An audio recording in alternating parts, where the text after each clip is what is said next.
New York Butcher Shop gives us our final thoughts of the day. Before you tell us about New York Butcher, Richard says Brown has been gone one day. LT's already trying to put his hands on Dunaway. That's not in true. a good way, not in a loving way either. You Richard wanted to put me in a blindfold. The difference is in the virtual reality, he's like looking at something he's trying to hit. So just me in a blindfold, shadow boxing a little more difficult. No, you're going to look. You're going to be able to fake it better than him trying to actually hit something that's not there. He's trying to hit a target. You're able to fake it, and you'll be able to. Such a weird thing to defend. It really is. But here's the thing, though. But if you actually were there, I wouldn't be faking it. That's all I'm saying. You would not. You would not. Tell us about New York Butcher. Well, I got by there, picked up a couple bottles of Four Graces the other night. Take over to a cookout. Great selection of fine wines. And again, if you buy a case, 15% off. Also gift cards. But the New York Butcher Shop, the finest certified Angus prime beef steaks, burgers, premium pork chops, ribs, all natural chicken cut to order just for you. Don't forget about those huge deli sandwiches and catering options for your next business lunch. With a great selection of fine wines and desserts, New York Butcher Shop, one-stop dinner shop, 2 locations to serve you. Cahaba Heights and Highway 119 in Greystone. The New York Butcher Shop, rare quality, well-done service. People continue the discussion over there. Right now, the poll question, are people better looking now than they were in the 1980s? LT's belief, 64% of you agree that people are better looking now than they were in the 1980s. And not just because of the grooming and the styles and the fashion. They just think people are better looking now than they were in the 80s. I think as people get better looking, the more better looking people are going to mate with better looking people. And I don't know if we're going to be here in 1,000 years, but your top supermodel in 1,000 years, if it continues on this trend, is going to look pretty good as long as she's not working from home.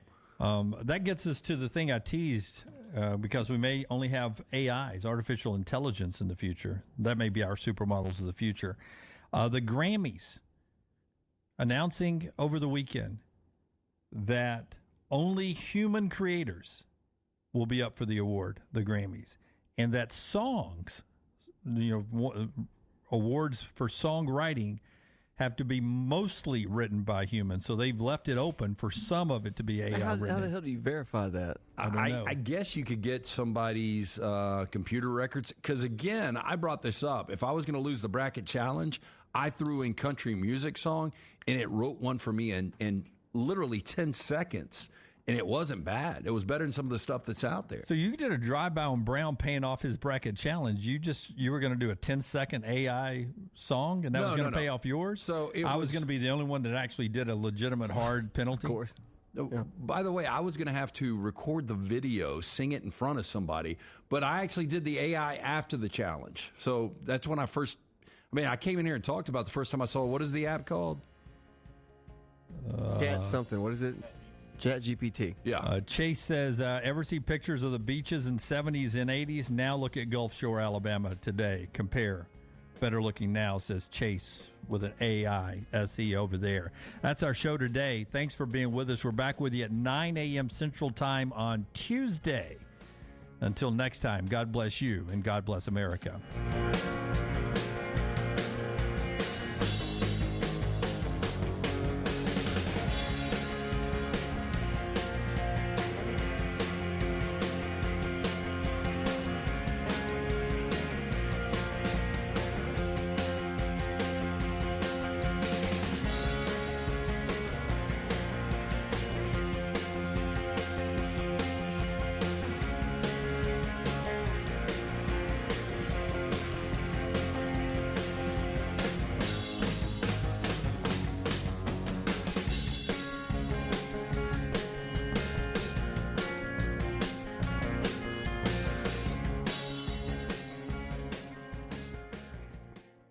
Follow Next Round Live on Twitter, Instagram, Facebook, and YouTube. The social media team at Next Round Live is dedicated to giving you daily news conferences and practice video from UAB, Alabama, Auburn, and around college football. Follow and compare to the sites you used to visit. You'll also get the latest highlights and news from the Next Round Daily Show. Turn on the notifications so you don't miss a thing. Follow Next Round Live on Twitter, Instagram, Facebook, and YouTube. See more at nextroundlive.com. Bama and Bourbon, the Mystery Fifth Hour. Jimmy Buckets, available in the podcast section at nextroundlive.com. Jim Dunaway, Lance Taylor, Ryan Brown, and Rockstar. Live from the Birmingham Racecourse Casino Studios, the next round, presented by Bud Light, is on now. We were worried about maybe the Florida Gators slipping off the top shelf of SEC football. Don't worry much anymore. Recruiting is going really well for Billy Napier right now in Gainesville. We'll get to that throughout the show. We've got a debut date for Messi. Everyone seems to want to play somewhere else in the NBA these days. We'll get to that. But baseball is an amazing story going on, both at the College World Series and in Major League Baseball. Forster, can you pull up the standings in Major League Baseball? You mentioned this a little bit yesterday, LT, but the Reds jump onto our screen today. We sit here now mid-June and look at the division leaders. If you're not familiar with those Major League Baseball logos, that's the Tampa Bay Rays, the Minnesota Twins, the Texas Rangers, the Atlanta Braves, probably the only one anybody thought would be there. That, my friend, that's not a throwback logo. That used to be a dynasty of a baseball franchise. It's called the Cincinnati Reds and the Arizona Diamondbacks. The Reds are on a heater, and they're in freaking first place in June. Yeah, really cool story. Joey Votto coming back, first time in 10 months after the surgery on his left biceps, rotator cuff. Comes in, hits a home run, has 3 walks. And this is a team that has won 9 consecutive games, their longest win streak since 2012. And I don't remember the Big Red Machine. I remember Sparky Anderson, and I remember all the names. I never watched them. That was my team as a kid, right? In the 70s, they dominated baseball, right? But, I remember watching Lou Piniella, Cincinnati Reds, and Marge Schott, and you had Eric Davis, and you had Barry Larkin. Chris Sabo. Yeah, Chris Sabo. You had Norm Charlton. The Nasty Boys. Yeah, the Nasty Boys Rob out of the Dibble. pen. Yeah, so that was, those were good Cincinnati teams. A Cincinnati team that actually swept Oakland in the World Series back in 1990.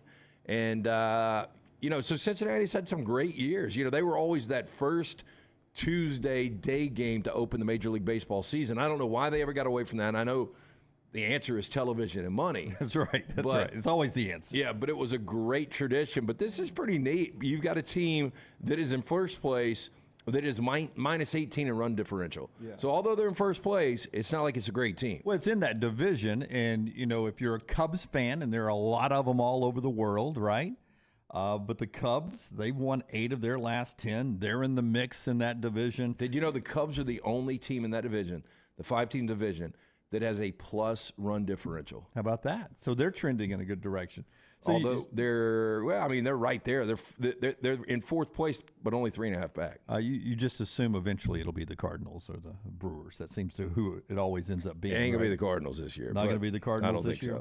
So just very interesting, but it sets up a great day of baseball if you like regular season Major League Baseball, and we got the College World Series going on in Omaha with a big SEC game tonight. But in baseball today, Atlanta and Philadelphia, 5:40 on TBS. So you Braves fans, a chance to sort of put more space between you and the National League champ Phillies tonight. Baltimore, my Tampa Bay Rays go today, where Tampa leads Baltimore by 5, so it's a big series. The Orioles can close the gap, or Tampa Bay can build a bigger gap. And then tonight, Dodgers and Angels start a series, a Los Angeles series. Ohtani's the focus. That game also on TBS, so you're able to watch that. Most of you will be able to watch that without having extra innings or anything. Late night tonight, Dodgers and Angels. There's a lot of star power in L.A. for that one. Well, Angels playing well. Dodgers are playing bad right now. Again, they've dropped to 39 and 33. They've lost 4 consecutive games, 7 of the last 10. They're just not playing good baseball. Now, the good news is you get Kershaw on the hill tonight. And so they're a sizable road favorite, about minus 150 right now. And this is an interesting series because the Angels are trying to make their mark. They want to get back to the postseason for the first time in I can't remember how long. And the Dodgers are trying to get out of this funk. But, yeah, that'll be a fun series. Yeah, Atlanta's minus 155 on the road at Philly. Tampa Bay minus 195 at home to Baltimore. I saw the Dodgers before I came out here at minus 140 on the road, crosstown with the Angels tonight. 2 of those on TBS, the Braves games and the Dodgers games, back-to-back in a doubleheader tonight. And what's crazy is I was looking at that before we got started. The weather is going to be in the 60s during the game at Dodger Stadium. And up the coast in San Francisco, where if you're a meteorologist in San Francisco, that's got to be one of the coolest jobs. It's going to be at first pitch tonight at whatever it is now, Pac Bell, whatever it used to be. 60 degrees at first pitch, feels like 54. It's summertime, feels like wintertime sometimes at the stadium there. Well, I just remember watching Old Candlestick and how bad the circulation was, where the wind would come in, and it was almost like miniature cyclones all over the place, wind tunnels. You see the hot dog wrappers going? Yeah, and, it would be around the 4th of July, and everybody be bundled up. That's just Northern California for you. And even Southern California, I was out there a few weeks ago, and it was in the 50s when I was out there. We'll get to our 40 and 40 team in just a second, but let's set the table for what's going to happen today in Omaha for all you baseball fans out there who are also SEC fans.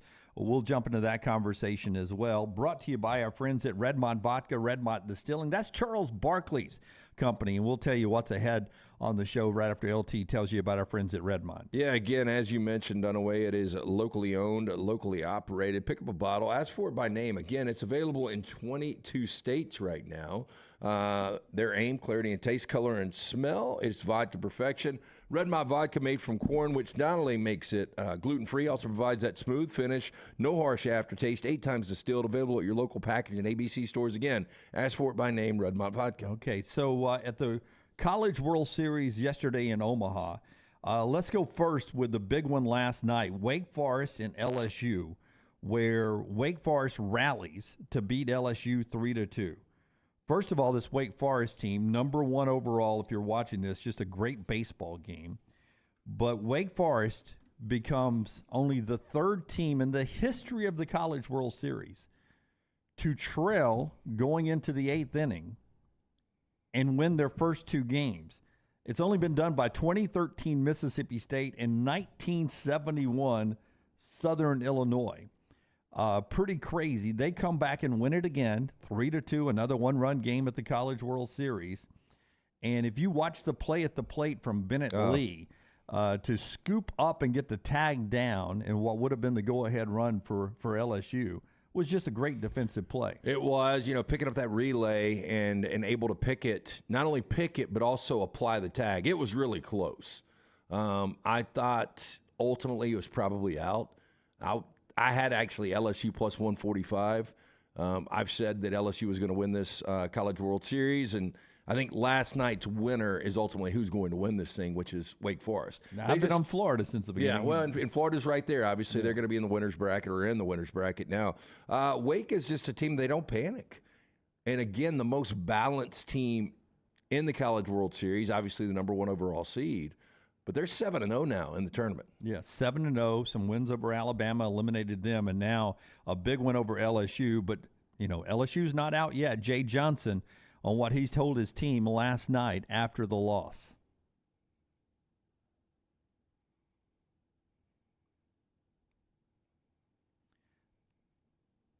It'd be very easy to crawl into a hole with disappointment. That was a great college baseball game that we came up on the short end of the stick. It really came down to Wilkin hit a ball up the middle with no outs and got the guy in from third, and then he made a heck of a play on that play. And then they got a RBI hit there in the 8th, and we didn't when we had our one chance right there. So that could be deflating, but I shared with them 2 things. Number 1, I've had a team in this position before, lost a 1-0 heartbreaker to Oklahoma State and won 3 consecutive games to play for a national championship.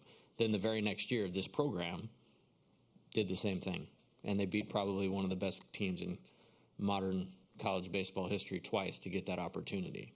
And I have all the faith in the world in our team that we can do that. So let's stick to what we do. And if we do that well, then we'll be in a good spot.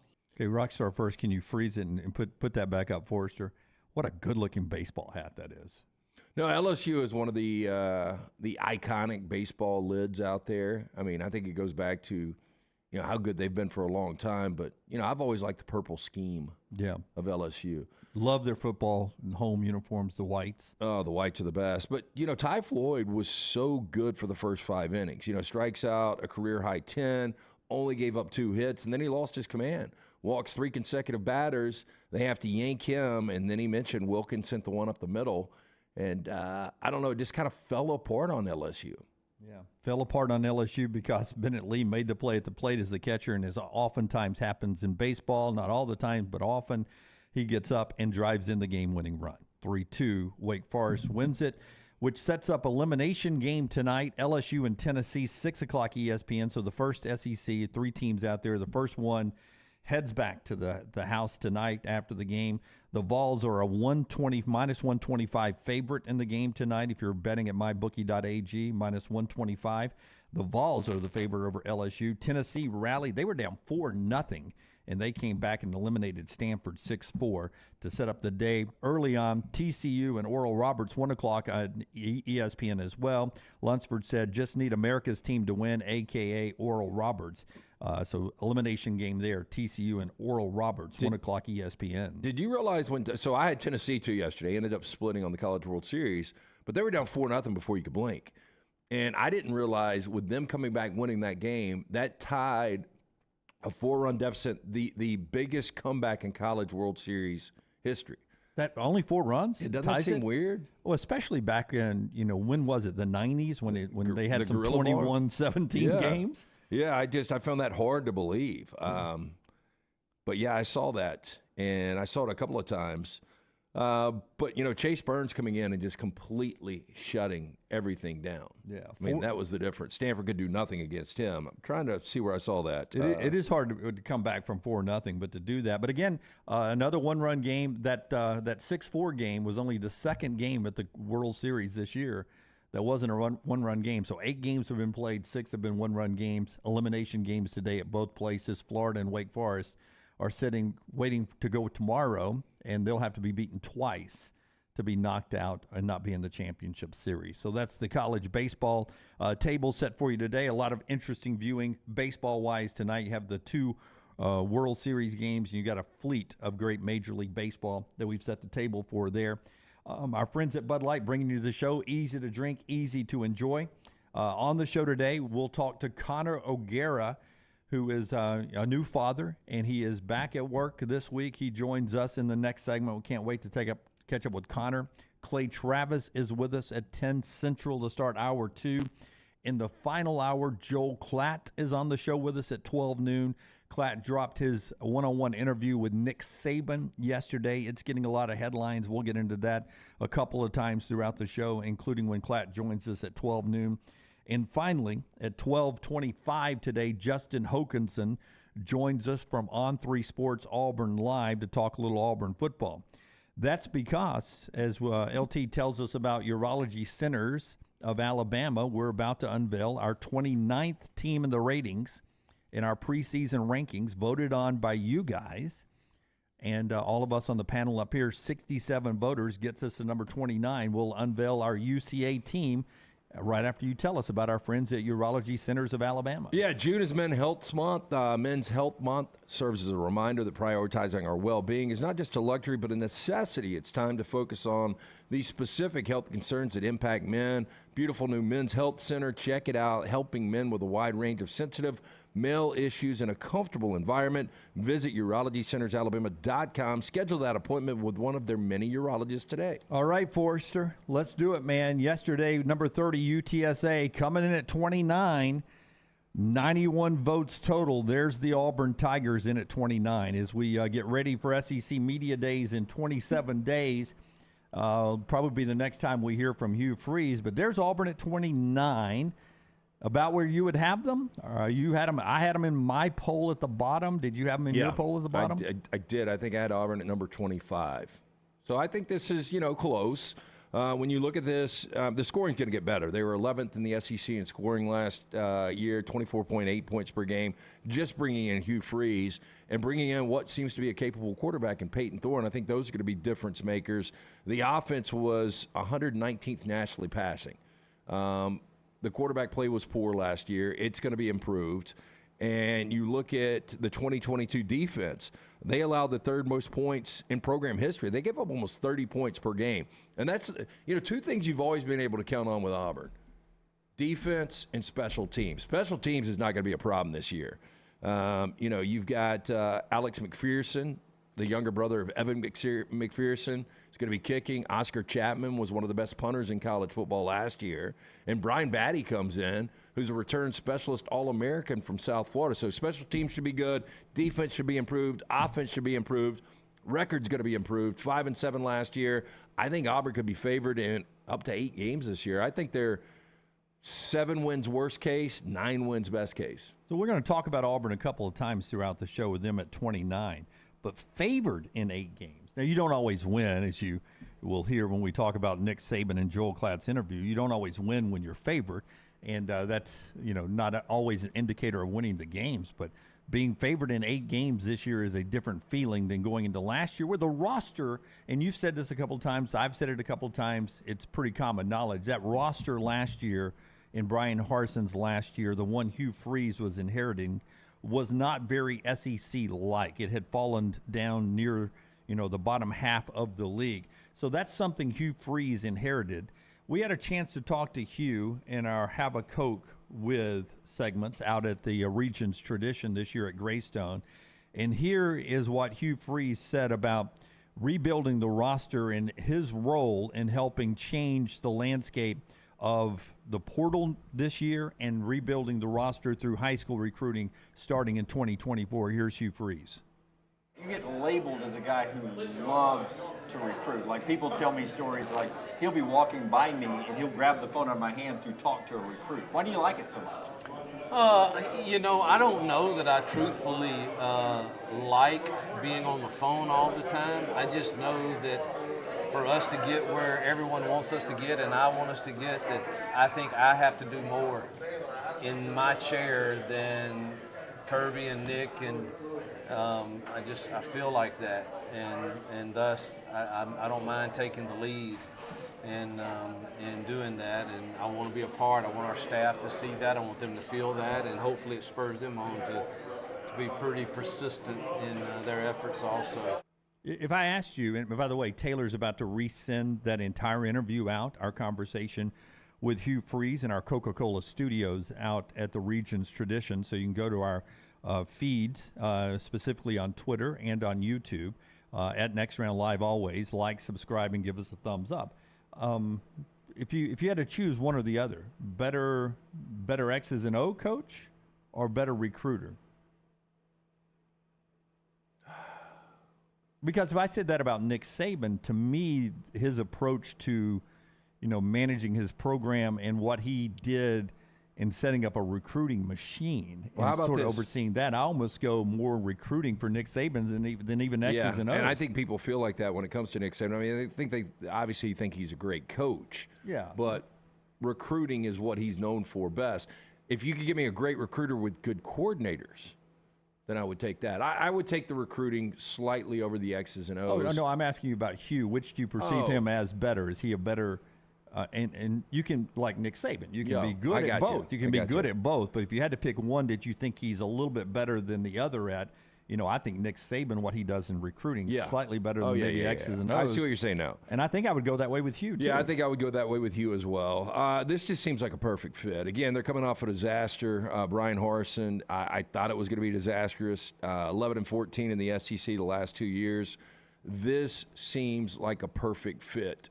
This guy can coach. We'll see what happens year one. And they've got a 3-game stretch that I think might be the most difficult in college football. And, if you can just navigate one win out of those 3. I mentioned the fact they're going to be favored in 8 games. They're not going to be favored in any of these 3. And then against Alabama. But outside of that, they should be favored in every game on the schedule. At Arkansas will be a little tricky. We'll see what happens there. But you go to A&M on September 23rd. The next week, you've got Georgia at home. And then you do get a bye before you go to Baton Rouge. But that is a 3-game stretch of in College Station, hosting Georgia, and going to Tiger Stadium. So Auburn's in at 29 in our preseason countdown, voted on by 67 of you in our annual countdown to kick off with our preseason rankings. We shake the rust off of Connor O'Gara. We're going to be sort of like his AAA assignment. New dad, back in the saddle this week. We always love catching up with Connor O'Gara. We'll talk to him about Auburn and everything else going on in college football. The world changed while he was gone. Connor joins us on the other side. We're celebrating 50 years with our friends at Wayne's. Their 50-year anniversary, starting off as a pest control company, building into termite protection, lawn care service now, mosquito protection. Don't worry about those mosquitoes this summer when you're out in the backyard. Get the mosquito protection from our friends at Wayne's. $50 off that plan in every one of their plans, and you can stack it and save $100, $150, and so on when you use our promo code TNR. TNR is the promo code. Go to callwaynes.com. Callwaynes.com, 866-WAYNES-1, 866-WAYNES-1 for new or existing customers. It's all right there with our celebration of 50 years with Wayne, saving $50 off of every one of their platforms: pest control, termite protection, lawn care, and mosquito service. The promo code is TNR at callwaynes.com or 866-WAYNES-1. Follow Scott Forrester on Twitter at Scott Forrester TV. Hi, this is Wes McClooney, owner of the New Balance Birmingham store. Conquer whatever summertime activities you want to take part in, all while wearing the perfect shoes. Our fit specialists take precise measurements of your feet and analyze how you walk and run so that your shoes fit perfectly. And we haven't forgotten about the kids either. We'll get them equipped for summer camp or whatever adventures they take on. Stop by the New Balance Birmingham store today, located on Highway 280 next to Chick-fil-A. New Balance Birmingham. Experience the difference a custom fit makes today. Storm season is here. Make sure you have a plan of action in place right now. Greg from Pell City and Storm Restoration Roofing should be your first call when storms hit. Insurance companies love working with Storm Restoration Roofing because of Greg Nelson's name and reputation in the industry. When storms hit, call Greg Nelson. He's local, 205-542-3531. He's the home of the free no-cost roof inspection. Greg from Pell City on Facebook, 205-542-3531. It's Storm Restoration Roofing. You've heard us rave about our friends at Legacy. Now I want to tell you about their everyday checking. How about this? No monthly fees, no minimum balance. One of the great perks, get paid 2 days early with direct deposit, instant issue debit cards. And there are some additional perks on top of that with the digital banking app. Absolutely love checking that. The official credit union of UAB, our friends at Legacy, dedicated service to education and healthcare industries for more than 60 years. Summer is here, school is out, and that means moving season. If you need help buying a home or selling your home, you need Holly Mack Wilson. Let Holly Mack Wilson do for you what she did for 70 people last year. Find you the home of your dreams.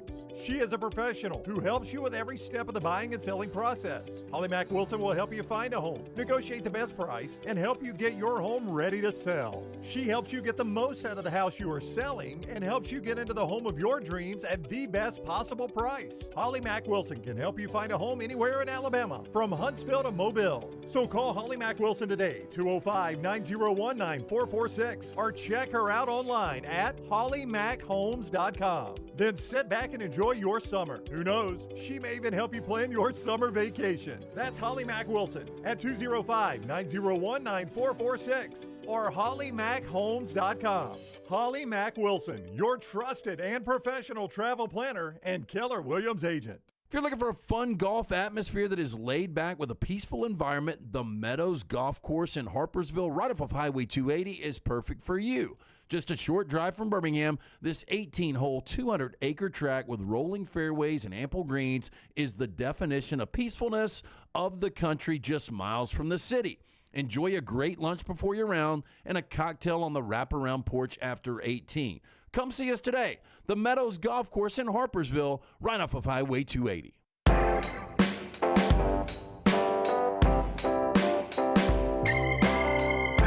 Back with you on the next round.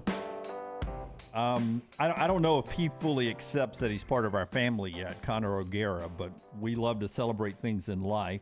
On his Twitter feed, you can see the picture of the thing that's apparently changed the location he does in his home. He used to join us from a different room. Now he's relegated somewhere else. Connor O'Gara and his beautiful wife and their new addition to their family. Beautiful pictures there. Welcome back to work, Connor O'Gara. How you doing, man? good to be back. I'm actually in the same room. This is just the different angle of it. I'm usually backed up to that wall right there. Yeah. But this is like a guest room office. So I have my mom, my mom and my mom's boyfriend are going to be coming in town to Orlando later this afternoon. So we have kind of the guest room has shifted. So we've got like the pull out, as you can see in the background right here. So it's the same room. It's just a different setup. We have like a couch that pulls out into like a mattress here. So yeah, we're just doing whatever we can to make it work. Excited to get some help on the way. So tell us about the experience, man. It's life changing, isn't it? It is. Like all those cliche things that everybody talks about with once that baby comes out, you realize like how quickly little things don't matter as much, and all your attention and focus is just on this baby that just came into the world. And it is so surreal. It's emotionally and physically draining. The lack of sleep these first 3 weeks has been tough, but being able to work through it with paternity leave has been nice. I actually got my best night of sleep last night. My wife is a superhero. She's been extremely helpful, and she's like, hey, once you go back to work, she's like, all the diaper changing and stuff like that in the middle of the night, she's like, I'll take care of that. You just stay rested and do what you can. So I'm grateful to have a company and to have a support system that's been truly tremendous. Then my mother-in-law came in town and did the Lord's work and did so much stuff.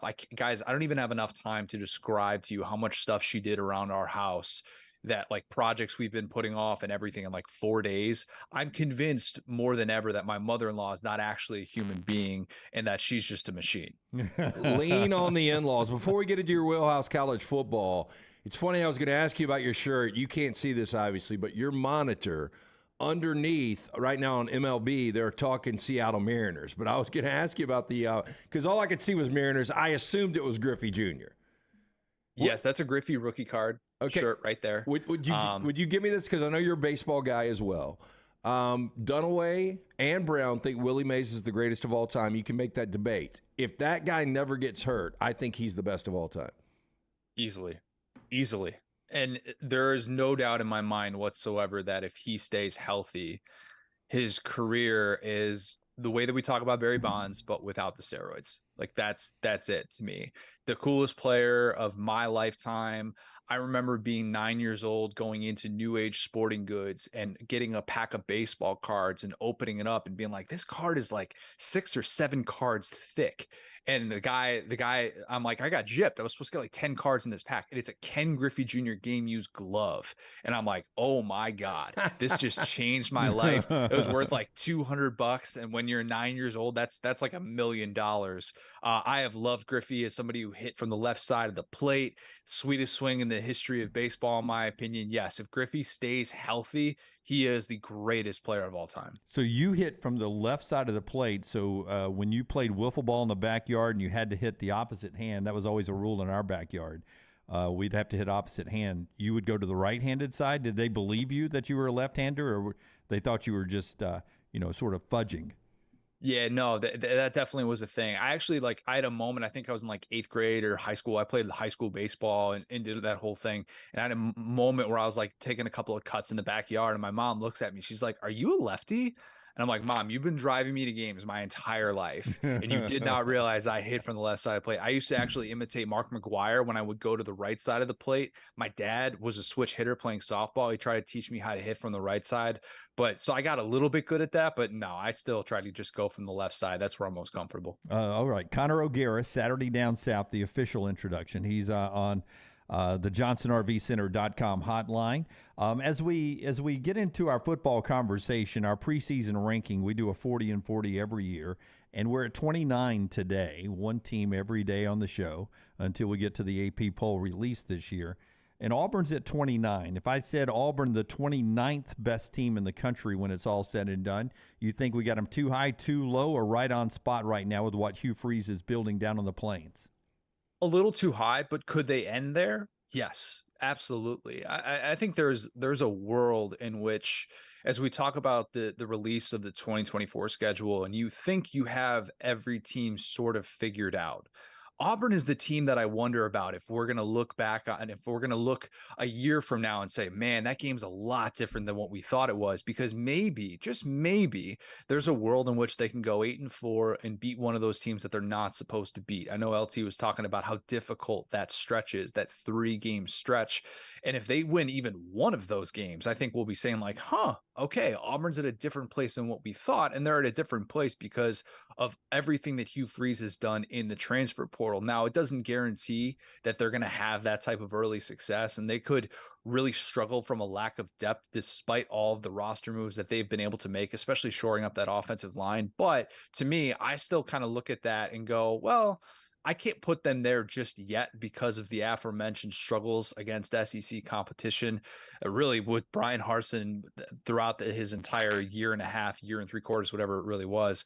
So I'd probably say that they're probably a little bit closer to the 40 range for me. I haven't done like a full top 50 or a top 40 in the way that you guys have, but yeah, I think they do have a chance to end around 29. Well, look, and I think this is I don't know how you feel. I think this is their best coach they've had since, hell, I don't know, maybe since Pat Dye. We'll see. I mean, I would go Hugh Freeze over Tuberville. I would go Hugh Freeze over Malzahn. Obviously, the others speak for themselves. But with all that said, I mean, whatever way you want to argue that, we know Kirby, Nick, and Brian Kelly are the 3 best coaches in this conference. Jimbo's got a national championship, but where would you put Hugh Freeze in the pecking order of SEC coaches right now? This is going to sound bad. He has to be more middle of the pack for now, but middle of the pack in the SEC is still potentially like a top 20 coach in the country, which if you have one of those, that you're in a really good place. There are only so many of those coaches, and especially so many of those coaches who are willing to leave a job to come to your school. And that just speaks to what Auburn has working in its favor. I'm fascinated by this because so much of Hugh Freeze's time at Ole Miss is kind of marred by the way that things ended. And we look back on those recruiting classes as well, and the Robert Kimdichie, the Laquan Treadwell classes, and we're like, well, was he just existing in that world because of, the fact that he was cheating? And what does it look like now that, things have obviously changed with NIL and with the transfer portal and building a roster? I think it's interesting because he's one of those coaches that does, as you guys were talking about, check those boxes as an X's and O's guy and as a recruiter. And I think we kind of take that for granted. I personally would rather have the recruiter than the X's and O's guys, because I think you can always get those coordinators, but you can't always get those coordinators who are exceptional recruiters who are going to want to stay around at your program. It's kind of like comparing James Franklin to Dan Mullen. Like James Franklin is still at Penn State because he's a tremendous recruiter and he's a tremendous builder of the program. Dan Mullen's not at Florida anymore, despite being one of the probably 2 or 3 best X's and O's guys in all of college football. So to me, this is all about talent acquisition for Hugh Freeze. It's all about making those key coordinator hires, handling those quarterback battles, and doing those things. But I think he's a little bit more middle of the pack until we see the way that things play out at Auburn. Okay, so we bounce around now with Connor O'Gara, Saturday Down South, some other SEC and college football conversation. Billy Napier was a great recruiter when he was with Nick Saban, and now is the head coach at Florida. Austin Armstrong was going to be on Saban's staff. He's at Florida. He's a great recruiter. They're sort of hitting it in all strides over the last 6-7 days in recruiting. There was a concern for a second about where Florida was headed, but all of a sudden recruiting is turning around. Is it starting to make you feel better about the direction of Billy Napier's Florida Gators? Yeah, amidst that weird story with Austin Simmons and reclassifying from 2025 to 2023 and going to Ole Miss, that was one of those headlines that I read, and I thought in my deliriousness of paternity leave, I was like, that's not real. Maybe I dreamt that or something. I'm like, how did a kid graduate after just 2 years in high school? Like, I don't really know how that makes sense. But amidst that, yes, it's been an unbelievable run of recruiting for Billy Napier. This was what he was brought in to do. This is exactly it. And I do find myself wondering, despite the fact that I think there's a lot of pressure on him to get the quarterback situation right this year, because you don't want a first-time starting quarterback with the gauntlet schedule, or at least what we think is going to be a gauntlet schedule next year. I do think, though, that there is a world in which Billy Napier really benefits from some low expectations. If you look at the post-Spurrier coaches that Florida has had and how quickly expectations spike early, and even Jim McElwain getting to an SEC championship in year one, kind of all of a sudden is like, you're like, whoa, what's he capable of? And then you're ultimately not able to live up to that. Dan Mullen, I thought, suffered from that as well. Could Billy Napier actually follow a little bit more of a traditional path, building the roster the way that you're supposed to, the way that you have to be able to do to win in the SEC in this day and age? I do think that he is doing what Florida fans have hoped for, keeping all these guys committed. As we know, that's not a given, the way that we saw the Chayton Rashada situation play out. But I think Billy Napier is bringing to the table what we thought he was capable of as a recruiter. Coming off 6 and 7 last year, I think 5 and 7 is on the table for Florida this year. On the other side, they're coming off 5 and 7. I don't think 5 and 7 is on the table for A&M. But if both were to go 5 and 7, better chance of getting fired, Napier or Jimbo Fisher? Do we really think that A&M is shelling out $77 million to fire Jimbo Fisher? Four times the buyout that Gus Malzahn got from Auburn. Do we really think that there's a world in which that happens? I don't. Okay, but don't. Some of these guys have got so much money and they've only got so much time on earth. And as long as Jimbo Fisher's there, they're not going to win a national championship. At least I feel really confident saying that. And just imagine if you got an Urban Meyer in there, and I'm just throwing out a random name, how quickly things could change. Gosh, LT, I hated everything you just said right there. I just did. I'm sorry. I think Urban's reached that point where he realized, especially with NIL, which wasn't even a thing when he stepped down at Ohio State. I don't think Urban's getting back into the fray at a big time college job, but I don't think that that's going to be the case. I do think they're going to improve. I realize what you're saying is if they go 5 and 7 again, if they have a season like that, how impatient are they? I don't think that ends up happening because I think you need to figure out a way out of that buyout. But to me, it's really interesting that people are continuing to say, like, Billy Napier, could he be 2 and done at Florida? I don't think that's going to be the case for a variety of reasons. I think his buyout's like $38 million. If you add in the support staff that Scott Strickland committed to Billy Napier, everybody's talked about the big team picture that they had where they had all those extra support staff members at Florida. They committed like $60 million to Billy Napier. And Scott Strickland, I don't think he's going to get to hire another football coach. So if you're talking about the person who would be hiring and firing, that has to be accounted for as well. I don't think it's realistic that Billy Napier gets fired at the end of year 2. I just don't. So I don't think either of those two coaches end up getting fired. I realize a lot of people are putting them on the hot seat list and all that stuff, but the hot seat list at this point of the year, they're kind of ridiculous because there's not enough people talking about how crazy these buyouts are and what it would be to fire coaches that are, considered to have a lot of pressure on them. Before I ask my next question, in the transition from being no baby to baby, do you still have your updated Jimbo Fisher buyout note card very close to you right there? You always keep it close by on a month by month basis. There it is. So just making sure he's got it broken down, ready to go anytime you ask. Wow. So he always has it close by. We need to always remind ourselves what these figures are, how insane they are, because the second I start talking myself into this of like, and I talk to even people at TexAgs about this, the second we start to is just normal money, we need to remind ourselves how insane it is to think that if you want to pay him less than $50 million, you're going to have to wait until after the 2026 season. That's 4 more years. That's an entire presidential term to fire Jimbo Fisher for less than $50 million, which would still be more than double the biggest buyout ever paid to a head coach. So yeah, that's why I like to remind myself of that.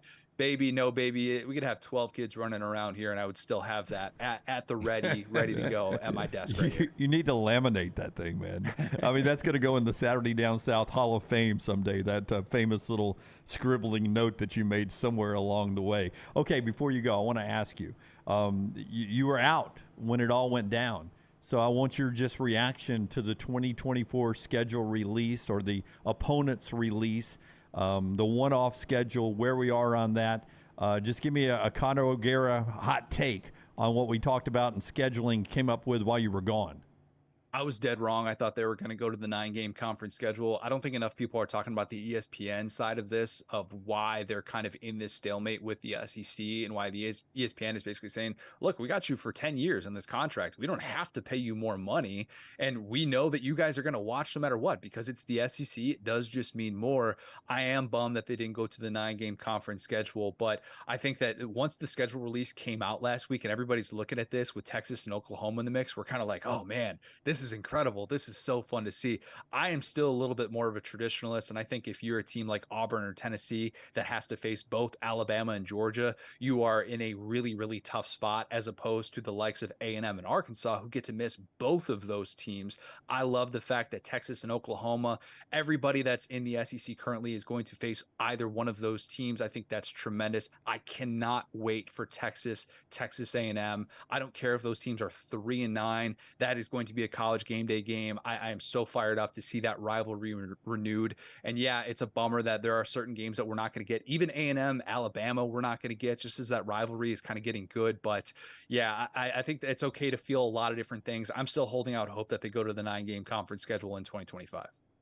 All right, that's Connor O'Gara's hot take there. What an amazing young baby you have. Give us the name again. I missed the name. Claire Elizabeth O'Gara. Her initials are CEO. CEO. I love that. Beautiful baby on the screen there. If you're watching us on any of our video platforms, he's Connor O'Gara, Saturday Down South, and CEO, one of the quietest young infants ever. No noise during the entire interview there. Usually we get a lot of either kid noise or dogs barking, but silence in the O'Gara house, and that is golden, isn't it, my friend? It is, man. God bless the snoo, the greatest crib ever invented. It's unbelievable. Every new parent should get one of those. It will help quiet your baby. Hashtag snoo for an endorsement for the O'Garas there. All right, man. Thank you for squeezing us in today on a busy week for Connor O'Gara. He's with us on the JohnstonRVCenter.com hotline, friend of the show, and send him on social media the congratulations there. Legacy Credit Union, they are a proud supporter of UAB athletics and of our show. The folks at Legacy want to remind you that they've been helping support a couple of industries in the Birmingham metro area for years, the education and the healthcare industries for 60 years. Legacy has been supporting them and all the folks who are part of those industries as well, with great financial support, like their everyday checking, no monthly fees, no minimum balance. You get paid 2 days early with direct deposit, instant issue debit cards, and a lot more with their updated digital banking app that you can get there with our friends at Legacy. Get details at legacycreditunion.com. And also those lifestyle loans. You never know what curveballs life is going to throw at you. Maybe you have some unexpected homeowner expenses or medical expenses. A lifestyle loan can help you there. Maybe you want to do something fun and take a dream vacation or update your backyard now that this is going to become your forever home. You can jump in that with a lifestyle loan from Legacy. No collateral required, affordable low rates as well. All you have to do is go online at legacycreditunion.com to get more details. Legacycreditunion.com, federally insured by the NCUA, the official credit union of UAB. Good to catch up with Connor. Do you remember young Leighton for you, young Harper for me, now in their 20s, that first few weeks at home when you're on your own, and I know you had a little extended stay in the hospital, but when you finally get them home and they're yours and nobody's there to help you, a little nerve-wracking. Well, Bethany was so good with both of them when they were really, really little. I became a better dad when they could wipe their own ass. We'll put it like that. But Leighton was in NICU for 37 days. So you're right. We had a little extended time. And I remember when she came home, she was still on a breathing monitor. And so the nurse had to come over and show us how to do everything. So it was, but I'll tell you, both kids, so Leighton was so good. I just figured Jack was going to be colicky. Is that the overused term for kids? Yeah. Oh, yeah. I thought I had one, too. So you thought that since one was so good that the second one was going to be the opposite. Yeah, and then Jack might have been even better. So got really lucky on kids that didn't cry a lot. Yeah, that's the way we were, too.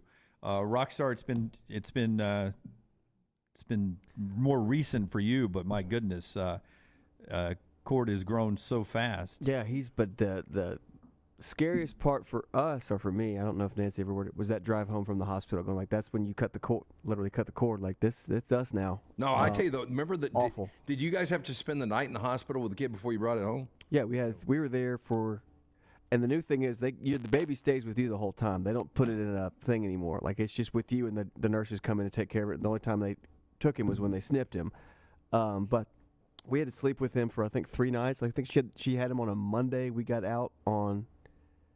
We were there Sunday, Monday, Tuesday. We left Wednesday, and so we were there. And I remember that last night. I was like, "Hey, let the nurses do everything, because after tonight, it's all on us." I'm like, those nasty diapers and everything, and him crying. It was very uncomfortable. I think we were. I mean, we had Harper early in the morning, so that finished that day, and then one other night we were out pretty quick.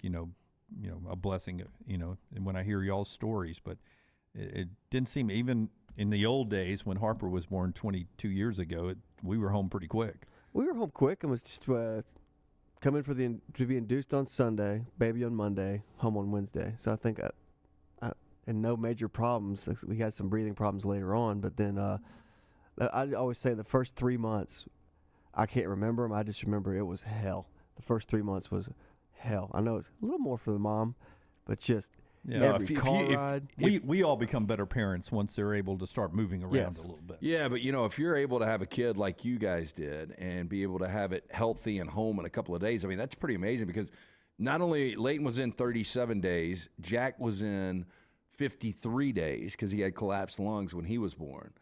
But Bethany, because she had emergency cesarean sections in both, she also had toxemia, and so she had to get magnesium drips. And there's probably women listening out there.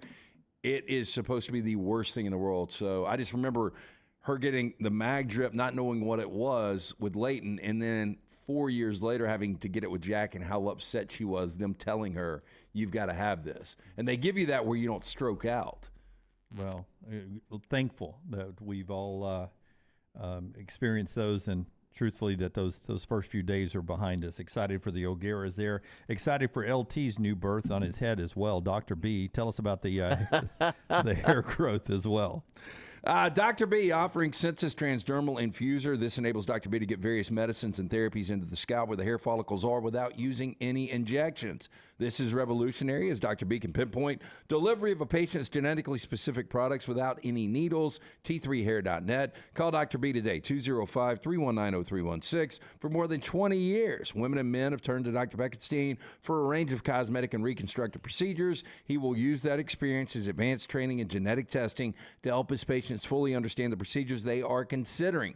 Again, call Dr. B today. Tell him the next round sent you, 205-319-0316 or T3hair.net. Michael says we were in the hospital with our baby during the Bama A&M game. Goal line stand for you, Michael, to survive the win there.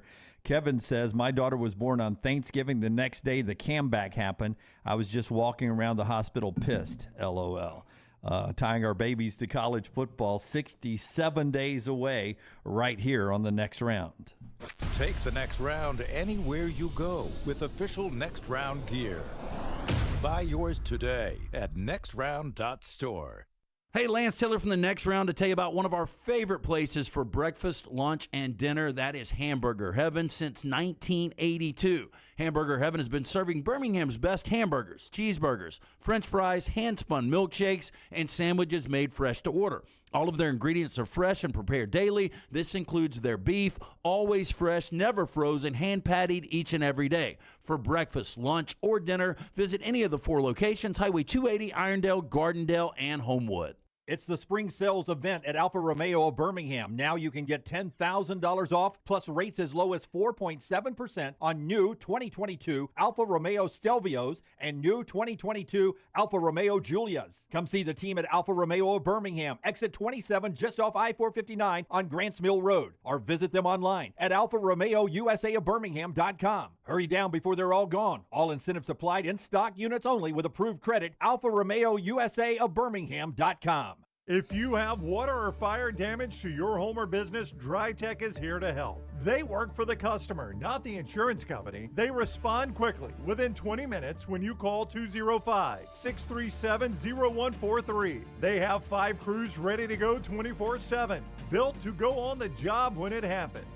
DryTech has 65-star Google reviews, so call DryTech, not the insurance company. Find more online at mydrytech.com.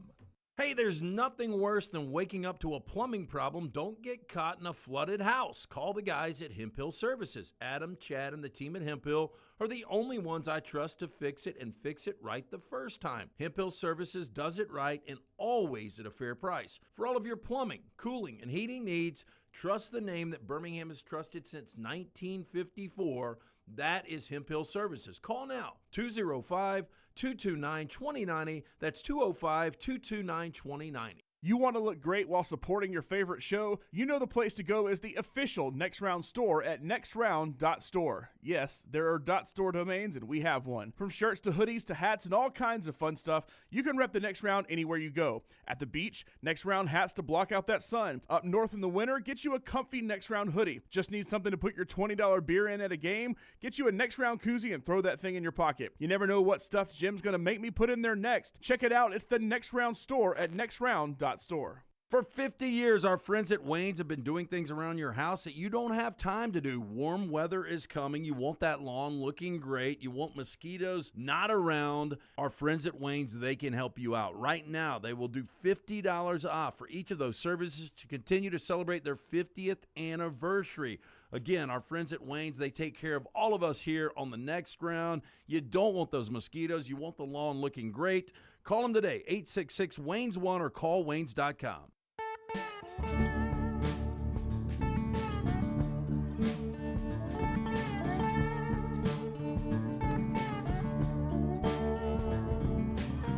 I love seeing the stories in the Vulcan Tire and Automotive chat room. Nick, my son was born at the start of August, and then the SEC Network launched later that month. Good timing for him there. Forrester from the back row. Cam won the Heisman while we were in the hospital with the second one, and Laura claps back. That's awesome, Scott. 2 celebrations within a few days. Which was more important to you, the birth of the second child, which doesn't have the same excitement as the first usually, or Cam winning the Heisman for you? I'd go my second over Cam any day. It is amazing how we can remember sports moments with milestones like that. Because when Leighton was born, it was Game 4 NBA Finals. It was a Thursday night. It was Spurs and the New Jersey Nets. Jack was born on a Thursday as well, where Mississippi State and Sly Kroom got beat by LSU 45-0. I think was the Thursday night game to open up the college football season. Oh, I have to go back and look. Harper came in December, so it was in between SEC championships and big bowl games, so I was fine there. But Carter came in October. I have to go back and look. But I remember being worried about having to get to wherever I was going on Saturday in October of when he was born, 2004. So I'll go back and look, see what game I was anxious to get to. Hopefully, embarrassingly, it's not something like Alabama and Southern Miss or something. Alabama and Mercer or something like that. Do you know? I went to the game. Find this? Yeah, I went to the game. Yeah, I'll just go back and look at the schedule for that year.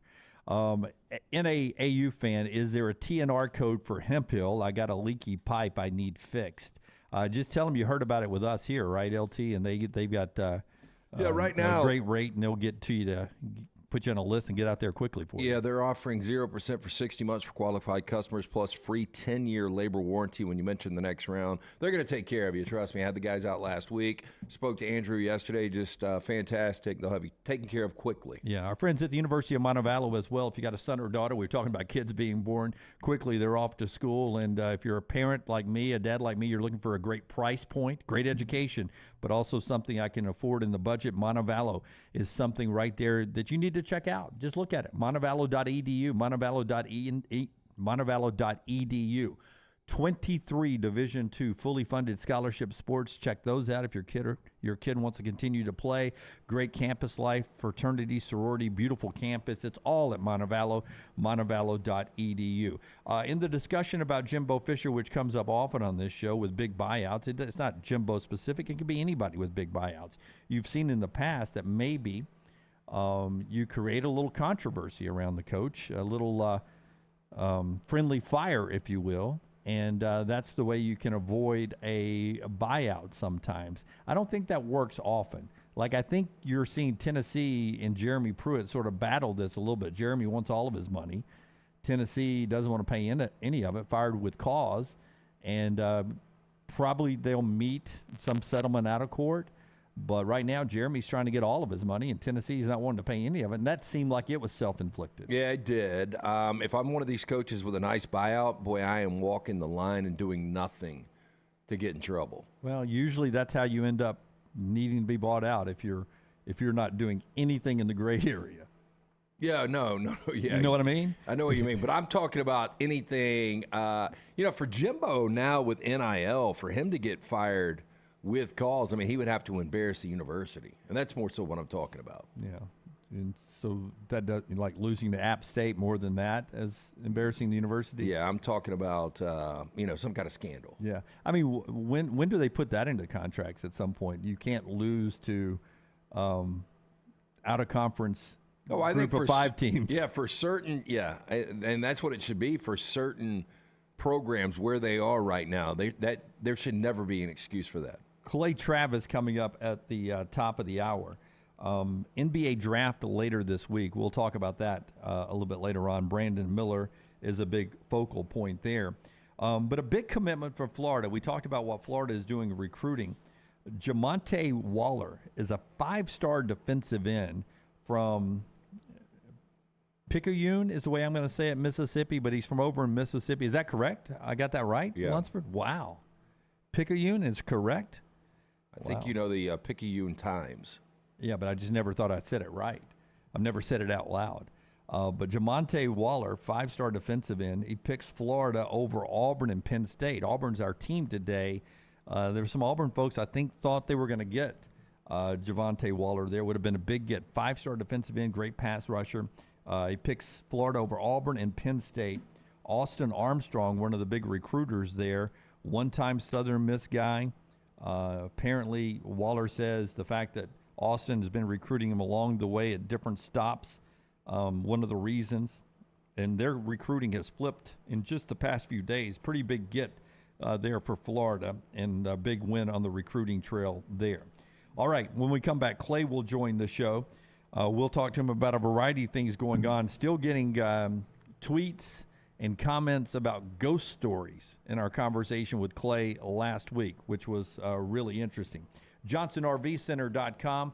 We'll have Clay on the hotline with us, and he also brought us Connor O'Gara, the folks at Johnston did earlier in the show. The Beat the Heat deal is on right now with our friends at Johnston RV Center. New 2023 travel trailers from $179 a month. The fifth wheels, $439 a month, plus closeout pricing on all remaining 2022s right now at Johnston RV. Both their locations, but the easiest thing to do to get those locations, contact information, or take a look at anything going on with our friends at Johnston RV is to go to johnstonrvcenter.com. johnstonrvcenter.com. The winner of the Coleman Times Best of the Best Award 6 years running, and the Reader's Choice Award winner in Athens News Courier. Lifetime warranties apply, included on all the new campers and used campers 2 years or older. Friendly service and great support after the sale. Right there with our friends at johnstonrvcenter.com. johnstonrvcenter.com. Follow The Next Round on Twitter, Instagram, and Facebook at Next Round Live. Hey, Lance Taylor from The Next Round. You've heard me for years talk about our friends at Bromberg's Jewelers, and we welcome you to stop by and see that great customer service at the Mountain Brook and Summit locations. But we'd also love for you to check out their new online shop. They've got plenty to choose from. Great gifts, big and small. Available online, they've got David Yurman, Tudor watches, select diamond and gemstone jewelry, William Henry, seasonal and favorite giftware items, and baby gifts as well. They've even got an online sale section. For more information, Brombergs.com. The Double Down Media podcast family is live and full of content for all ages. The Mystery Fifth Hour gives the Next Round host a chance to talk about everything but sports. Pour a glass of Bama and bourbon, our weekly college football conversation, while sipping on some of the most interesting pours in the bourbon world. And in our Not For All Ages podcast, The Last Call, LT takes off the gloves for in-depth conversations with stars like Taylor Hicks, presented by Redmont Vodka. Find these podcasts and more by searching The Next Round on Apple, Spotify, and on our website, nextroundlive.com.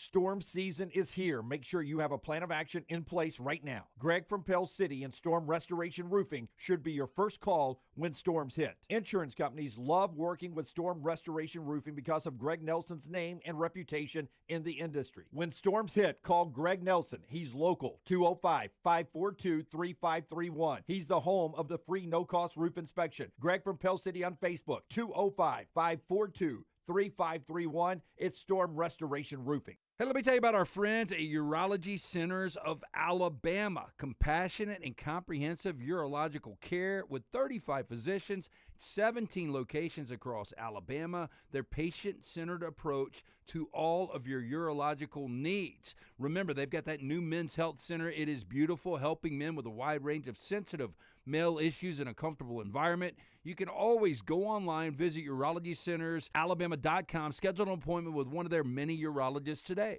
Hey, Lance Taylor from the Next Round to tell you about my friends at Michelson Laser Vision, located conveniently UAB Highlands. Almost 20 years ago, I went in for the procedure. Only took 12 minutes for both eyes. When I went in, I had 20/200 vision. I was legally blind. Now I have 20/15 vision, still 19 years later. Make the call today. Schedule a hassle-free consultation, 969-8100. Dr. Mark Michelson, Dr. Jen Michelson, Michelson Laser Vision. Make sure you tell them the Next Round sent you, 969-8100 or MichelsonLaserVision.com. If you're looking for a fun golf atmosphere that is laid back with a peaceful environment, the Meadows Golf Course in Harpersville, right off of Highway 280, is perfect for you.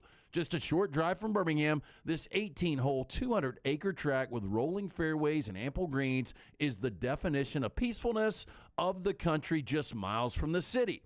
Enjoy a great lunch before your round and a cocktail on the wraparound porch after 18. Come see us today. The Meadows Golf Course in Harpersville, right off of Highway 280.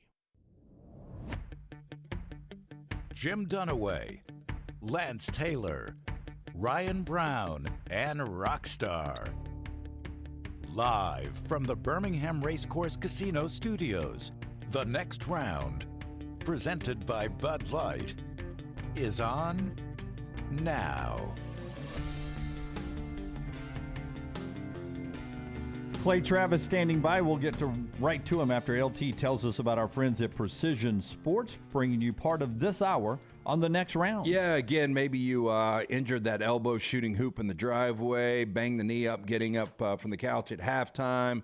You need to contact your favorite Precision Sports Medicine and orthopedic provider. Remember the number 205-512-3885, the website precisionsportsortho.com/2023. Let this be the year Precision Sports Medicine and Orthopedics get your life back on track. Orthopedic care better together. Find your provider today. Again, call 205-512-3885 or visit precisionsportsortho.com/2023. The founder of Outkick is Clay Travis, and he joins us throughout the week, throughout the year, every week on our show. Clay is back with us now. Clay, welcome in. How you doing, buddy? I'm doing well. How are you? Not bad, not bad. You know, just settling into my summer. I'm always wondering about people that work a schedule like you do. Do you have hobbies? Like I don't think you're a golfer anymore, are you? Do you have a hobby that you do on downtime when you're not doing a show or a podcast or something like that? I don't really have downtime. And what I mean by that is I've got kids. So my hobbies are basically whatever my kids' hobbies are right now. So as I speak to you, I am in Cooperstown, New York for a Little League baseball tournament for my 12-year-old. So I am up here and watching all of his games with his 12-year-old team. And then I'm going to take him to New York City, and we're going to go see the Yankees game together tomorrow night with a couple of his kid buddies from his 12U team. and then I'll do my radio show from New York City on Thursday and Friday, and I'll have him in the city with me, and then fly back on Saturday. But like the other thing, and you know this a little bit from the world of sports, but I would say politics is even crazier, and current events are even crazier as they play out and as they become, you don't control story. And so, today I'm doing my radio show, thankfully, up here in Oneonta, New York, and I'll be on from 12 to 3 Eastern up here in New York. So in a little over an hour, I'll start. And the Hunter Biden story finally got a resolution. And a couple of weeks ago, we had the Trump charges federally brought. And so it's not like I have a magic wand and I can say, hey, I'm going to go on vacation right now, and let's hope, I can control when stories are going to happen. When I did sports full time, the schedule was such that I could say, okay, as soon as the NBA finals end, for the most part, it's a little bit chill until training camp starts in the NFL, right? So you've got, kind of a 4-week, 5-week window there where I would always go on vacation. And not to say that crazy stuff couldn't happen then, but the nightly reaction to big news stories, that's probably the deadest time of year. And then the other time of year when it was a little bit dead was we would always go and take a vacation like President's Day week, which is the week after the Super Bowl, before March Madness kind of kicks into high gear, that late February window. But the thing is, there's almost no windows like that in that I have found anyway in politics, and in current events and in the media, and so that makes the schedule a little bit more difficult. I will say the one positive on politics and current events is there still is basically, it feels like at the very end of the year, from Christmas to New Year's, a lot of people kind of dial out. And so that is a positive, at least as in regards to that, because I can go with my family on Christmas, which we don't really get that Christmas, New Year's break in sports, because that's kind of the apex of the football season for both college and pro. So that's a little bit different, but otherwise, no, I mean, I don't really have, to be fair, I got a book coming out in August. I got a lot of different shows. I still manage Outkick. Most of my free time is going to be associated with my kids. That to the extent that that's free time at all, I kind of chase around whatever their hobbies are and try to be as involved of a dad as I can be with all their goings on. Clay, back to where you are right now in Cooperstown, this Little League tournament, and it's been going on for more than a decade, because I remember some other people that have gone up there. But I think, and correct me if I'm wrong, there's hundreds of teams. I don't know what the entry fees are, but it seems like Cooperstown is printing money on this tournament every year. It's pretty remarkable. I'm sure there are Birmingham dads and moms that are up here right now, just like there were Nashville dads. And basically almost every state has teams up here, and they have, tournaments all season, all summer long. So I think this is week 4, if I'm not mistaken. And I think they have 16 weeks of tournaments. So, and each tournament week is going to have between, I think, 80 and 100 teams. And you play 5 pool play games on Friday night, Saturday 2, Sunday 2. And then on Monday, it's a single elimination tournament to ultimately crown a champion, which is going to take place tonight in a game that first pitch is at 9:15 p.m. We are now eliminated. We were probably around the 40th or so best team, right in the middle tier of the 80 some odd that are performing and playing right now. And as I speak to you, there are 8 teams left. And those 8 teams will play at 12. The 4 will play at 3. And then, like I said, the championship game today is at 9:15. Clay Travis is with us. I don't really do sports museums. We've got a very good one here in Birmingham, the Alabama Sports Hall of Fame, with our history of Willie Mays and Hank Aaron, Charles Barkley, Bo Jackson, blah, blah, blah. A lot of great athletes are in there, but I don't do the Hall of Fame. While you're up there, do you make it through the Hall of Fame, Cooperstown, spend some time in there? Oh, yeah. I took my 8-year-old because he's not playing, right? The 12-year-olds, they stay in dorms, basically, like kind of like bunkers or barracks, I guess more accurately described, where each team has their own barrack with like bunk beds in it, and they stay in there the whole time. And the only real time you see them is, games or after games. The coaches really, we've got 3 great ones. Everybody, obviously, nobody's getting paid, to my knowledge, for this thing. So there's a lot of parents that donate a lot of time, a lot of dads out there coaching. And very Tennessee booster comment there, by the way. Nobody's getting paid, as far as I know, for this thing. That's a very Tennessee booster comment. I said, as far as I know, by the way, in the context of, I think some of these guys that run like some of these teams actually make a lot of money, right? Like it's a full-time job, and this guy runs a baseball team, and he might make 6 figures. I think that exists for like Little League travel ball, but on any of the teams that we've been on, nobody's getting paid. They're doing a great job on their own. But the reason why I bring it up is, so the kids are super busy now. They went as a team to go walk around the Baseball Hall of Fame. I took my 8-year-old, who's turned into a pretty good baseball fan. I mean, he's a big Braves fan. He watches the games with me and his older brothers, and he loved it. And so I thought they did a really good job. Seeing all the bats and the uniforms and Babe Ruth and all the way up to the modern day athlete. But the thing that I probably enjoyed the most was, one, they had the baseball card exhibit, and my kids are huge baseball card fans right now. So they thought that was super cool. But also showing them a lot of the highlights of Major League Baseball from the 80s and 90s that we grew up with. For instance, my 8-year-old had never seen Bo Jackson make the catch in the outfield for the Kansas City Royals and then run up the wall, right? Like, he just couldn't believe that happened. And they hadn't seen Jose Canseco have the ball go off his head to end up in a home run. And they hadn't necessarily seen the Joe Carter walk-off.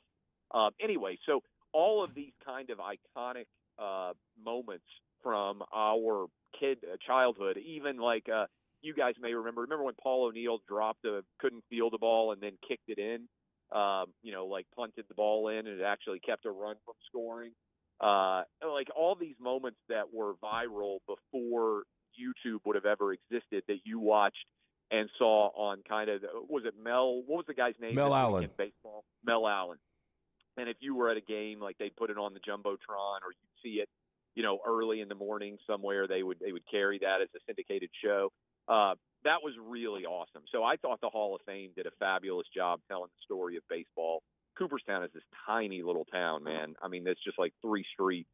And every store is baseball centric, obviously, and they have tons of baseball card shops and everything else. So it's been a lot of fun for all the kids. And like I said, there's 80 some odd teams this week. Multiply that times 12 or 13 on each team. Figure that each person has at least a couple of parents, if not brothers, sisters, grandparents, aunts, uncles, whatever, up here. And it really is just kind of a cool baseball village experience that we've really enjoyed. Dunaway was telling me about this missing sub. I don't know if you've heard about this. Yeah, I've been paying attention. I can't believe, and I forgot how many people are in it, but they're bolted in there. 5 of them. Yeah. So it's either they find these 5 individuals or they're going to run out of air. First of all, would you ever get in a situation like that? It's controlled by an Xbox controller. Yeah, what if the battery goes dead? Yeah, it's such an interesting question, because I had a friend from high school who went into one of these Navy nuclear subs, and they go underwater for like 6 months and don't come back up. And I think I'm a little bit claustrophobic.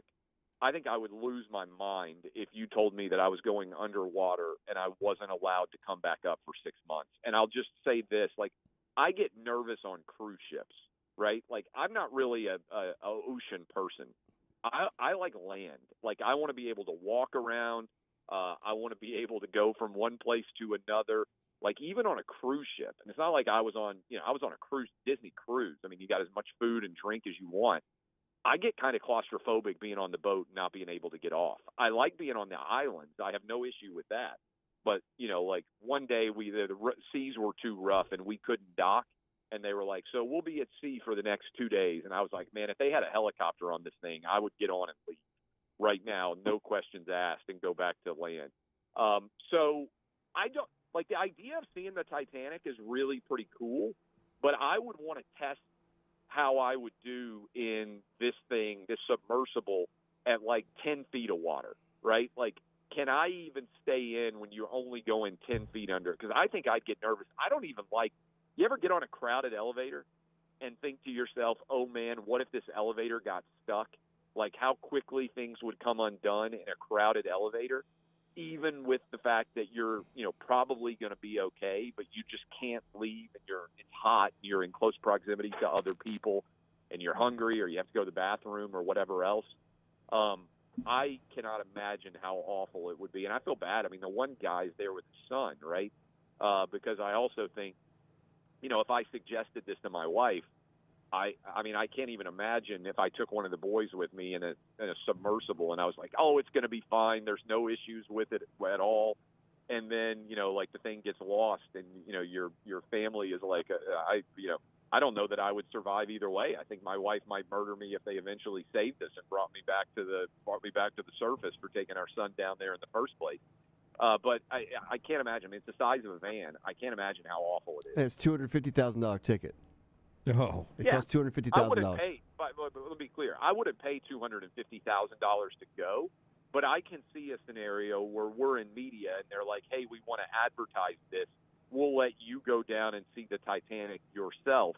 How many times have they done this journey, by the way? Do we know? I haven't seen that number. I think they say it's once a year or something like that, but do you know how far down the surface the Titanic is? It's on the bottom. So yeah, I think your ears are going to pop. It's 2 miles. I would just rather watch the documentaries. I mean, there's plenty of clear footage. I don't need to be down there.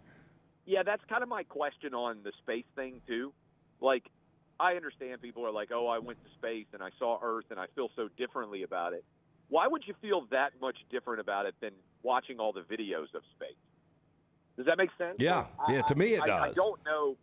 I don't know that I would think to myself, oh, I didn't believe, like I'm not Kyrie Irving, right? I'm not like of the opinion that the Earth is flat and like this is all a big ruse. I think like seeing it for myself would not be like, I'll give you an example. I'm close to Niagara Falls, relatively speaking here, right? I went to Niagara Falls and I was like, okay, it's like worth 5 or 8 minutes of looking at it, and then I was like, okay, I'm ready to move on, right? Like I didn't feel some awe-inspired degree of experience, and I've flown over the Grand Canyon, but I can't imagine taking the trip to the Grand Canyon. Like I'm not oh wow, like same thing with like Mount Rushmore, right? I imagine it's kind of cool to see, but once you've looked at it, it's like, okay, well, how much more time are you going to spend looking at it, right? Like I feel a little bit different about caves because you can actually go into the cave and experience. Like, have you ever been to Mammoth Cave? Like to me, Mammoth Cave way cooler than Niagara Falls because you could actually go into the cave and like walk around and take a tour or whatever. Whereas like you just look, that's a lot of water coming over a hill. Basically, like it just wasn't that awe-inspiring of a moment for me. Yeah, and Stan brings up a great point in here.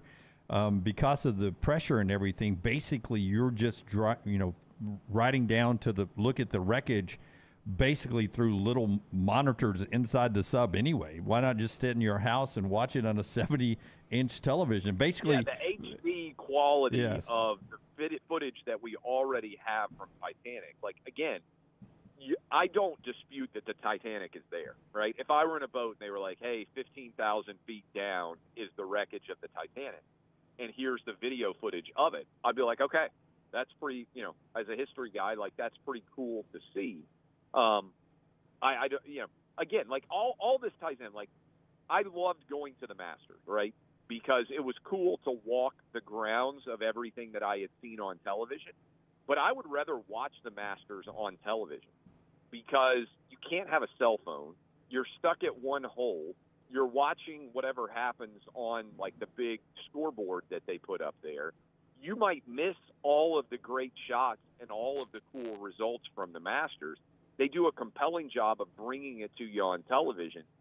I don't know if I'm getting old, but there's a lot of stuff that I'm like, man, this is better on television as a production than it is actually being there. Does that make sense? Much less having to spend $250K to go look out a porthole at the wreckage. Having said that, if I could go for free, I probably would have gotten on and gone. I just don't understand why we celebrate one of the biggest defeats in modern history. I mean, the Titanic was not a success. Because it was the biggest, the unsinkable, the biggest thing at the time. Like, this thing is amazing. This is the future. And then, whoops. Well, Dunaway, not to get too poetic here, but I think it's sort of a meditation on the failure of mankind to create indestructible and long-lasting excellence, right? Wow. Are you my Sherpa all of a sudden? Hold on. This is my big recollection from my trip to Italy, right? We went to, and I do love that. Like, that was incredible to get to go to see the Vatican City and to get to see all of this incredible artwork in person for the first time.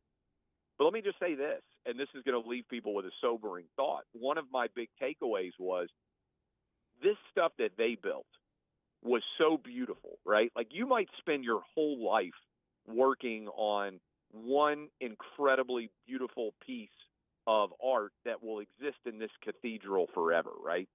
You're in the 1400s, you're Michelangelo, you're some incredible artist, or even you're just somebody working on the masonry or whatever it is of this incredible edifice. The idea is you're creating something that will last forever, that is of incredible artistic merit and beauty. What do we create today that is designed to last for any of our lives? Right? So far. Like, I asked this question. Like, what has been built since 1980, my life basically, that will still exist in 2280 and people would show up and be like, wow, this is amazing? Freedom Tower, I guess. Freedom Tower for you? Well, that's something that, because it's symbolic. Maybe, but I mean, even that is like, I mean, I'm going to be in New York City this weekend. I think I'm going to take my kids down to where the Twin Towers were. But the memorial there is to something that is no longer there, right? Unfortunately. But even if there hadn't been a terror attack there, do you really feel like any building that's being built is still going to be there in hundreds of years? I don't really. Like, I don't know that, our skyscrapers are built to last forever in a way that, a cathedral that was built in 1300s was. And I'll give you an example. The Pantheon in Rome is over 2,000 years old and still used, right? Like, you could have had Benjamin Franklin walk into the Pantheon in 1760, and the Pantheon would have almost been 1,800 years old when he was there. Wow. Clay, our videographer, Scott Forster, makes a great point, though. The Floribama, it'll be around. I mean, I think the Floribama predates 1980. Like, again, it does. You're right. I don't want to make people question everything in their life right now with this interview. But I mean, when you go and look at all these majestic, incredible things that exist, and some of them have existed for thousands of years, what have we built that you feel confident will still be there in 200 years that people would care and be willing to pay or be willing to give their time to go visit? I'm not sure there's anything. Now, you can say, oh, we made movies like Star Wars will still be great in 2280. Maybe people will still care about like Star Wars or, like some of the movies that we've created. But I'm not that optimistic. It feels like everything we create is very disposable today.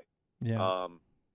Anyway, so Layman Believer says, according to Al Gore, Freedom Tower may be only viewed through a submarine by 2050. So that's a good point. Yeah, the world may not even exist by 20. Maybe our legacy will be that the world doesn't exist anymore. I don't know. So on that happy note, I'm going to go watch Little League Baseball. Clay, always appreciate the time, man.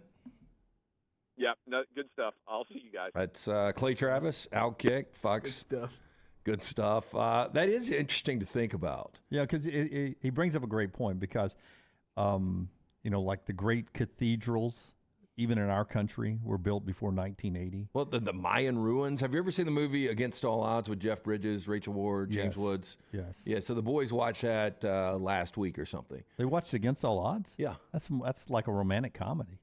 It's not a Not a comedy, but it's a romantic film. Well, I mean, it's based on really sports gambling.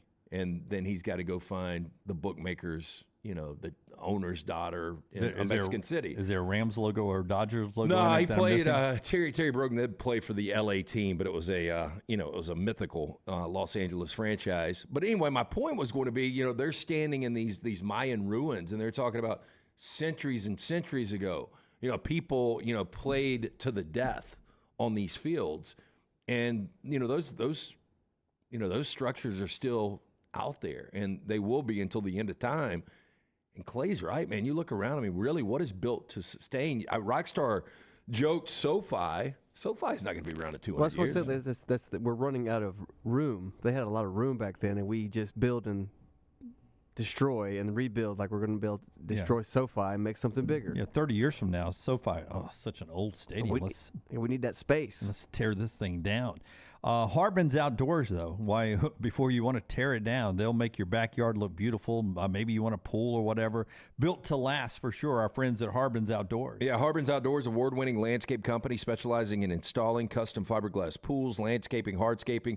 Jeremy and his team, one-stop shop for your pool construction needs. Harbin's does it all, from the install to the lighting, final hardscapes around the pool, everything in between. It's beautiful work. You can find them on Instagram at Harbins_outdoors. See it for yourself, or call or text Jeremy directly, 205-300-0718. At Harbin's, you and your home are the center of all that they do. Call them today for all of your landscaping needs. Seriously, things that you think, what are we looking at, 100 years, 500 years, 1,000 years, things you think would still be around? I would just go 100 years. 100 years. So 100 years from now, things that have been built since 1980 we think would still be there.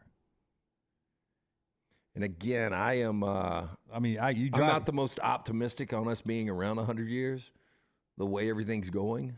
Yeah, you drive by strip malls that are so empty now, and all the old grocery stores that are empty, or old Walmarts that become empty, or Superior Grill. Yeah, that one hurts you every time. No, but that's been a year. If you're the landlord there, if you own that property, don't you want a successful business to stay there? Yeah. John says stone lasts longer than steel. Is that true? We're back in a moment here on TNR. Follow LT on Twitter at @TheLanceTaylor. Hi, this is Wes McClooney, owner of the New Balance Birmingham store. Conquer whatever summertime activities you want to take part in, all while wearing the perfect shoes. Our fit specialists take precise measurements of your feet and analyze how you walk and run so that your shoes fit perfectly. And we haven't forgotten about the kids either. We'll get them equipped for summer camp or whatever adventures they take on. Stop by the New Balance Birmingham store today, located on Highway 280 next to Chick-fil-A. New Balance Birmingham. Experience the difference a custom fit makes today.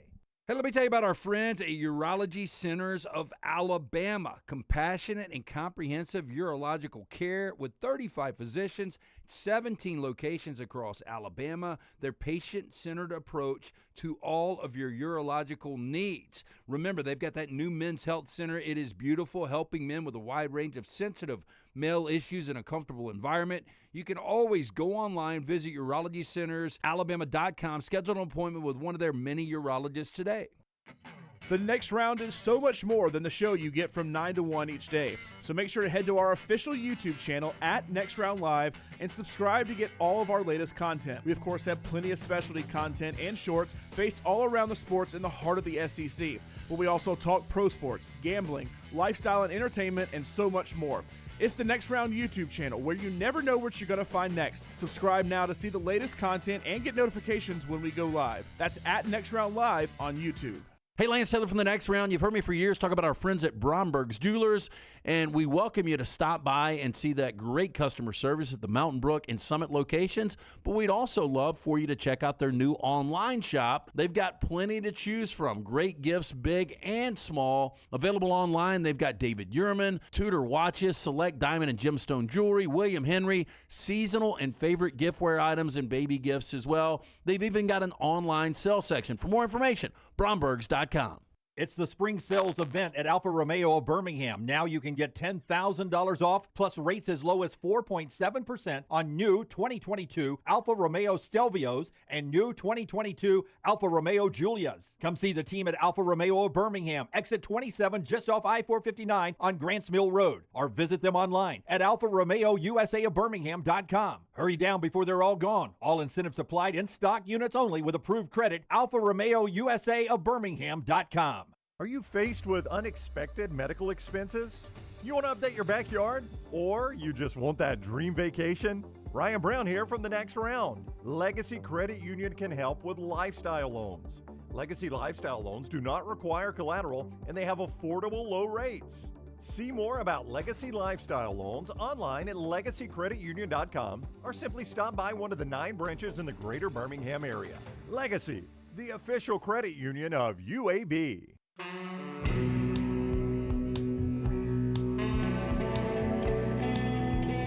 Hey, last night, yesterday, Tennessee rallied from 4 down, eliminated Stanford 6-4, sets up a big game tonight at the World Series in Omaha. LSU and Tennessee, 6 o'clock, loser goes home. Tennessee's the favorite. Here's Tony Vitello and Jared Dickey on Tennessee coming back, surviving, and advancing to battle LSU again.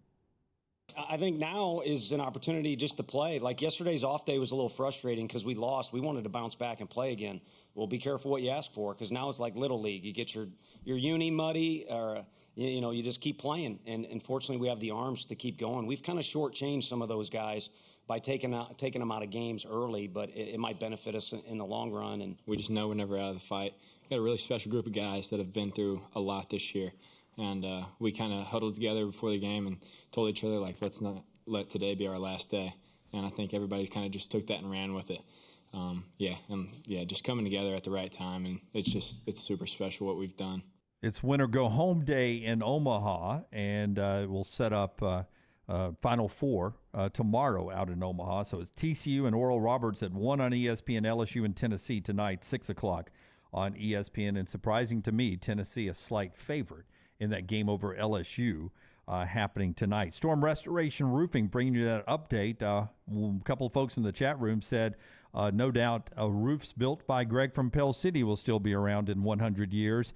I don't know if that's part of his guarantee, part of his warranties, but he will build the best that's out there. That's Greg from Pell City and Storm Restoration Roofing, 205-542-3531. 542-3531 for that free no-cost roof inspection. I tell you all the time about that free no-cost roof inspection because you see some of the windstorms, thunderstorms that blow through. Maybe you got a limb down or something. Just think about maybe what that does to a shingle up there. It loosens a couple of shingles or maybe bends one that can cause some water seepage that causes some damage. Get that roof inspected with Greg from Pell City, Storm Restoration Roofing, 205-542-3531, 542-3531, locally owned. He owns it. He and his wife owns it, so it's not going to be some big company that's got some big billboards around town that's going to come out there and try to take advantage of you. They're local guys. He's a family guy, honest guy. We keep getting people who watch our show, listen to our show, tell us Greg comes out and does that free no-cost roof inspection, sometimes does a repair or two, and does it for free and just says, hey, I'll just make that part of your free no-cost roof inspection and hope when you replace your roof, you'll remember me. Remember I did that for you. That's the way he does business there. Just a good, honest guy. Greg from Pell City. Look him up on Facebook or call him up, 205-542-3531 for Storm Restoration Roofing. A lot of people are talking about our ballparks. And now I wonder, it's official now. We got the date for the Rickwood Major League Baseball game that's going to happen. And I can only imagine what the tickets are going to be, but it's officially official now. Giants and Cardinals are going to be June 20th, 2024. June 20th, 2024. So they announced that it's going to be 1 year from today. I think it'll be $1,000 ticket. I wasn't even joking. I was mentioning this to my friend Lauren Sisler of the SEC Network. You see the official announcement from Major League Baseball. San Francisco Giants, St. Louis Cardinals, June 20th, 2024, right there at Rickwood Field, the oldest active ballpark in America. And I was talking to her, we were having dinner last week, and some friends that were gathered there, that I think it will be the most expensive get-in price sports ticket in Alabama sports history? Okay, so let's think back. Alabama LSU 2011. The game of the century is this build. Do you think the get-in was $1,000? I don't think it was. Now I can check with ATEX. Got to reach out to those guys anyway. Yeah, if we when we contact Steve and the folks at ATEX, ask them the most expensive get-in they think in the history of Alabama state sports, the state of sports in Alabama. Like, if it's not the game of the century, I would go Jordan-Hare Stadium. First time ever, 1989, Alabama at Auburn. Well, I'm going to go that you're going to be right on this, because I mean, what does Rickwood hold?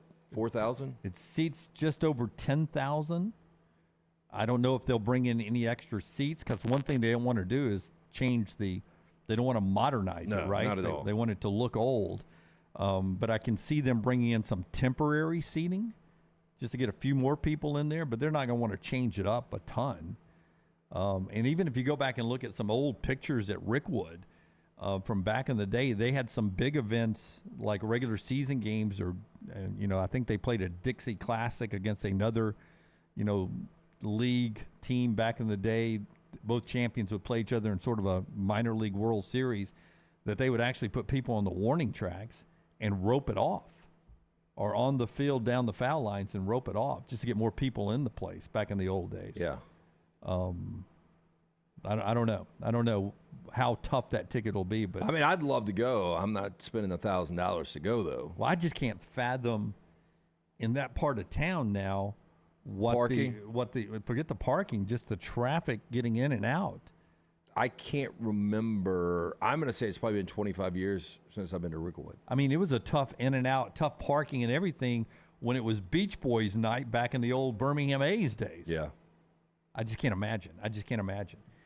Maybe we'll do a lot in a year out there.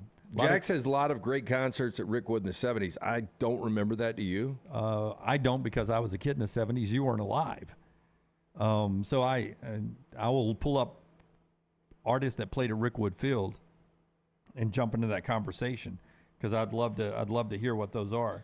Let's do Rockstar's viewing menu. I'll check that out. Tell us about New Life Art. Rockstar is going to tell us what he's watching, and I'll check concerts at Rickwood Field. Artist Daniel Moore has just announced his next masterwork in oils. The Legacy continues, the sequel to Moore's 1992 sold-out painting. The Crimson Legacy features iconic moments and memorabilia from the last 30 years of Tide football. Don't miss your opportunity to own this lasting tribute, sure to be cherished by Bama fans for years to come. Pre-order your print or canvas of The Legacy Continues from New Life Art. It's special pre-publication pricing through July 15th. Again, go to DanielMooreArt.com. That's DanielMooreArt.com.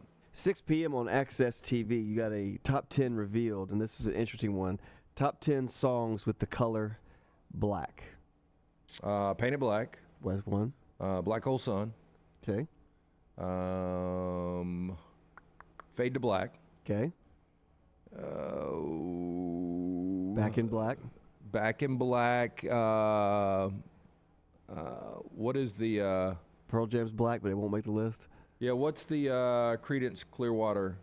Bad Moon Rising. I don't think they have I'm trying to think of Black. Is there not something Blackwater? Blackwater's Righteous Brothers. Not Righteous Brothers. Doobie Brothers. Doobie Brothers, yeah. Nah, I'm almost out. I gotta do 10 of them. Black Betty, Blackwater, Blue on Black. Ooh, that's a good one.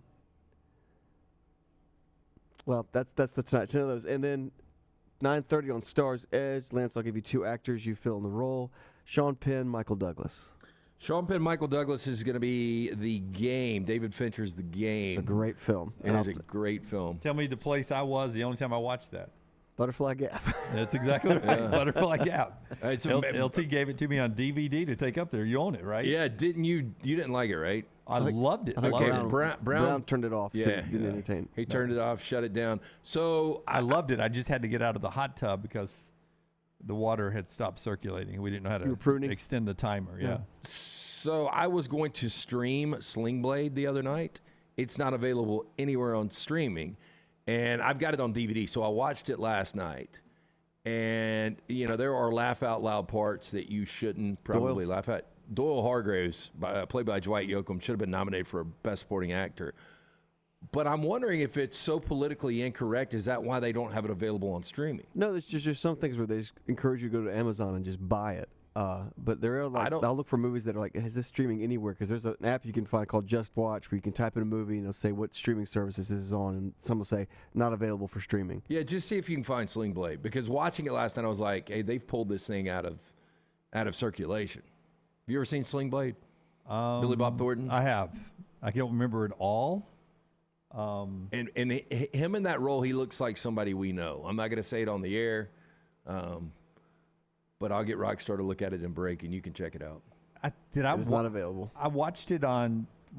Did we watch it on the bus coming back from the national championship? On the way, because it was kind of middle of the night. We went to a truck stop. They had a bin of DVDs, and I was like, if you guys want to be entertained, Sling Blade. And busted that thing out, and we laughed all night. Okay, Rickwood Concerts, Rockstar. Beach Boys 85, way after their prime. This is some of the highlights. By the way, Brian Wilson, 80 today. 81 today. Wow. 81 today. Ironic that it comes in here. 1976, July 23rd, 1976. This would have been in the heyday of these folks. Bob Seger, Kansas, and Kiss together on the same interesting ticket. lineup. Yep. 1975, Leonard Skinnard played there. Oh, wow. That'd been nice. 1973, Uriah Heep, Earth, Wind, and Fire, and Tucky Buzzard. I could dig a little Earth, Wind, and Fire. Mm-hmm. Yeah. Also in 73, Edgar Winter, James Gang, and Peter Frampton. Bunch of guitar guys. Also in 73, Johnny Winter, Foghat, and Brownsville Station. Slow Ride. But the coup de grace, is that how you say that? Coup de grace. Coup de grace. Coup de grace. I'm so not smart. 65, in their heyday now. On the same ticket, I guess? Or is this different concerts? And what year is this? 1965. This may be different concerts as I look at this. No, it's all May 7th, 1965. The Beach Boys, Rolling Stones, the Righteous Brothers, Marty Robbins, Sonny James, Cannibal and the Headhunters, Skeeter Davis, and Bill Reeves. 8 acts on May 7th, 1965, Rickwood Field. Quite the festival. Yep. I wonder what a cold beer cost back then. I would say... You think less than $1? Yeah, I'd say 50 cents. 50-cent beer. Get plowed on $5? Maybe a quarter. Rickwood Field. I always love seeing great concerts and stuff. I mean, Legion Field, I've seen Counting Crows and Rolling Stones. I've seen 2 Rolling Stones, 2 U2s, I believe there, right? They do 2 or 1. I know they've done 1. They did Zoo TV. I know that one. Yeah, I think thought they it was did one. such a bad venue for music. It's not very fun, but I mean, where else are you going to go with the amount of people that are going to attend that? Where can you go? Jack Bailey says that was the Shower of Stars in 1965. Okay. So I guess they did big tours back then. A lot of black songs. Black Bird by the Beatles coming in. Black Diamond by Kiss coming in. There's a lot of black songs. RTD4, my granddad and Sonny James were great friends. Is Sonny James the guy that started Full Moon Barbecue, or is that a different name back in the day? It's Pat James. Pat James. I knew it had James. I'm sorry. I apologize. I had no idea. Thank you for the apology, though. Sonny James and Pat James is pretty damn close, Rockstar, when you're talking about black and white. Paint It Black, says Goose. Who's that by? Black Dog. We didn't mention Black Dog. Led Zeppelin. You got Rolling Stones did Paint It Black. A great song. Yeah. It's been redone, I think, even maybe better by some. Oh, that's just a great Stir of Echoes. Great film, a Kevin Bacon film, preceded by Sixth Sense. I did not like Stir of Echoes. I liked it. Jack says WVOK sponsored the Shower of Stars throughout the 60s. Joe Rumor of the AM Powerhouse 690 back in the day, he said what? But I mean, the Rolling Stones and them were doing basically a radio Shower of Stars back then. That's surprising to me. I mean, hell, how many times did the Stones come to Birmingham in their career? 15, 20? It seems like they've come here a lot. Yeah. Crazy how things used to be. All right. When we come back, we'll jump back into college football a little bit. react to Joel Klatt's interview with Nick Saban on a couple of topics. We'll actually talk to Joel Klatt. He'll join the show at 12 noon to start the final hour coming up. That was Rockstar's viewing menu brought to you by our friends at New Life Art. Jump in there with our friends at New Life and check out everything they have to offer. Bud Light, easy to drink, easy to enjoy. I'm about to get a little energy from a Diet Coke from our cooler. You hang around. We're back in a second on TNR. On Twitter and Instagram at Ryan Brown Live. It's the spring sales event at Alfa Romeo of Birmingham. Now you can get $10,000 off plus rates as low as 4.7% on new 2022 Alfa Romeo Stelvios and new 2022 Alfa Romeo Giulias. Come see the team at Alfa Romeo of Birmingham, exit 27 just off I-459 on Grants Mill Road, or visit them online at alfaromeousa.birmingham.com. Hurry down before they're all gone. All incentives applied, in stock units only with approved credit. Alfa Romeo USA of Birmingham.com. This is for the men who never settle, the ones who believe only quitters end a game in a tie, the type of guys who choose the bar with the biggest TVs to overcompensate for theirs at home. This is the Lodge mentality. This is Twin Peaks. Hey, Lance Taylor from the next round to tell you about my friends at Michelson Laser Vision, located conveniently UAB Highlands. Almost 20 years ago, I went in for the procedure. Only took 12 minutes for both eyes. When I went in, I had 20/200 vision. I was legally blind. Now I have 20/15 vision, still 19 years later. Make the call today. Schedule a hassle-free consultation. 969-8100. Dr. Mark Michelson, Dr. Jen Michelson, Michelson Laser Vision. Make sure you tell them the next round sent you. 969-8100 or MichelsonLaserVision.com. Hey, Ryan Brown here from the next round. Do you want to help pay for my kids' college and look great while you're doing it? You need to go to the Next Round store. Everything from hats to short sleeve and long sleeve t-shirts, sweatshirts, hoodies, zip-up hoodies, and much more. And we're adding new things all the time. Why would you not want to see my kids get a great college education and look great out in the public while you're doing it? Get the gear we wear all the time on the show, and there's only one place to get it. NextRound.store. That's NextRound.store. Summer is here, school is out, and that means moving season. If you need help buying a home or selling your home, you need Holly Mack Wilson. Let Holly Mack Wilson do for you what she did for 70 people last year. Find you the home of your dreams. She is a professional who helps you with every step of the buying and selling process. Holly Mack Wilson will help you find a home, negotiate the best price, and help you get your home ready to sell. She helps you get the most out of the house you are selling and helps you get into the home of your dreams at the best possible price. Holly Mack Wilson can help you find a home anywhere in Alabama, from Huntsville to Mobile. So call Holly Mack Wilson today, 205-901-9446, or check her out online at hollymachomes.com. Then sit back and enjoy your summer. Who knows? She may even help you plan your summer vacation. That's Holly Mack Wilson at 205-901-9446 or hollymachomes.com. Holly Mack Wilson, your trusted and professional travel planner and Keller Williams agent. Hey, coffee lovers, the Next Round blend is available right now. Our specialty coffee roasted on demand with 100% Arabica beans, available in light, medium, and dark roast. Order today at nextround.store, nextround.store.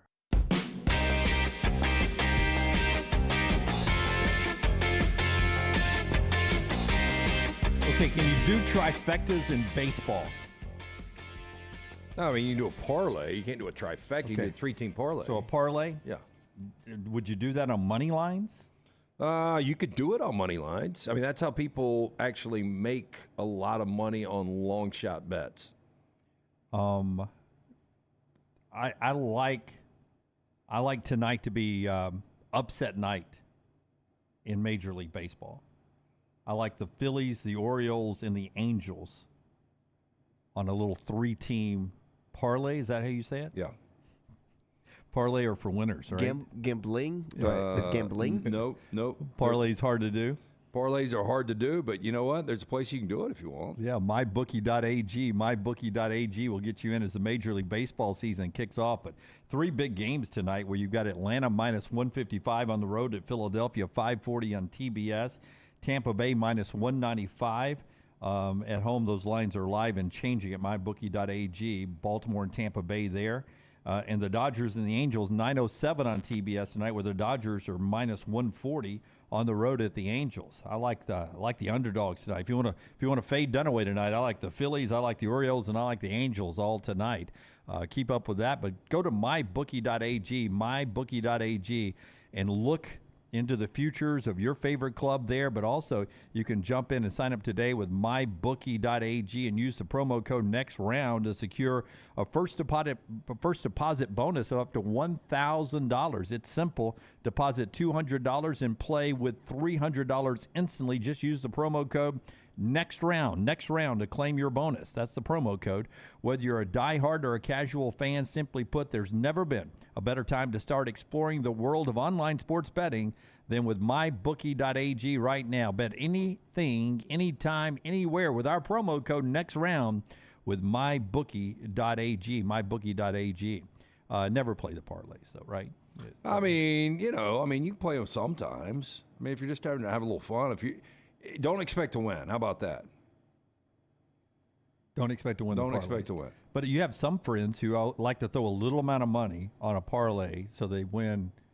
When they hit a parlay, they get that big payout, right? I had a friend, and we had a offshore book, and this is 20 years ago, and it allowed us to do 8-team. Well, you could do up to 10 teams, but he would do 8-team baseball parlays, and he would play the dog. And you start compounding those odds, and like a $100 bet would pay like $30,000. And so he hit 2 in one day. Wow. Yeah. And I'll never forget, he got this is when they would FedEx cash. He'd FedEx them cash. They'd FedEx you cash. Very illegal. You're not supposed to do it. I won't name names. But he got $60,000 FedEx envelope from 2 baseball parlays. Wow. Almost like he was a old Kentucky recruit back in the old days. Almost like in it. basketball. Yeah. I think they sealed up those packages a little bit better than Kentucky did. We've got the Bud Light poll question out there brought to you by our friends at Bud Light. Because LT said this earlier when he was talking to Connor O'Gara. Hugh Freeze is the best Auburn coach. He says since maybe Pat Dye, so you can go vote there. Is he the best Auburn coach since Gus Malzahn / Gene Chizik, Tommy Tuberville, Terry Bowden, or Pat Dye? You can go vote right now at Next Round Live. And you're not kidding. I mean, Hugh hasn't coached the game at Auburn, but you think when it's all said and done, he'll be the best Auburn coach since maybe Pat Dye. You know, the SEC's obviously gotten more difficult just with great coaches. Programs are getting better and with expansion. But I look at what Malzahn did, and he did play for a national championship. Tuberville went undefeated. Pat Dye had, some consider what was a national championship-like year. Gene Chizik obviously won a national championship. I don't know how you feel. The tough ones would be, or the tough one for me would be, it's not even. Yeah, I mean, I don't think there's been a better coach since Pat Dye. Tommy Tuberville was a good coach. Malzahn's a good coach. Tuberville was unbeaten in 2004, so he had that year. Terry Bowden was unbeaten in 1993. He had that year. Pat Dye should have been national champions in 1983. I mean, you jump Miami in what was a virtual tie game. I mean, if you go back and look, Nebraska, Tom Osborne could have easily kicked and tied that game, and Nebraska would have been national champs. I like how he played it, though. Didn't like the play call. Yeah. I liked how he played it. Well, I mean, you go back to, what was it? Catholics versus convicts in 1988. Miami and Jimmy Johnson, they come back, and they'd had everything go wrong in that game, but they scored late, and it's 31-30. And they could have kicked, tied, and probably would have stayed number 1 in the country. And he went for 2 and didn't make it. And Notre Dame went on to win the national championship. Boy, it would be tough to not go for 2, wouldn't it? Yeah. I mean, nowadays we've got overtime. Yeah, you don't have that option, or don't have to. As crappy as the overtime is, don't have to figure that out. So where would you go on that? Like if you had to, and again, it's sight unseen, but it's really not, because we've seen Hugh Freeze at multiple stops. I mean, this is his 4th Division I head coaching job. Well, I mean, he's got to coach it first, but I think when it's all said and done, this is the best job he's ever had, though. Yeah, when it's all said and done, I think he will fall, somewhere after Pat Dye on the importance of Auburn coaches, and then we'll see if he can pass, Ralph Shug Jordan. But I don't know what he'd have to win multiple national championships to pass Pat Dye, in my eyes. I'm not an Auburn person, but in my eyes, the importance of what Pat Dye did for Auburn football. Because Pat forever brought Auburn on an even playing field with everyone else in the SEC. Yeah, I see that. But where the SEC is now, and with Auburn trending the wrong direction, this could be a Pat Dye-like moment for Hugh Freeze. And if he's there, if he's able to coach there a decade, win 2 or 3 SEC championships and win a national championship, I think you can, start a debate. Yeah. Hugh Freeze and Auburn, number 29 in our 40 and 40 countdown today. We'll talk a little bit more about them coming up in our 4 downs in our next hour. In the conversation right now, though, Joel Klatt, who will be with us at 12 noon, had an extended conversation with Nick Saban, and he hit on a couple of topics. And one of those that he hit on was just, when you talk to Nick Saban is the guy everyone goes to get a comment about college football. And he believes, Klatt asked him, he's like, when you're giving answers about college football, are you giving answers what you truly believe is the best interest of college football, or what's the best interest of Alabama? And it was an eye-opening comment. I mean, Saban says, I really am trying to give what I think is best for college football, and what's best for college football is best for all of us, not just Alabama. Yeah, I kind of don't even get that. I mean, look, you always look out for your own, but, Alabama is one of these premier programs, so I don't know how college football can take away from what Alabama's doing, if that makes any sense at all. Yeah. Now, a lot of people nationally reacting to Klatt's interview got hung up on the fact that Saban continued to double down about last year's team, 2 road losses, and how, are we putting the best 4 teams in there? Are we going to put the best 12 teams in there? And his discussion about, how we evaluate teams. And it shouldn't be just about who's got the most wins. It should be about who the best teams are. Yeah, but I still think that the committee got validated last year. I mean, you think about it, TCU-Michigan was a hell of a game, but TCU won the game. So I think, them getting there, although they lost to Kansas State in the Big 12 championship game, I think they proved they deserve to be one of the 4 teams. On the other side, Ohio State should have beaten Georgia. So I think they got the 4 teams right last year. Now, at the time of it, I probably would have said Alabama was one of the best 4 teams in college football. You can go see the whole Klatt interview where you get Joel Klatt's podcast, wherever you get the podcast, and we'll talk to Joel about it, including his conversation about the chase is greater than the capture. His conversation with Nick Saban. Klatt comes away very impressed. He also did this with Deion Sanders, and it's a series of big noon conversations that Klatt is doing with Fox leading in to the start of the college football season. Everyone reacting, including Forrester, to the news that has come down that Dominique Wilkins has joined the ownership group of our soccer team in town, the Birmingham Legion. So Dominique Wilkins buying a share of the Birmingham Legion here in town. Strange how these things happen. It's got to be one of those things. I don't know if Dominique's a soccer fan. I would assume he's not, but I could be wrong. But is this one of those, your financial advisor is like, hey, got a tip, got an opportunity for you here in Birmingham? Well, I do think that that you'd be surprised at athletes who all of a sudden fall in love with the sport of soccer when they're watching it. But it's an interesting time, to own a team in America. I don't know what the future of the MLS is going to be. If Birmingham, the ownership group could rise up and one day be part of the MLS, which could have a big boom coming. The news comes last night that July 21st is when Messi's going to make his debut with Miami. The Miami ownership group pointing out, Inter Miami, that all my fellow owners in MLS, be ready because we're about to experience a Messi boom. We'll always look at American soccer as pre-Messi, after Messi is what the ownership group, not Beckham, but another one of the owners is saying from Inter Miami, that we need to be ready to capture what is going to be the fan interest here. And you don't know what that will do for other teams. So a good opportunity for Dominique maybe to buy in. Yeah, I'm probably, I don't know if I'm in the minority with this or not. I really wouldn't care about going out and seeing Messi play. It doesn't do anything for me. But is this the equivalent of when Pele played for the New York Cosmos in the late 70s? Well, they think because of television, and the exposure, the streaming that this will get, it'll be a bigger impact than Pele. Okay. But that is where they go back. That is the comparison. Yeah. So, because I remember that was a big deal. I mean, we all as kids talked about Pele. Yep.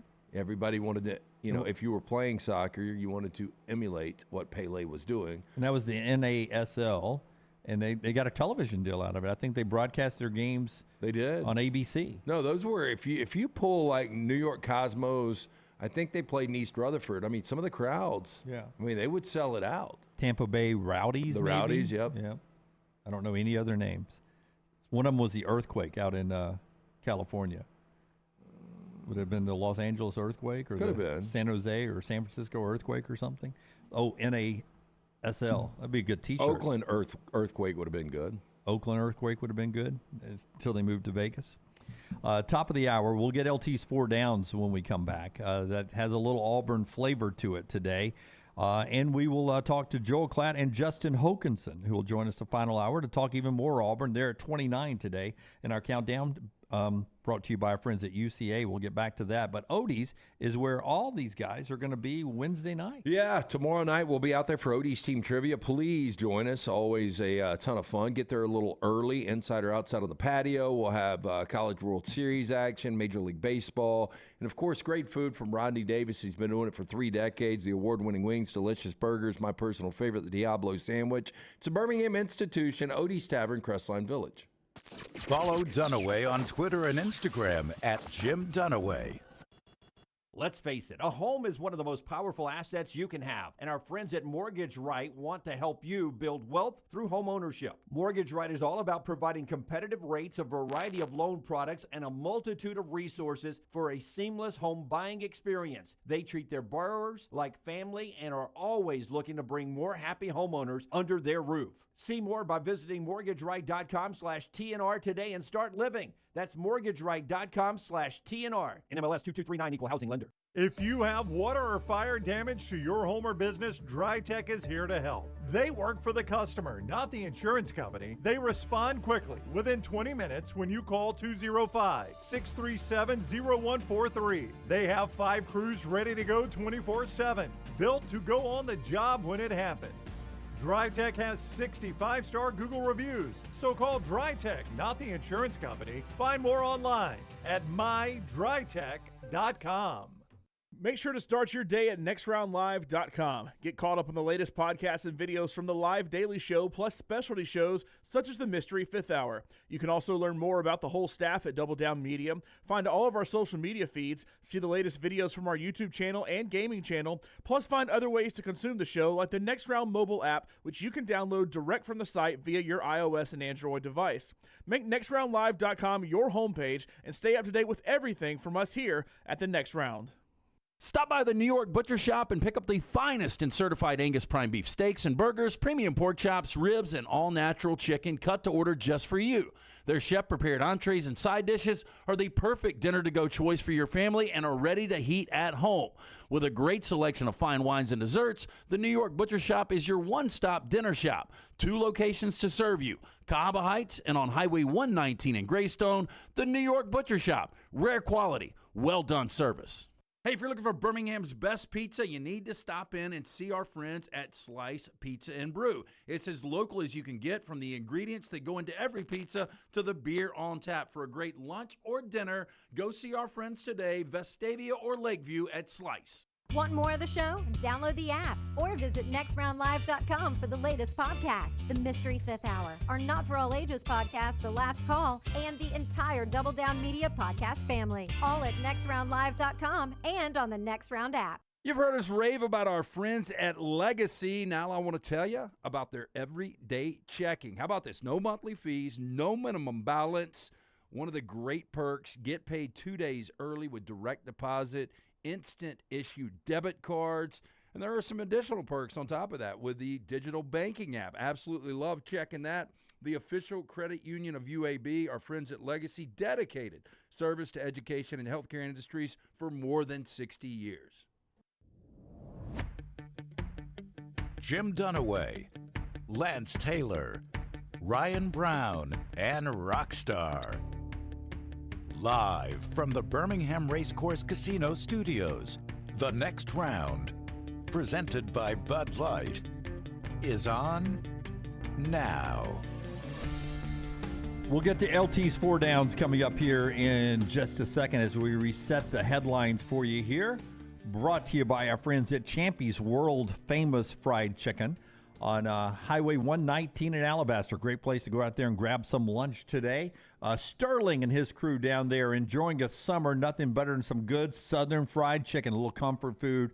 If you're headed down to the beach or coming back, just right off the I-65 exit there, Highway 119 in Alabaster.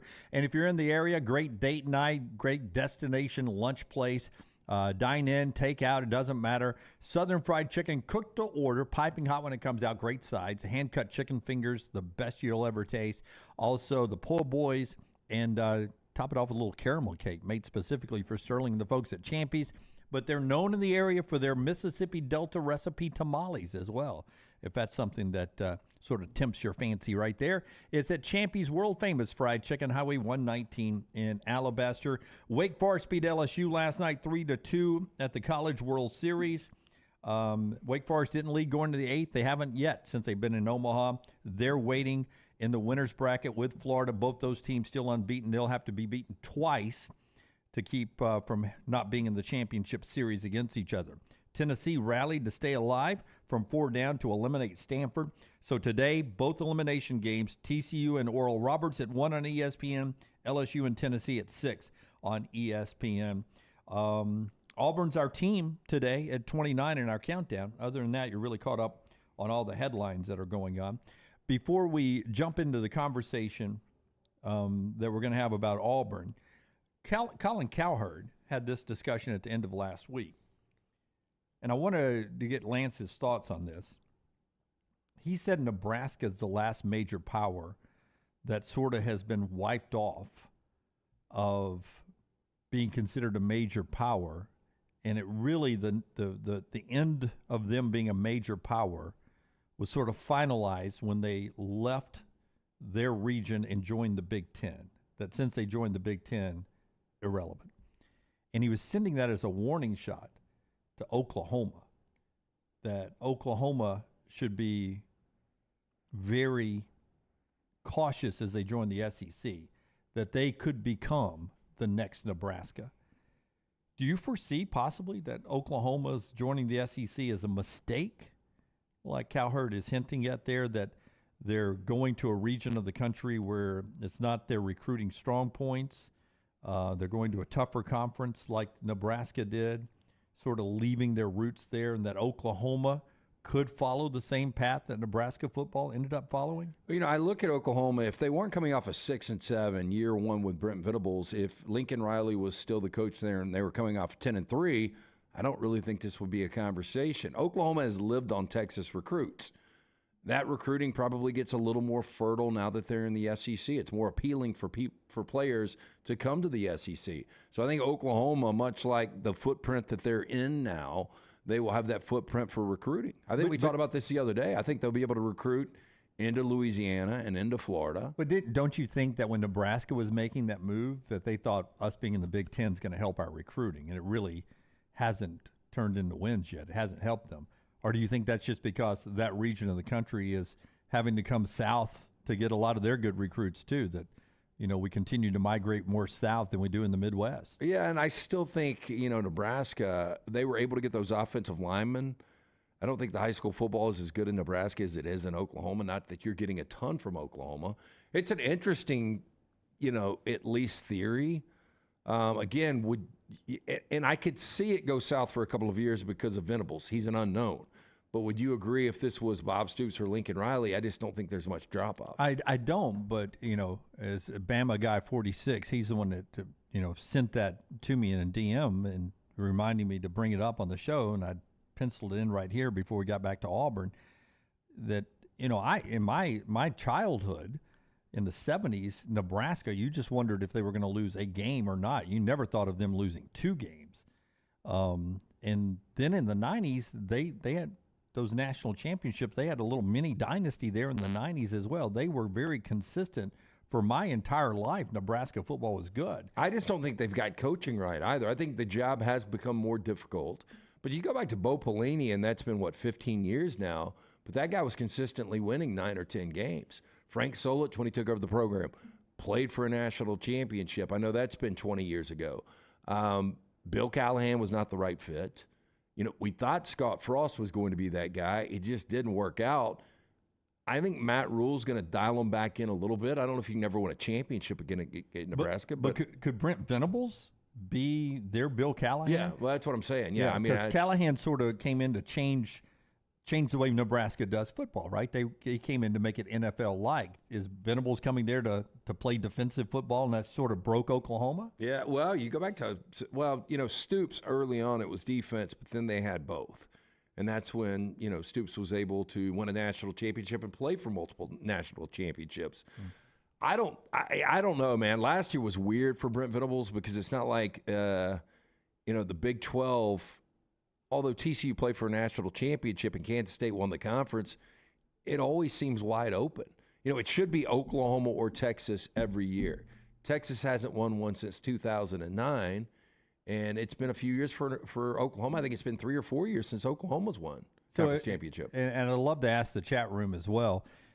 Can you guys tell me a blue blood you would consider where Nebraska was that you think one day could fall off the map like Nebraska did? Now, not saying Nebraska's not going to come back. We believe in Rule and Satterfield. They're not a blue blood, but Miami. I mean, Miami was the dominant team mid-'80s through 2002. I mean, they were one of the top 3 or 4 programs, and Miami's just they're irrelevant right now. Florida State was irrelevant until last year. We'll see if they can back it up this year. Yeah, but that's 2017 to now, so it hasn't even been a decade that they were irrelevant, Florida State. Well, the national championship. Well, not 17, 13. But 13. Yeah. So in 13 so it's been a decade now. But I mean, that's a pretty big drop for Florida State. Yeah. Miami's a bigger one, yes. USC was, 2004 is a long time ago. If it wasn't for the Lincoln Riley hire, you'd start to ask some questions. Same with Texas. Oh, yeah, Texas. I mean, again, for Texas to almost go 15 years without winning the Big 12, when you've had Kansas State and you've had Baylor and you've had Oklahoma State, teams like that winning the Big 12, it's just unacceptable. Florida right now. Yeah, Florida's heading that direction. Now, look, you talked about, hey, look, if you think Florida's not going anywhere or you think Florida is going the wrong direction, look at what Billy Napier's doing on the recruiting trail. I would just say A&M's always been up there on the recruiting trail, and it hasn't equated to wins. NH3425 throws Virginia Tech in with Miami and Florida State. Virginia Tech, I think we actually said it when Frank Beamer was there. Frank Beamer's making that job look easier than it really is. What's life at Virginia Tech going to be like without Frank Beamer? So far, not good. Yeah, this was the same Bill Snyder, Kansas State. Now, I think they found the right guy now in Chris Kleiman, but those are just really, really difficult jobs, and they had the right guy there. But I don't think Virginia Tech's ever going to be back to where they were. Our friends at Slice brings us 4 Downs every day. Great place to go by one of those 4 locations for lunch or for dinner.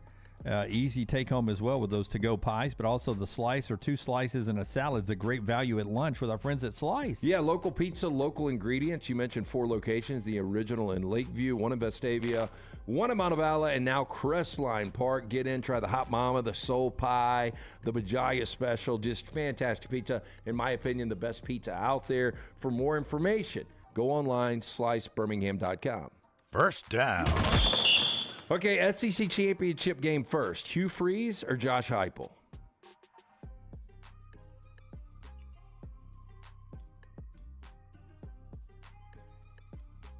Hugh Freeze, because we're getting away from divisions. Last year was a good chance for Heupel. Didn't happen in the Georgia game. And then lost to South Carolina down the stretch. But hard for both. But I would say Hugh Freeze. I would go Freeze too, because you go back to Chiswick won a national championship, but we just ran through it. I mean, Terry Bowden was unbeaten in '93, Tuberville unbeaten in 2004. Chiswick won a national championship. Malzahn played for one in 2013. It seems like every guy not named Harsin has had an opportunity to have a year or 2 really good ones, and it's been a while for Tennessee, and when you take away the divisions, you got to be the 2 top teams. So I'm gonna go Hugh Freeze. Yeah, I'm gonna go Hugh Freeze too. I like Heupel. And Heupel's closer, obviously, right now. Heupel's closer because Heupel took this job over. Now that Hugh Freeze has taken this job over, I think it will be what you saw with Heupel. He'll close the gap quickly. Yeah, if it's not this year for Heupel, if he doesn't have another great year, bounce back, Milton's better than advertised, and you get Georgia at home. If it's not this year when we go out of divisions, I think you're about to get a lot of Georgia, Alabama, LSU, and maybe a rotation of throw somebody else in there as well. Second down.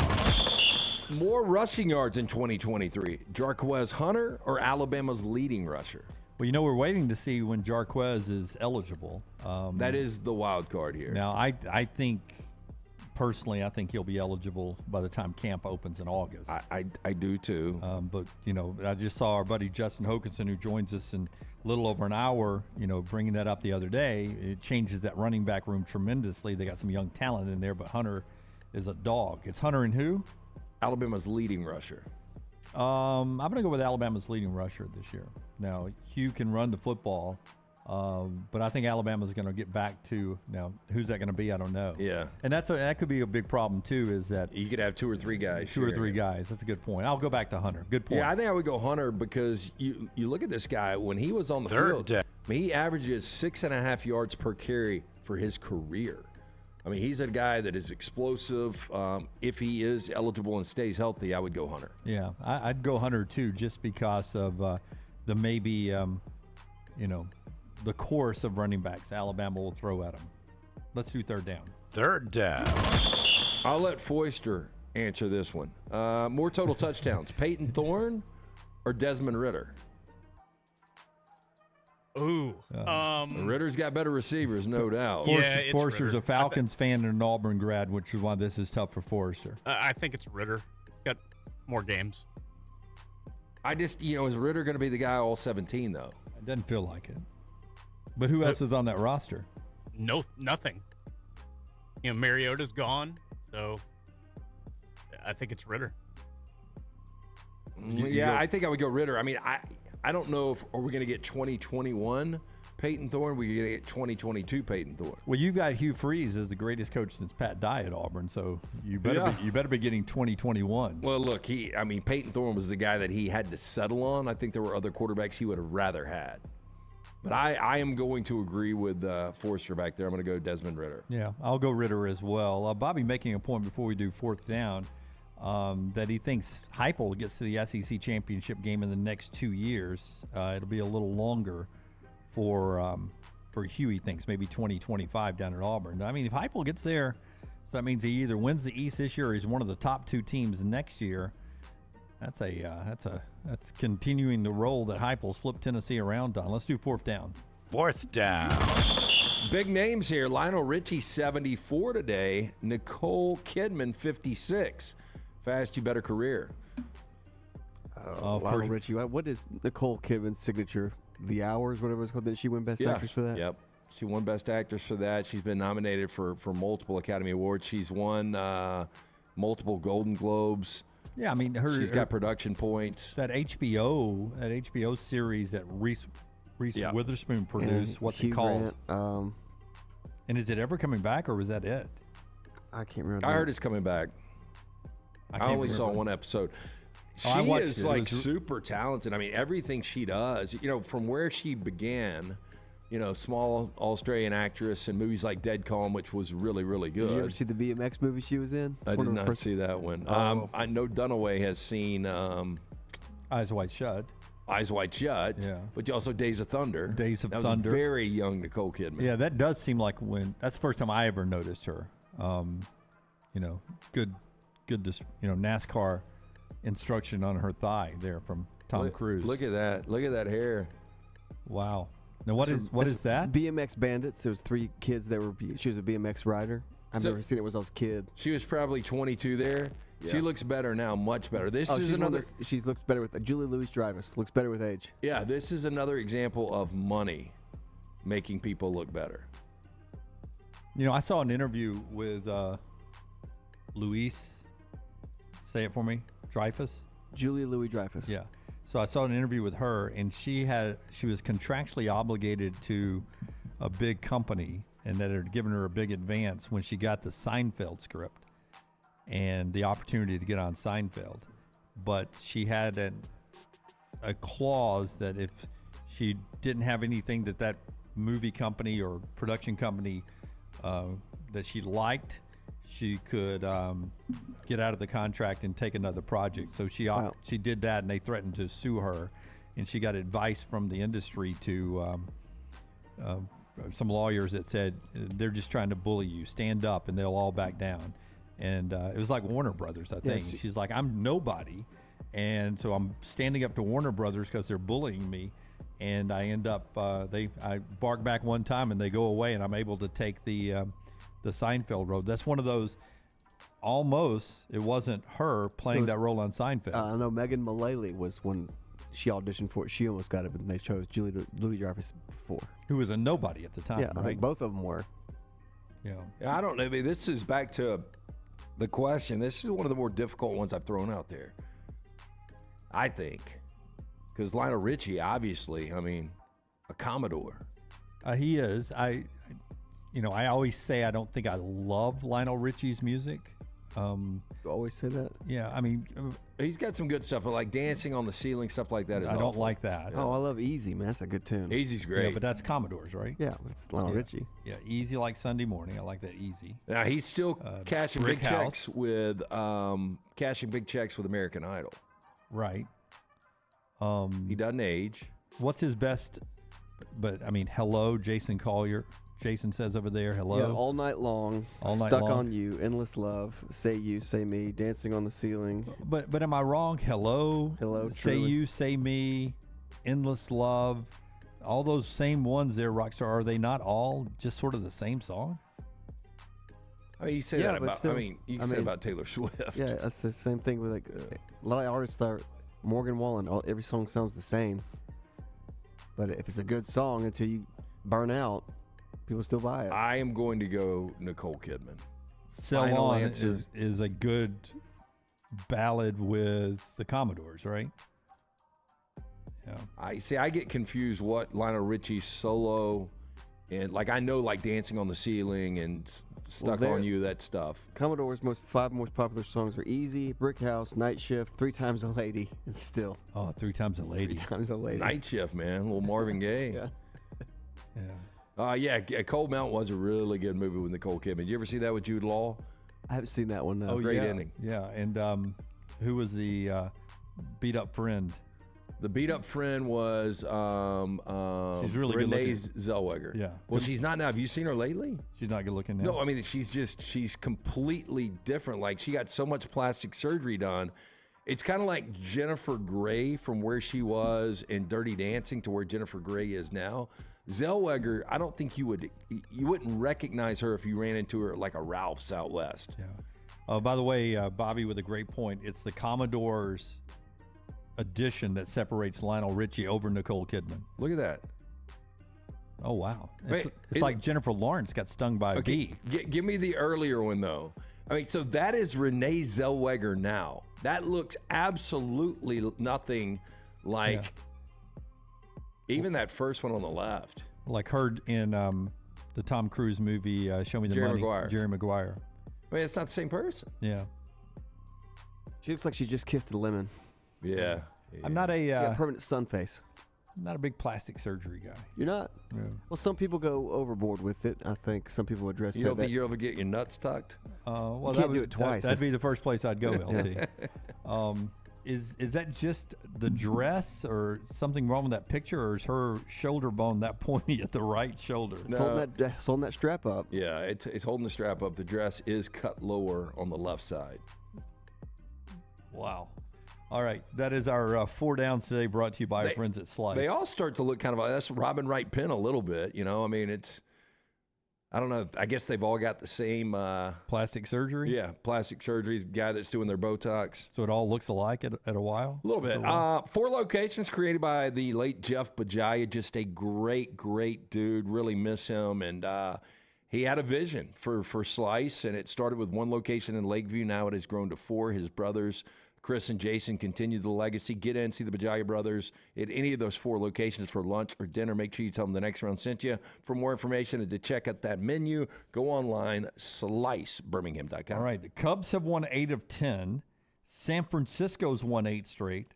The Reds have won 9 straight. I think the Braves are on a 6-game winning streak. Who's losing in Major League Baseball right now? Big night ahead in Major League Baseball. Dodgers are? Yeah. Luis Ariz, 5 for 5 last night for the Marlins. They beat Toronto 11-0. That gets him back even to 400 in the batting average. You know, I was laughing last week. You know, he had a 0 for 15 streak. Right. And it got landmined him? Yeah, it dropped him to 378. And I was like, you know, we were hyping this dude up. And Ariz now is at 378. He might not hit 325 for the season.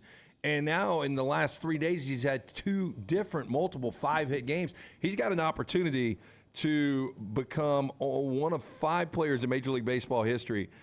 He's got 11 days to do it, to have 5 5-hit games in 1 month. And the other guys, you tell me these are big names. Ty Cobb. Pretty known as a good hitter. Stan Musial. Yes, good hitter. Tony Gwynn. And Ichiro. Oh, wow. Yeah. So, I mean, this would be elite, elite company he would join. I don't think he does it. Yeah. I mean, a 5-hit game is, it's insane. A lot of times you don't get 5 at-bats. Yeah, right. Yeah. All right. Trash is on the other side, brought to you by, this part of the show been brought to you by our friends at Gutter Cap. Gutter Gutter Cap. Our man C-Stu can get that house right. Yeah, you need to keep the gutters clean and free-flowing. The answer is Gutter Cap. Cap it, don't snap it. Again, it comes with a lifetime warranty.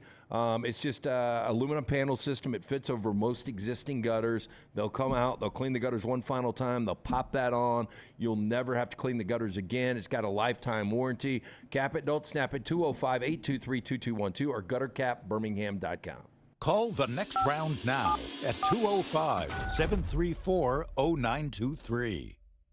For 50 years, our friends at Wayne's have been doing things around your house that you don't have time to do. Warm weather is coming. You want that lawn looking great. You want mosquitoes not around. Our friends at Wayne's, they can help you out. Right now, they will do $50 off for each of those services to continue to celebrate their 50th anniversary.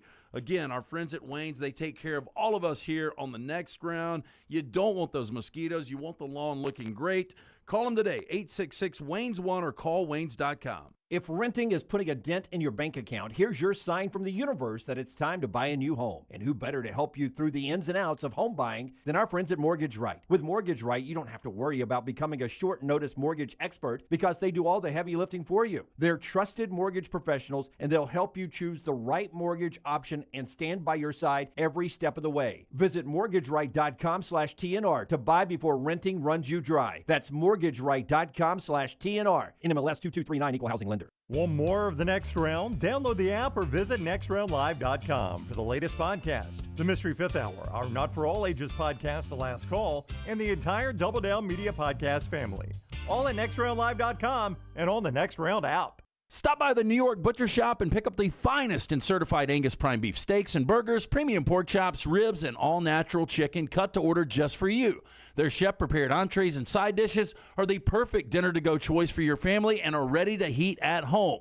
With a great selection of fine wines and desserts, the New York Butcher Shop is your one-stop dinner shop. 2 locations to serve you, Cahaba Heights and on Highway 119 in Greystone. The New York Butcher Shop, rare quality, well-done service. Don't miss your chance to win at Birmingham Racecourse Casino. Open 24/7, so come on in for non-stop gaming action. You'll find the latest, hottest, most exciting games around. And you'll love the fun bonuses and big jackpots. Plus, you can watch and wager on horse and greyhound races from all over the world. Your best bet for big wins is just minutes away at Birmingham Racecourse Casino, where you can be a winner too. Birmingham Racecourse Casino off I-459, exit 31 Derby Parkway. Must be 21 or older. Are you faced with unexpected medical expenses? You want to update your backyard? Or you just want that dream vacation? Ryan Brown here from the Next Round. Legacy Credit Union can help with lifestyle loans. Legacy Lifestyle loans do not require collateral and they have affordable low rates. See more about Legacy Lifestyle loans online at legacycreditunion.com or simply stop by one of the 9 branches in the greater Birmingham area. Legacy, the official credit union of UAB. Start your day online with our website, nextroundlive.com, for the latest videos, podcasts, and college football stories. It's also a great way to stream the show or shop in the Next Round store. Stay connected by visiting nextroundlive.com.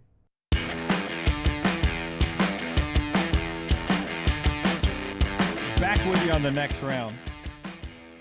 Before I tell you about changing Brown's garage, Rockstar, I wanted to ask you a question. Does this hat look good on me?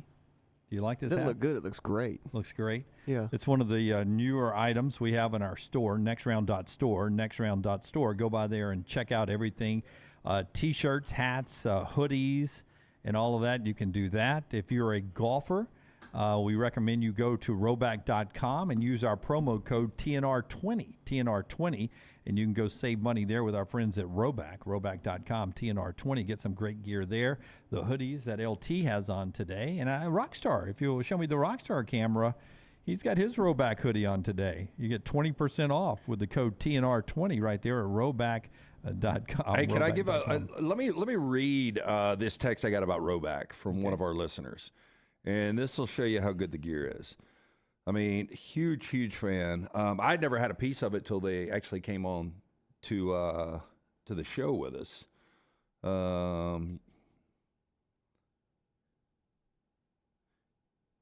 Dead silence. I mean, what am I supposed to say? Well, I mean, you anticipating. Yeah. Oh. It really is good stuff. TNR20, the promo code, roback.com. Roback.com. You want to save it until after I do got the it right Tough here. Dog read? I got it. Okay. Advertising shout out to y'all. I've only bought my husband Lululemon attire for the past 10 years. I'd never heard of Roback until they started advertising with you guys. Because of hearing about them on TNR, ordered some gear. It just arrived. It looks like really good merchandise, and that's a lot coming from Miss Lululemon. He said the dog logo was the icing on the cake. Good looking stuff there, and great for golfers and the hoodies, which I've got 0 of right now, but it was what I put in my cart for Father's Day. So I'm hoping, fingers crossed, a late arriving package shows up at my house soon. Just buy it for yourself. You know nobody else is going to buy it. This is my Christmas wish list in 2022. I'm just hoping it was. And you don't have a hoodie because you play golf every day. You need your golf shirts. Well, I need hoodies for in here. I'm always a little chilly when I'm at work. This hour brought to you by our friends at Champy's Chicken, Highway 119 in Alabaster. You can go by there and see Sterling and the crew down there. Before we get to trash, which is standing by, I did want to bring up, being called a grifter is never a good thing, right? Right, it's not good. I mean, if you're a really good grifter. Grifter? Yeah. Not drifter, grifter. Grifter. I mean, grifter is a bad term, right? What is a grifter? Well, it's a con man, basically. It's a con man, right? Yeah. A Spotify executive, remaining anonymous, calls Prince Harry and Meghan Markle grifters. I agree.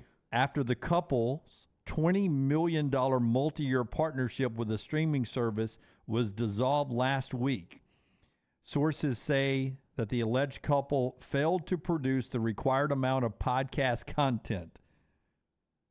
So Rockstar, they were given $20 million deal to basically do a few podcasts, and they didn't meet that. I mean, for $20 million, how many podcasts would the back room kick out? I don't know, but also to know that we don't want attention, we just want our privacy, so we're going to make 16 documentaries and be all over the news. And so, like, they have the time to do it because they want the attention, so why not do it? I think they've become more obnoxious than Kardashians. I can't stand them. They should have a double series, keeping up with them. It is so hypocritical that they want to get away from this royal lifestyle, but they continue to do things like this. And probably didn't finish that because it was the most work they've ever done in their lives. Well, it's one of those things where I have an idea. I would do a great podcast, and the first two go okay. Then the third one's like, I'm already out of ideas. I don't know what to. I'll just shelf it for a little while, and then they don't do it. But you got a lot of money behind it. Okay, this is a high-viewed segment every day. So I want to give some love to the back room. Give me cut 6. If you have not seen their latest episode of their podcast, a little tease of what the conversation's about. If you can just pop up the still shot here, that is Taylor Corn in the red, Kelsey Dollar there, and she handles a lot of our sales up here. Our 2 female employees, 20% of our staff are females up here, and Rockstar had this conversation with them in the Backroom Podcast. Some people here in the business love feet. Don't know why. I am not one of those people. I don't think feet are attractive, female or male. I guess I can tell a bad foot from a good foot. So then Taylor said that she found some websites where you could just take pictures, profiles of your feet, where you don't feature anything from the ankle up. They don't see your face. They don't see anything else. You just update, and people pay for these pics. And I thought that was crazy until Kelsey chimed in saying, if it doesn't include your face, I would do it too. Absolutely. What the hell are y'all talking about? So it originated from Taylor sent an article, or you sent an article to the group text about Quentin Tarantino paying like $10,000 to lick a woman's feet. It wasn't me. And I was in the lobby with Taylor and Kelsey, and I just brought it up, and then Taylor said something about feet, about there's a website that would do this, and I go, well, you would actually do this? And she's like, yeah, because they don't see who you are, and it's just your feet. And so and Kelsey's like, oh, I would too. I'm overprotective of the women up here. I understand that, but when I heard this conversation, I started calling foul. Don't do it. Don't do it. If they let men make money off of their feet, would you do it? I mean, yeah, why not? I mean, what does it matter? Doesn't matter to you? You wouldn't do it? What people are doing with those pictures. That's the other thing, is like they're not using them to hang in their bedroom or their dining room. They're using them for I don't know what they do with the pictures. Yeah. My point is, I mean, if you make duct tape, you don't know exactly what everybody's doing with duct tape. Very true. Very similar. Let's get to trash. Hit the big button, rock star. At the belt. And now the 3-2 swung on, a pop foul back here. Ow! Ow! Ow! It really hit me. I didn't know it was coming back that far. LT's Trash is presented by Mortgage Right. Mortgages done the right way. If I didn't know that was real, I'd think that was fake. Yep, we saw it though. Hey, let the experts at Mortgage Right help get your financial house in order. Their team of experts can make sure you're prepared for anything 2023 may bring, including freeing up the cash for things you need to get done with locations in Birmingham and Leeds. Mortgage Right offers a variety of loan products, fast and free pre-approvals, and reliable hands assistance that will help you take advantage of all available home buying and refinance options. With Mortgage Right, no middleman. You can trust that your files will never leave their office. Take control today. Visit Mortgage Right at their locations, Highway 280 in Birmingham, Parkway Drive in Leeds. You can apply at mortgageright.com/TNR or call 205-815-9200, NMLS 2239, equal housing lender. We start first with that missing Titan submersible submarine. The one that was going to see the Titanic wreckage? Yeah, and the news is passengers can't even escape if the vessel reaches the surface. How frustrating would that be? Because it's locked in? They have to do something to keep the pressure from blowing it up when it goes that low? Yeah, so OceanGate's Titan submersible went missing on Sunday about 435 miles south of St. John's, Newfoundland, Canada. They say that it's bolted in by 15 different bolts, and there's nothing you can do to get out. So I don't know about you guys. I'd be like, hey, I want to take a pistol down with me just in case this doesn't work out, because if I only had like an hour air left, I don't think I'd want to go out like that. Air, but I don't know how that's distributed between 5 people. And I was trying to find a picture that had a graph of what it looked like, and there is a teeny tiny black curtain that separates you for your toilet.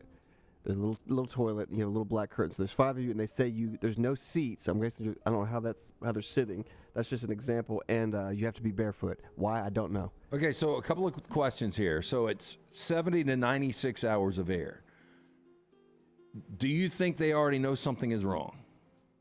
Do you think they already know? Yeah, do you think? Oh, yeah, 100%. But do you think they know how deep they are in this, like with time? I mean, I guess watches would work. Oh yeah, they know. Yeah. They know something's wrong because they've yet to see the Titanic, unless they're sitting down beside it and they realize that they're not on their way back up yet. Yeah. Well, they said I saw an interview. A guy said another big concern was if you just get caught in one of those random fishing nets that are like hundreds and hundreds of feet long that had just been abandoned, and you get caught in one of those and you're done. That's right. You can't get out. It could be that, or you hung on a rock, or there's a leak, or you've already exploded from the pressure. I mean, you could have. It's the size of a minivan. That's why it's bolted in. Yeah. Because if it was just a latch, the latch would break. Well, that'd be a bad way to go. Well, of course, all this can be a bad way to go. You think the Meg could have gotten him? Of course, there's a sequel coming out, by the way. The guy in the middle has the Xbox controller who's controlling it. I mean, that's insane. Oh, I bet he's catching all the shit. Yeah. Circle X. Hit stick. Hey, really? What if it's just out of batteries? It wasn't fully charged. We got 20%. Because I go every time I go on a trip, I forget one thing, whether it's a belt or a cooler. Can you imagine on that one? Oh, damn, we forgot the double A's. That's not the 5 people, right? That's a stock photo. That's one of an example. I mean, Lane Kiffin's down there. Look at him. VJ Singh with a beard. Yep. I think we got Buster Olney over here on the right with his glasses. No, that's And Ryan Aaron Andrews. That's Ryan McGee. That is Aaron Andrews. Ryan McGee. And then I don't know who the old dude is with the gray hair guy. Yeah, who may be the youngest guy in the group, but just has gray Tim hair. Cook could be. It is Tim Cook. I promise you, this Apple update will not take much longer. So looks like the shoe is on the other foot after thieves broke into a shop in Peru, stole 200 sneakers, but all the sneakers were only for the right foot. The heist was worth 50,000 sols, or that equates to about 13,000 American dollars. Security footage shows thieves breaking the padlock on the third attempt, making off the merchandise on a tricycle. It's awesome. But if they're opening a store, what a great name. Right foot forward. Yeah. That's pretty good. But the thing is, it's like they only took the display. Yeah. Because the display's on and the that's right foot. and that's why they only put out one shoe, right? Yeah. So people can't come by and steal a pair at a Yeah. time. That's crazy. So, a gas station employee in Tulsa is accused of asking a friend to find someone to rob a store so he could go home early. Now, according to the Tulsa Police Department, the investigation began when the employee, Isaiah Jones, reported that a man walked into the store June 5th, handed him a note that read, quote, "Give me all your money or I'll shoot you." Now, Jones complied. Suspect left with cash. Investigators later identified Stephen Jones as the suspect, arrested him. However, police said there was more to the story than what appeared. Stephen Jones confessed to the robbery, but said his friend, Aaliyah Locke, set up the crime because Isaiah Jones had asked her if someone could rob the store where he could leave early. He has been charged with embezzlement and conspiracy to commit. I don't understand how you think that could, how that works out in any way. It's like a fire drill, Yeah. right? You don't have to take the test, basically. Yeah. You don't think these two could have put on Ocean's 11? And he's got a tattoo above his eye. I just don't know what it is. No, guys, turn that frown upside down for the picture. Does it say Tiffany? I don't know. I think it might say Tiffany. Yeah, I hate that I got that right. I hope I that's wanna not wear the, Tiffany. Where's my maroon wife beater? Yeah. She looks happy, doesn't she? Was this in the state of Florida? Like, if you pan down, is that a Florida State shirt? Hey, chances these two were in DECA. I don't know what DECA is. I don't know what that means. No, it's when they left at like noon to go, work a job. She was working a job at like at Cracker Barrel, and he was going out and he was going to Chevron. I hate to tell you, the people who left school at Thompson that did DECA back in the day, they were making tons more money than I did. They own companies. I'm not saying everybody in DECA. I'm just saying It may have changed, but in the 80s, it was a smarter choice. Okay, the dudes I went to school with, they all had like a full mustache at 14 or 15. Yeah, they all smoked by the flagpole. There are Nightmares commutes, and then there's South Carolina resident Sophia Silitano, her trip to work in New Jersey. Now, Silitano's travel to her summer internship is, according to her, cheaper than renting near her nearby job. Now, the 21-year-old works a hybrid schedule, working remotely 4 days a week and spending 1 day a week in the office. She went on to say, told Fox 5 New York, quote, "I think it's a lot more common than people realize, but I think the response I've gotten online has been a mix. A lot of people were very surprised. Each Wednesday, she gets up at 3 a.m., heads to the airport in Charleston, hops a plane to Newark, and from there takes an Uber to the office. She went on to say, I get to the airport by 5. I'm through security and at my gate ready to board my plane, which usually takes off at 6. I land around 8. Then I Uber to my office, and I'm there for usually 20 to 15 minutes early for work that day. While the travel may sound crazy, she says that she's crunched the numbers. It's cheaper to commute by plane than renting an apartment for the 10 weeks. She is interning. She said she saved a total of $2,000 and did a comparison to living in New Jersey or New York City, which would have cost her around $4,200 for the 10-week internship. Wow. How about just get an internship somewhere else? 1 day a week, and you got to, but still, I get up at 3 a.m. in the morning. Every week. By the way, those are my least favorite TikToks. Is when the head is in front of stuff, talking about what's behind It's them. all blurry when they move. Yeah. Is that it? That's it. That's our friends at Mortgage Right that brings you trash today. Hey, are you a veteran looking for a VA loan? Our friends at Mortgage Right, they've been advocating for veterans since their company began. As a veteran-owned, operated company committed to your well-being, they can help you find the best terms available and guide you through every single step of the process. As a veteran-owned, operated company, they understand the difference between working with someone who gets it and someone who doesn't. They've made it their mission to simplify the VA loan process. Visit their locations, Highway 280 in Birmingham, Parkway Drive in Leeds. You can apply at mortgageright.com/TNR or call 205-815-9200, NMLS 2239, Equal Housing Lender. Any player Major League Baseball, Lance, if I said you were starting a team, any player Major League Baseball, who would you do?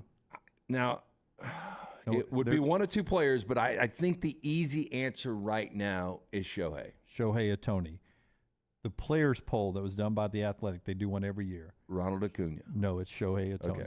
Well, I mean, it's just because he's dominant both ways. Yeah. You know, whether he's on the hill or at the plate. Other things that the players agree on when we come back right here on the next round. Follow Sean Lunsford on Twitter @JLuntz. Stop by the New York Butcher Shop and pick up the finest in certified Angus prime beef steaks and burgers, premium pork chops, ribs, and all-natural chicken cut to order just for you. Their chef-prepared entrees and side dishes are the perfect dinner-to-go choice for your family and are ready to heat at home. With a great selection of fine wines and desserts, the New York Butcher Shop is your one-stop dinner shop. 2 locations to serve you, Cahaba Heights and on Highway 119 in Greystone. The New York Butcher Shop, rare quality, well-done service. The Double Down Media podcast family is live and full of content for all ages. The Mystery Fifth Hour gives the next round hosts a chance to talk about everything but sports. Pour a glass of Bama and bourbon, our weekly college football conversation, while sipping some of the most interesting pours in the bourbon world. And our Not For All Ages podcast, The Last Call, presented by Redmont Vodka. LT has in-depth conversations with personalities like Clay Travis and Taylor Hicks. Find those podcasts and more by searching The Next Round on Apple and Spotify. And remember to like and subscribe. If you have water or fire damage to your home or business, DryTech is here to help. They work for the customer, not the insurance company. They respond quickly, within 20 minutes when you call 205-637-0143. They have 5 crews ready to go 24/7, built to go on the job when it happens. DryTech has 65-star Google reviews, so call DryTech, not the insurance company. Find more online at mydrytech.com.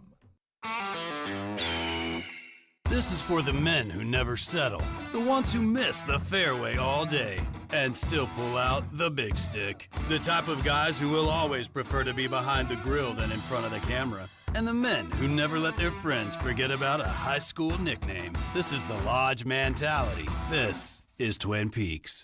Who wants to settle for a single TV? With more TVs, bigger screens, plus our fabulous scenic views, there's more to watch at Twin Peaks.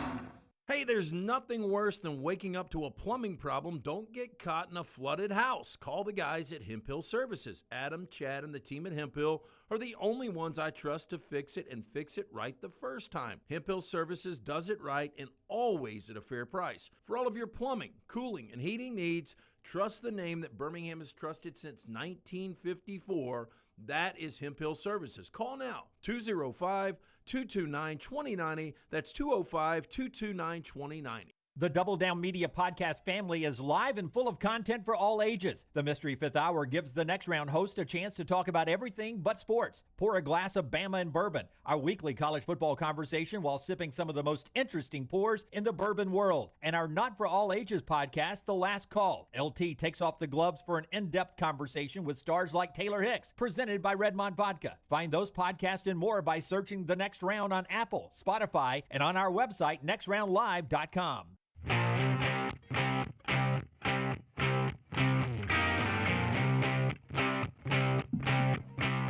Okay, back with you on the next round. I apologize to everyone who's making fun of me in the chat room. Yes, and going to break, I said Ohtani under breath. And I apologize that I did not get Shohei Ohtani's name correct there. My bad there. Show being brought to you in part by our friends at Way to Wellness, your journey to healthy living. Jump in there. Leslie, her board-certified team can help you out. Jumpstart your weight loss. For me, it's been about saving my life with controlling my blood pressure and cholesterol numbers, something they've been successful doing over the last 18 months. Weight loss is a side effect of that. A good one. I've been happy about jumpstarting that here in 2023. 188 pounds today, a slow, gradual weight loss that I enjoy. Maintain that after that. But more important, good blood pressure, good cholesterol numbers for our friends at Way to Wellness. Find out what they can do for you. Every plan's different. Your goals are different as well. Different plans, different goals, different people. And the Way to Wellness knows that. Just go to their website at planforme.com, planforme.com. And you will find out there's no contracts, no sign-up fees, and your first consultation is free. It is all right there with our friends at Way to Wellness, the website at planforme.com, your journey to healthy living. Which team do you think Shohei Ohtani will be playing for next season? This is a poll from The Athletic of Major League Baseball players. Current players believe this to be true. Who do you think that Ohtani will be playing for next season? Well, I think they think he's going to stay on the West Coast, and I think it's the Los Angeles Dodgers, and I think it's a landslide. 57.2% say it is the Los Angeles Dodgers. Only 11% of current players believe he stays with the Angels. Padres, Mets, and Yankees were other big vote getters there, but it's just an absolute blowout. A bigger blowout is this one. What is the best potential expansion city that is out there right now? Oh, it is going to. So does Vegas count? Let me see if Vegas counts. Las Vegas does not count because I assume the players already know Oakland's going there. Well, then I would go in this order: Nashville, San Antonio, Portland. San Antonio doesn't make the list.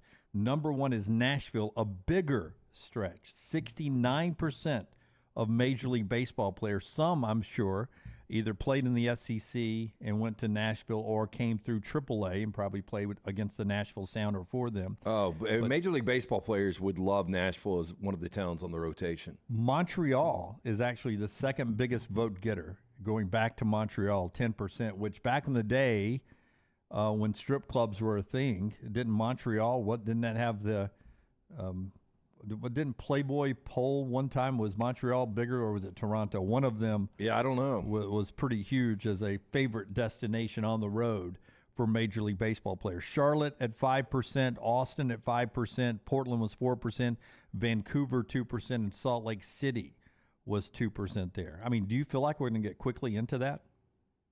Into that expansion discussion? I mean, you've got to you would have to roll with two teams, right? Because you've got 30 right now. I guess you could have an odd number of teams. Banning the shift was an average change. The one that they love the most, as far as Major League Baseball players, pitch clock. The pitch clock, yeah, and banning the shift, sort of the same. Bigger bases is in the conversation. I've enjoyed watching the games I've watched this year. I haven't watched a ton of them, but it seems to move along at a really good pace. No, it does have a better pace. I don't think there's any doubt. And look, believe it or not, these guys, much like they're playing a game for a living and they're making millions of dollars, they're like every other person. They want their job to be shorter. Over 100 Major League Baseball players, one other one here. Before we move on, but should the pitch clock rule be different in the postseason? Should you have a little bit more time in the postseason? How do you think they voted? I would say no. I mean, you get so used to it. You get in this rhythm, whether you're part of the battery or you're actually, in the box. I would say that they voted 65% no. 60% yes. They think it should be a little different. Okay. A little more time in the postseason. All right. We'll talk to Joel Klatt coming up about his conversation with Nick Saban and his conversation with Deion Sanders and other coaches. So a rare June visit from Joel Klatt coming up on the show at the top of the hour. Also, Justin Hokanson on our team number 29 in our countdown, the team he covers, the Auburn Tigers, with us at 12:25, and a lot more still to get to here. The big question that I experience all the time, and I saw a study on last night, Rockstar, and I don't know if this impacts you because you and I share the same anxiety levels as a lot of people.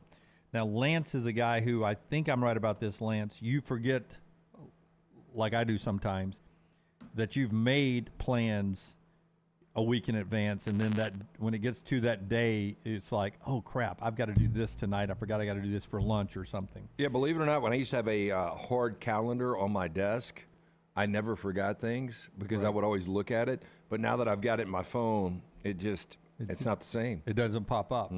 But I saw a study last night, how much making future plans, like even dinner with friends, adds anxiety to our lives in modern day America.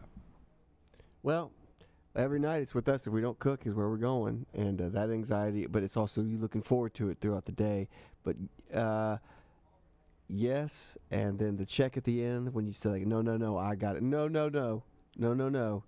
doing that kind of stuff. But Maggie experiences with me, I don't know how you guys are. It could be, it doesn't matter what it is. It's a speaking engagement or even a party or something to go to. It gets to be like when it's time to get ready to start going, inevitably I regret that I'm having to go to that thing. Does that happen to you guys? Oh, yeah, all the time. Like 2 weeks before, you're like, that's going to be kind of cool. The night of, you're like, oh, no, that's tonight. Yeah. Like sometimes a concert, you're like, really? I wish it was this weekend, not next weekend. I was looking so forward to this concert, but I really don't want to go now. Yeah. Sometimes on game day Saturdays, I made plans maybe to go to the game instead of staying at home watching. And then when I wake up on Saturday morning, I'm like, do you know that 11 o'clock game is so good?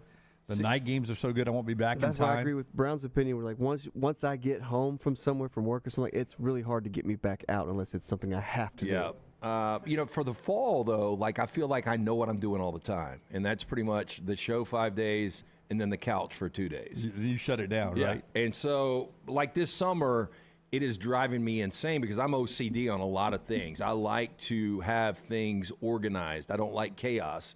And we've got all these trips we're taking, but we don't know when the trips are. I know. That's a big one. I always feel like Lance knows when they are, and I keep waiting for you to unlock the code. I know when 2 are. That's SEC Media Days, and that's when we go to Ocean City in August. For the Deep Sea Fishing Rodeo. Can't wait for that, but I don't know when Floribama is. I don't know when our Vegas trip is. I don't know when the Beer Olympics are. Testicle Festival. We got a lot of stuff going on. Yeah. All before football season gets here in 67 days. Joel Klatt's coming up next. Real quickly, how do you cancel plans, Rockstar? If you've got plans, do you make up a lie? Well, it's easier when you got a little kid the now. best thing now is the kid. Can't blame the kid. We don't really, I don't think we don't have a lot of plans, but we don't cancel a lot of plans. We usually just grin and bear it. How do you cancel? Do you tell a white lie usually? Or do you just straight up man up and say, hey, I'm not feeling it? I just don't cancel. You just don't cancel? They say don't tell a white lie, that be an adult and say, hey, this looked good on my schedule this time last week. It's just not working for me today. But we're I can't relying make on you. Dude, we need you there. Yeah, like, this is not to give me such short notice. I need you there. I think now you what? should own it. I think most of the time you should just go through it if you've made the plan. I'll make a lot of tentative plans. Like I had somebody yesterday, a buddy. He was like, are we still going to meet for drinks tonight, or we can do it another night? It didn't really work last night. I was like, let's do it another night. Yeah. I'm bad about making a plan, not wanting to go. But then when I come back home, Maggie's always like, you had a good time, didn't you? And I said, I did. It ended up being a whole lot of fun. Where's your shirt? I'm not Van Wilder. Is that his name? Good pull. Van Wilder. Awesome. All right, top of the hour here, our friends at Tough Dog Coatings. They went in there and they changed Brown's garage. Take a look at these pictures and tell me you don't wish your garage looked as good as Ryan Brown's garage. This is how it looked. Yuck.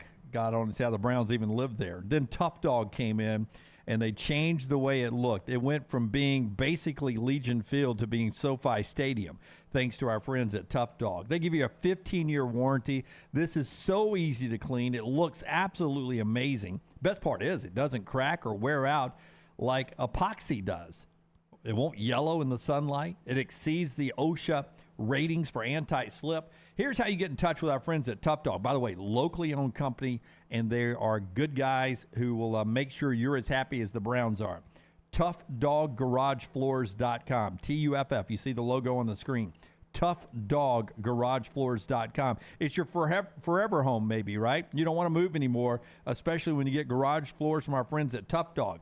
ToughDogGarageFloors.com, or call them up, 205-947-3639. It's our friends, ToughDogGarageFloors.com. Follow The Next Round on Twitter, Instagram, and Facebook at Next Round Live. Hey, Lance Taylor from The Next Round to tell you about my friends at Michelson Laser Vision, located conveniently UAB Highlands. Almost 20 years ago, I went in for the procedure. Only took 12 minutes for both eyes. When I went in, I had 20/200 vision. I was legally blind. Now I have 20/15 vision, still 19 years later. Make the call today. Schedule a hassle-free consultation, 969-8100. Dr. Mark Michelson, Dr. Jen Michelson, Michelson Laser Vision. Make sure you tell them The Next Round sent you, 969-8100 or MichelsonLaserVision.com. There are so many things I love about Walk-Ons. Authentic, mouth-watering Louisiana cuisine, prepared fresh, daily from scratch. A great beer selection and TVs everywhere to watch the big game every day of the week. And of course, they've got two great locations on Highway 280 and 119 and at Hoover near the Hoover Met. Walk-Ons is also a great place for happy hour, 2 to 6 Monday through Friday with $5 moonshine swirls, $5 house pours, and half-price appetizers. And it's an easy take-home experience for the family as well. Highway 280 and Hoover with Walk-Ons. You hear a lot of interesting phrases while playing golf, like, I think you're on the beach, or the classic, you gotta hit it, Alice. One word you're sure to hear right now at Bent Brook Golf Club is wow.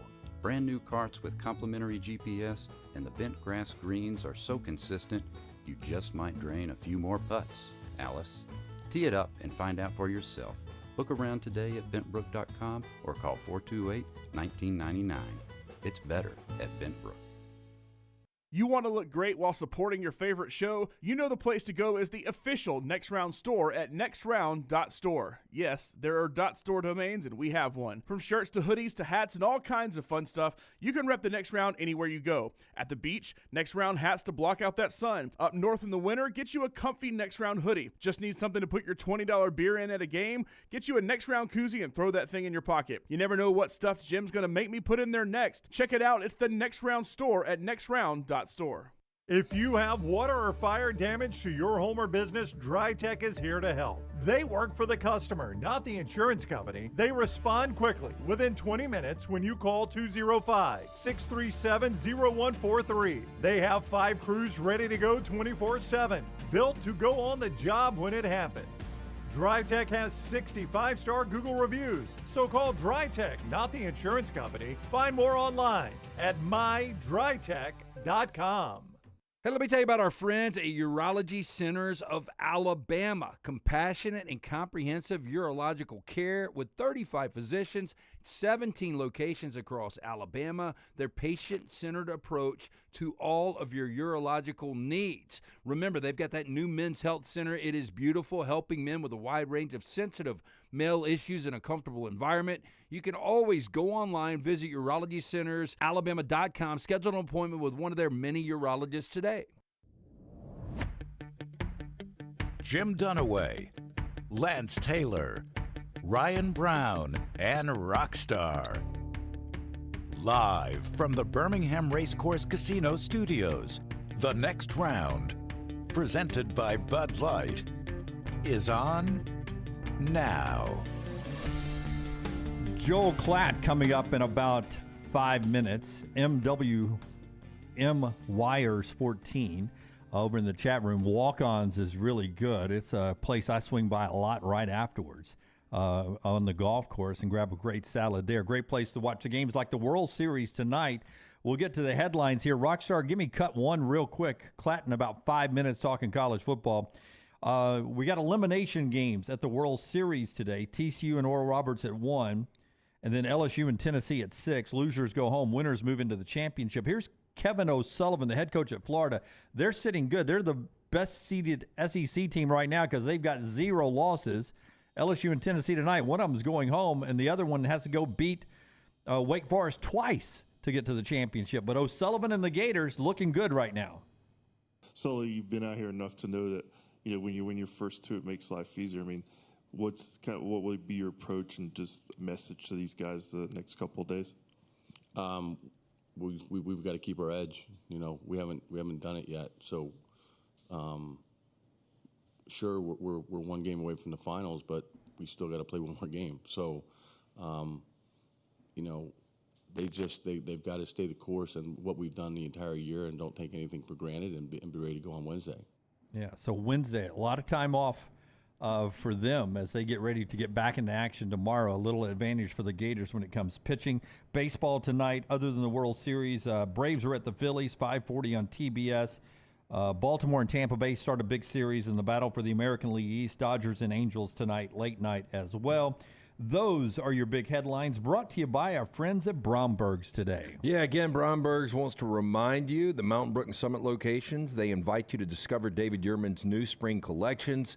Inspired by the beauty of the natural world, David Yurman founded in New York City by two artists, David a sculptor, his wife Sybil a painter. Over 40 years later, the Yurmans and their son Evan continue to redefine American luxury jewelry, combining innovative technology, fine craftsmanship, and exquisite artistry. Visit Bromberg's today. Find sculptural pieces from David Yurman's spring collections. Again, for more information, stop by one of those two locations, Mountain Brook and the Summit. You can also go online, brombergs.com. We mentioned earlier when we were talking a little Florida football, Jamonte Waller, 5-star defensive end, picks Florida over Auburn and Penn State. Rockstar, if you give me cut number 5, Hugh Freeze recently in LaGrange was talking about what he had to do and what he has done to sort of flip the roster for the Auburn Tigers. Here's Hugh Freeze.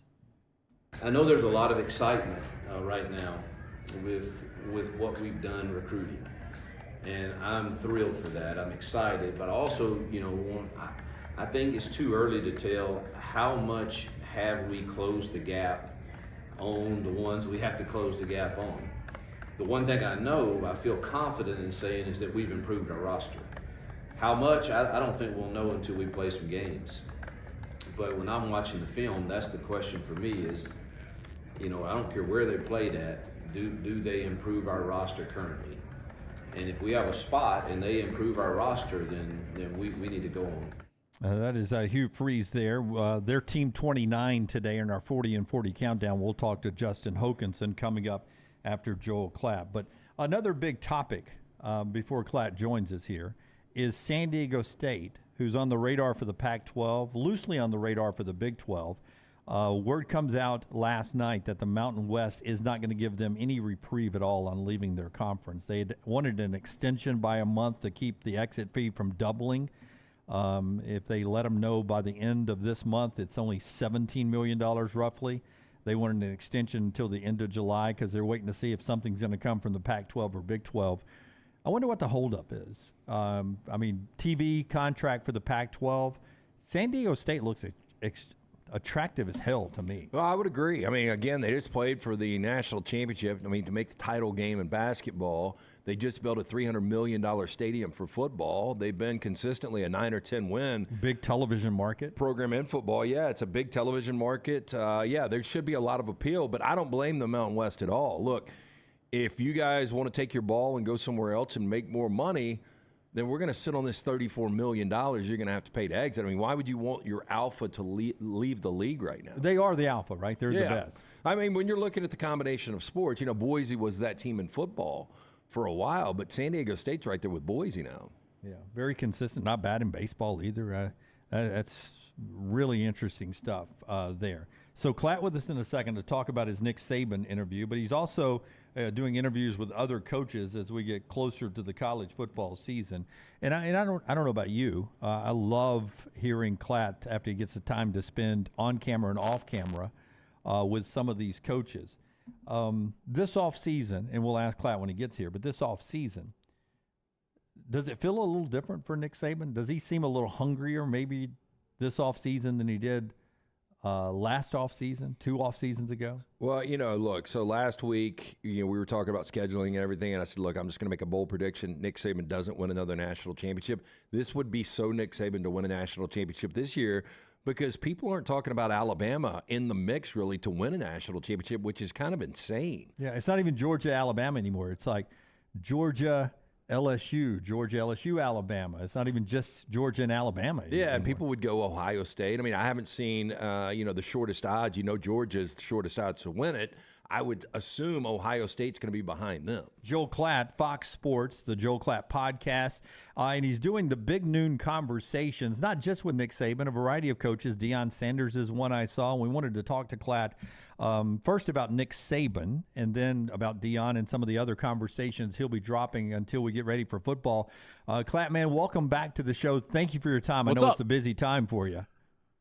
Listen, we're actually doing a little construction on, like my podcast set in my Right. in the house. So I had to find another. I was scrambling. I told you guys I was 5 minutes late because I was like, I don't know where I'm going to do this. So, anyways, we found a spot. Hope you guys are doing well and you're enjoying the summer. We are. I'm looking forward to Sunday on Fox, being down at Protective Stadium for a little USFL playoff game. That should be exciting. Yeah, here we go. Yeah, here we go. One more time for the Stallions. So you get a chance to come and speak to Nick Saban for a while. And I just wonder, from the first time you ever talked to Nick Saban to the Nick Saban conversation you just had, I know relationships grow and, maybe the moods are different. What was your first, or the impression you had of Nick Saban when you were leaving this trip to Tuscaloosa? I was mulling over the job offer is what I was doing. Yeah, tell us behind the scenes what happened there. Yeah, no problem. Well, first of all, it kind of all played out on the episode, so I would encourage you guys to, or your listeners, to go and listen to it. Basically, let me answer the Jim's question first. So the first interaction I ever had with him was not that dissimilar from a lot of guys who I would say, like, they don't, how do I say this? They don't need me, right? Like Nick, there are coaches out there, and I'm not saying this, as like me personally, but like need someone in my position to kind of like be on their side. Does that make sense? Yep. Yes. It behooves them. Nick doesn't need that. Like it doesn't matter to him what I say. Well, it might matter. It might make him grumpy, but it doesn't matter in the grand scheme of things. So because of that, my interactions before this with him, I don't cover SEC. I did one of their games. It was very matter of fact and professional, and just kind of like I could have been any other guy. I went down to Tuscaloosa in the spring last year just because I knew we were going to have the Texas game. I'd never covered Alabama in person.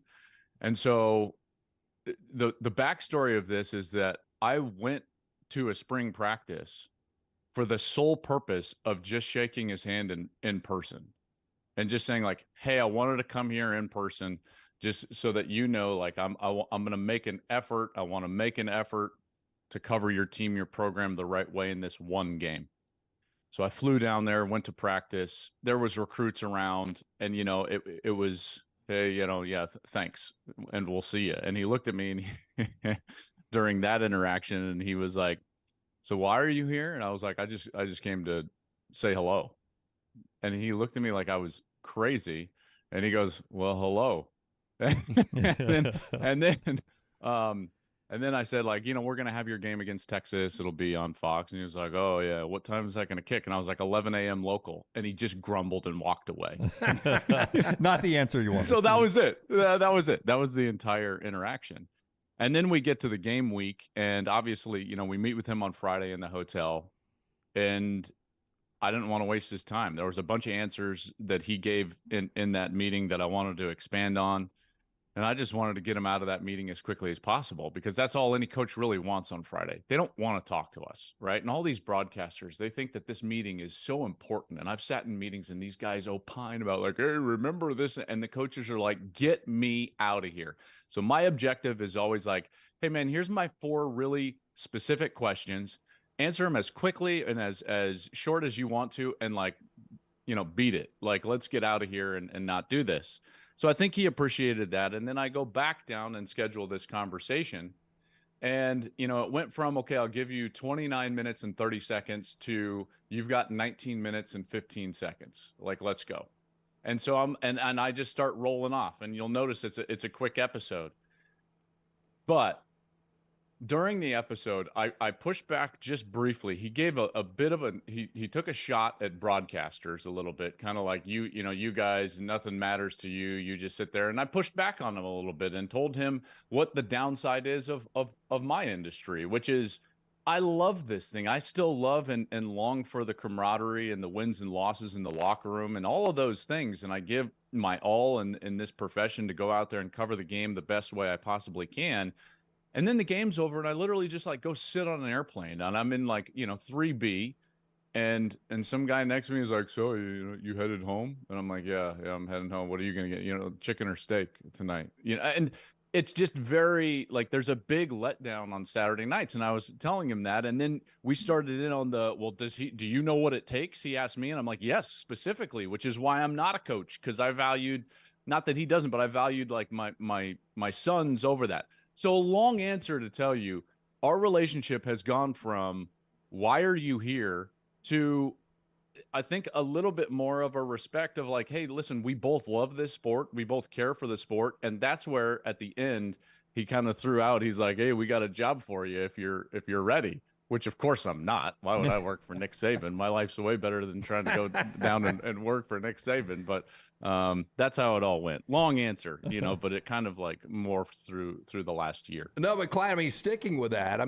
do you think, just based on the coaches you've been around, like Nick Saban, and the older you get, your acumen continues to develop in football, the more you watch today's game, do you think, and you're a very dedicated guy, do you think you could coach a successful program? Yeah, absolutely. There's not a doubt, and a lot of that is just self-belief. I always thought I was going to be a coach. It still nags at me that I'm not. My father was a coach.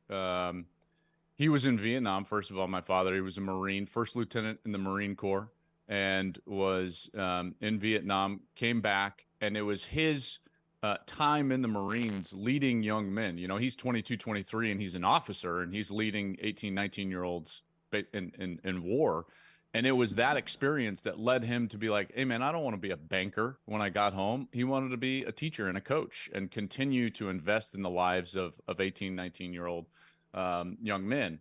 So he became a coach and was for 30 years. I loved football my entire life. I played every sport, but this has always been my first love. I fell in love with college football. I love the intricacies of the sport. I love the philosophy of the sport. I love leadership, all of those things, so it still somewhat pains me.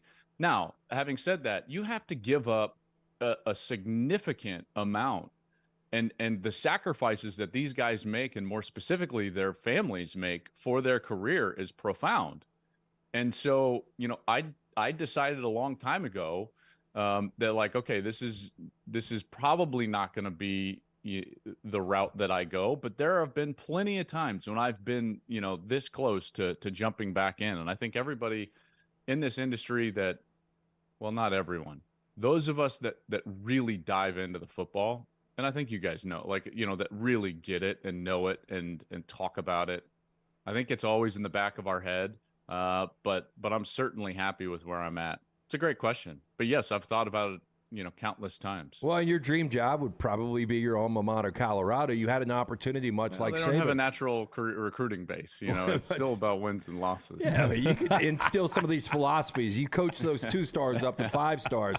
But you had an opportunity to sit down and much like you did with Nick Saban, with Deion Sanders. And look, Deion's never, ever short of confidence. But what do you feel on his coaching confidence and where he believes he can take your former program? Oh, I truly believe that he thinks he can go to the top, he can go to the national championship game. I really believe that. This guy does not fake it. People think that it's all show and everything. Man, he believes deep in his soul that, first in himself, that he can do it. And he had a great answer in our interview. He said, listen, because I asked him, I was like, why Colorado? There were places that he could have gone and even for more money. And I know that to be a fact. And he chose Colorado, and he said, because they needed me. I'm a need to be needed type of guy is what he said, which was a great answer. And I really believe he's going to have success. Now listen, I'm an alum. I love the place. I was a 6-year-old in the North Stands, falling in love with college football. And my dad took me there, in the mid 1980s, guys, watching the old Oklahoma teams with Barry Switzer and Brian Bosworth, right? Like that's where I fell in love with the sport. I watched the Buffalo run around that field, and I'm like, oh my gosh, this is the best thing of all time. So I love the program. So just take this with a grain of salt. I believe Colorado is going to go to the playoff with Deion Sanders at some point. I know that sounds insane, and there's people probably laughing, but it's like, I believe it. Look at who he's recruiting. Look at the landscape of where we're going with the 12-team playoff. I think he's going to, TCU just went to the national championship in a 4-team playoff. Right. So I don't know when. Certainly not going to be next year, although don't tell him that. But I think that I think it's going to work. I know you love when you take on a project like this, the need to be needed, and then Saban talks to you about the pursuit is better than the capture. Did you find in these Big Noon conversations? Do you find some common DNA between these guys? Oh yeah. What are they? There's an uncommon drive that is common amongst the elites in college football and probably in every industry. There is a clarity of process that every one of these guys have. They have a very clear roadmap and a very clear destination. My old coach, Gary Barnett, he used to always say every single first team meeting of the year, he said, listen, we got to know who we are to know where we're going. And we got to know where we're going before we can ever know who we are. And so like this specificity and clarity of purpose, of destination, and then the clarity of roadmap, of process of how to get there. That's what links all these guys, whether it's the commissioners, because I sat down with Greg Sankey as well, and that interview is going to be coming up. He sat with me, by the way, for an hour in Birmingham. It was a phenomenal conversation.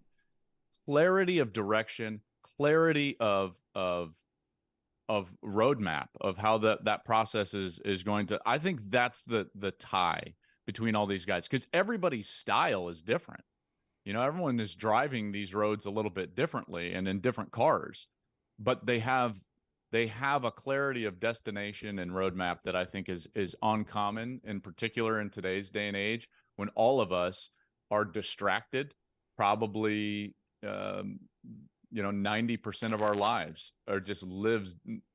We are inundated with distraction, and these guys put aside distractions and they chase after this very clear destination with a very clear purpose. I said yesterday, Klatt, that I kept both of my kids a year behind, where selfishly I could have them in the house a year later. Yeah, you bet. And I think it's a good call. Well, Austin Simmons has flipped his commitment from Florida to Ole Miss. He's reclassifying to 2023 class, so he's going to be 17. He will not be of legal drinking age when he graduates Ole Miss if he went a full 4 years. I don't understand. Like, high school is just such a fun time of growth and memories. And then college is the same thing. I just don't get how parents are allowing their kids to do this. Yeah. I don't love this trend. I actually really liked the trend that was prior to this, and still is going on to this 8+. I'm sure you guys are familiar with it. It's like a lot of kids that are elite athletes in middle school will take a gap year in 8th grade, and then they'll go into high school, and it allows them to get ahead from high school credit perspective. So it does a couple of things. It allows them to mature one more year. It allows them to get just a little bit ahead, maybe a semester ahead in terms of high school. Therefore, they're more mature when they leave, and they can leave and participate in spring ball in the spring of their, senior year of high school. I'm with you. Listen, I think that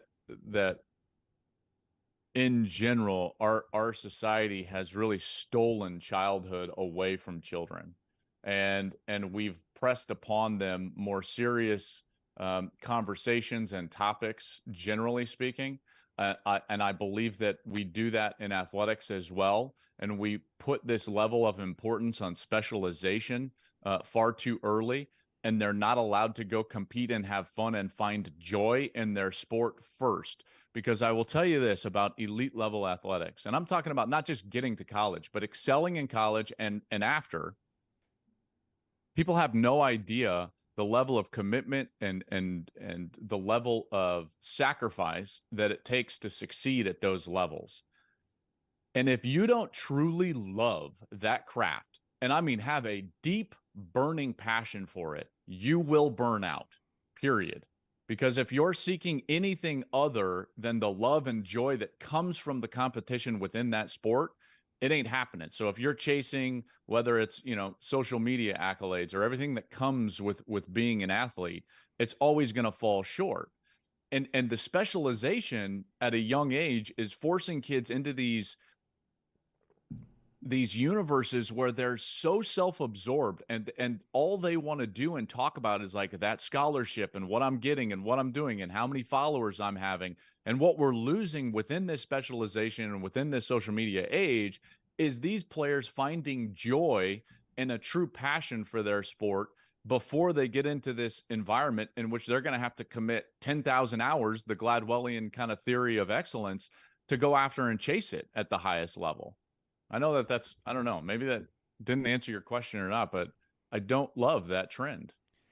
My goal when we had Joel Klatt on, oftentimes when you're promoting something like the interview with Nick Saban and Deion Sanders, people in our position try to get the milk without buying the cow. Yeah. Hopefully we were able to get you interested in going to those interviews and not giving away anything in the interview. So go there. Will you get the Joel Klatt podcast, Fox Sports, all the time? Hopefully you're coming to Birmingham this Sunday. You're in town for? I am. Yeah. Yes, I will be in town. I'll be in town. Maybe we can do a dinner on Saturday. Yeah, fellas. 6 p.m. Protective Stadium. You'll watch it on Fox as the Stallions try to go back to the championship game. Thank you for your time, and thank you for these interviews. It's a great way to count down to the season.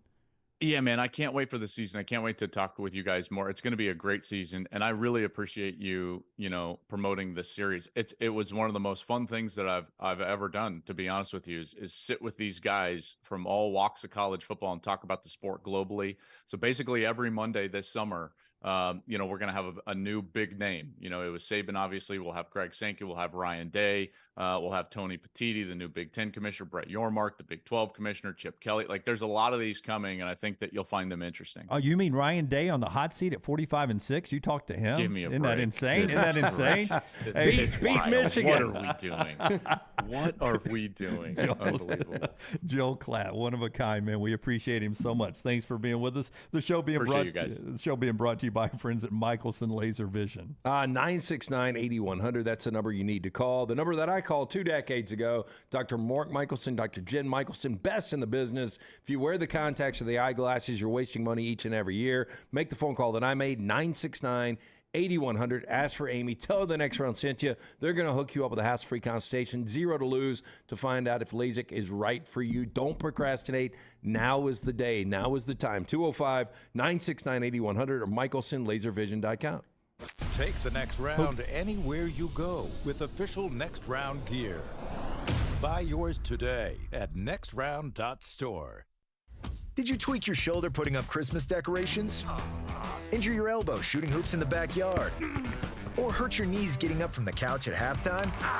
Let 2023 be the year precision sports medicine and orthopedics gets your life back on track. Orthopedic care is better together. Find your provider today. Call 205-512-3885. That's 205-512-3885. Or visit precisionsportsortho.com/2023. The next round is so much more than the show you get from 9 to 1 each day. So make sure to head to our official YouTube channel at Next Round Live and subscribe to get all of our latest content. We, of course, have plenty of specialty content and shorts based all around the sports in the heart of the SEC. But we also talk pro sports, gambling, lifestyle and entertainment, and so much more. It's the Next Round YouTube channel where you never know what you're going to find next. Subscribe now to see the latest content and get notifications when we go live. That's at Next Round Live on YouTube. Storm season is here. Make sure you have a plan of action in place right now. Greg from Pell City and Storm Restoration Roofing should be your first call when storms hit. Insurance companies love working with Storm Restoration Roofing because of Greg Nelson's name and reputation in the industry. When storms hit, call Greg Nelson. He's local, 205-542-3531. He's the home of the free no-cost roof inspection. Greg from Pell City on Facebook, 205-542-3531. It's Storm Restoration Roofing. It's time to get out and enjoy the summer of 2023. Ocean City, Maryland. And our friends at Residence Inn by Marriott, Ocean City is ready to welcome you. Kayak from Bayside Beach, swim in the Atlantic, dine at Bayview Bar and Grill, local golf packages, great restaurants, and a lot more. See everything online at residencenoc.com. Check them out on Instagram and Facebook. Do something different this summer. Residence Inn by Marriott, Ocean City, Maryland. Spring weather is here, and our friends at Hemp Hill Services are offering a $69 HVAC tune-up plus 10% off any service call when you mention the Next Round. Call Adam, Chad, and the guys at Hemp Hill Services. Make sure your HVAC unit is ready to keep up with the changing weather. Hemp Hill Services, locally owned and operated independent train dealer. The team can service all makes and models. For all of your plumbing, heating, and cooling needs, call Hemp Hill Services. It's hard to stop a train. 205-229-2090 or hemphillservices.com. That's 205-229-2090, hemphillservices.com. Support the show and grab some great t-shirts and hoodies right now in the Next Round store. Buy the Alabama State map shirts in your team's favorite colors, the popular Y'all Can Have the Rest, or Next Round flag shirts are also online now. Just go to nextround.store. That's nextround.store. The traditional Next Round logo shirts are there too. Buy them for yourself, or they make a great gift for someone else. And let us know what you'd like to see in the store coming up. Nextround.store. That's nextround.store.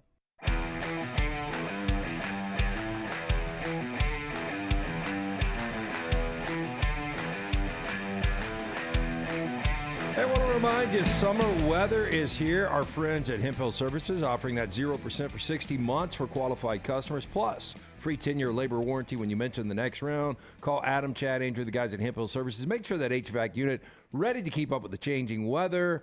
Hard to stop a train. Call now, 205-229-2090 or hemphillservices.com. Somebody's got their summer tan working right now. Justin Hokanson. He's either been to the beach, the lake, the pool, or somewhere. He joins us now, Auburn Live on 3 Sports. Are you not working this summer, man? Come on. I'm not working this week. I'm just here with you guys, man. Are you off this week, really? I bugged you on an off week? Yep. Wow. Yep. Brown's gone, man. I don't have any of the protocols on when to call people. I pulled. I'm not gonna turn you guys down, man. If you call, I'm here. But yeah, I'm taking the week off, laying low. If you're scoring at home, I pulled O'Gara today from paternity leave, Saturday down south.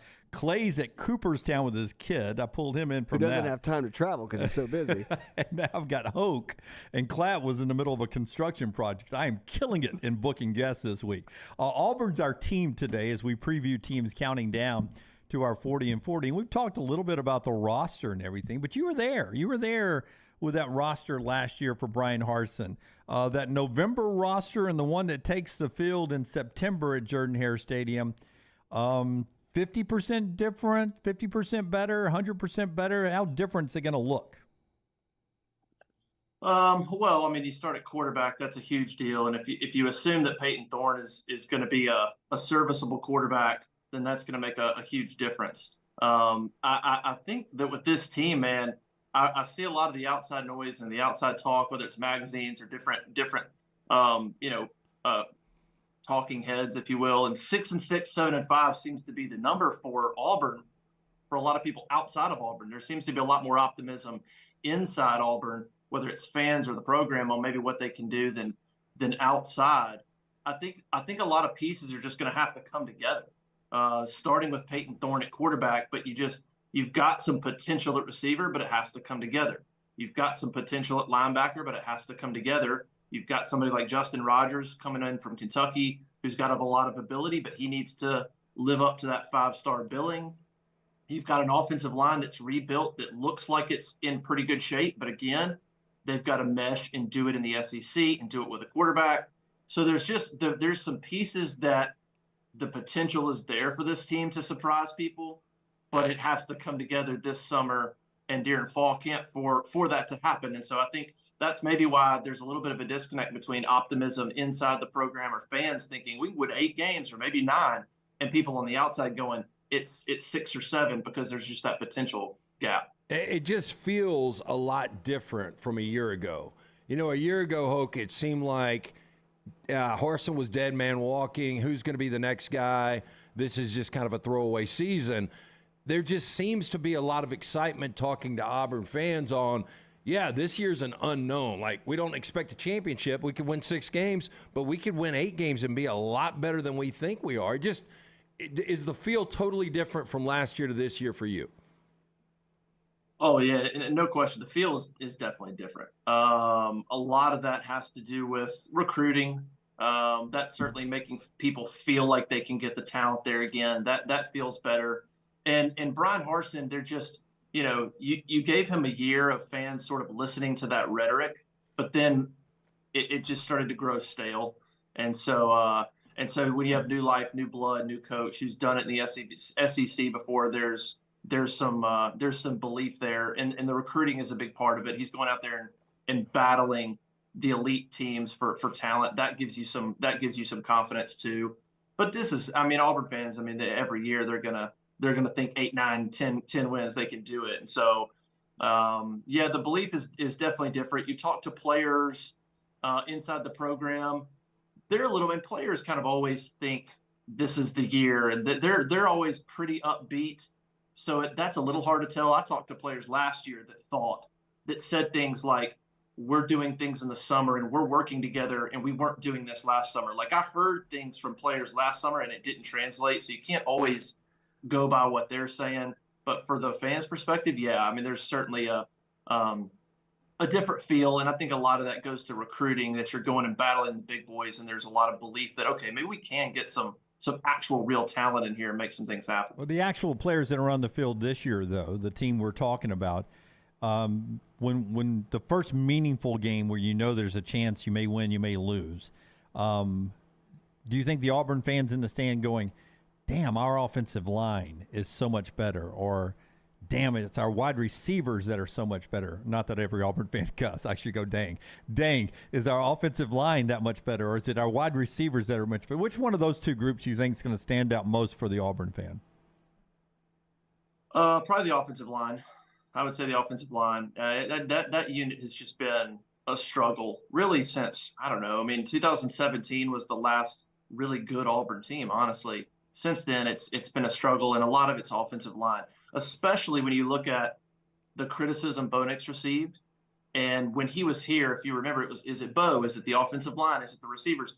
People were sort of struggling to pinpoint what was going on. Well, now look at what Bo Nix is doing. You see, okay, that Bo Nix is talented. He's capable. And so it really makes the glaring needs for the offensive line. It kind of points you back and go, okay, it was the offensive line.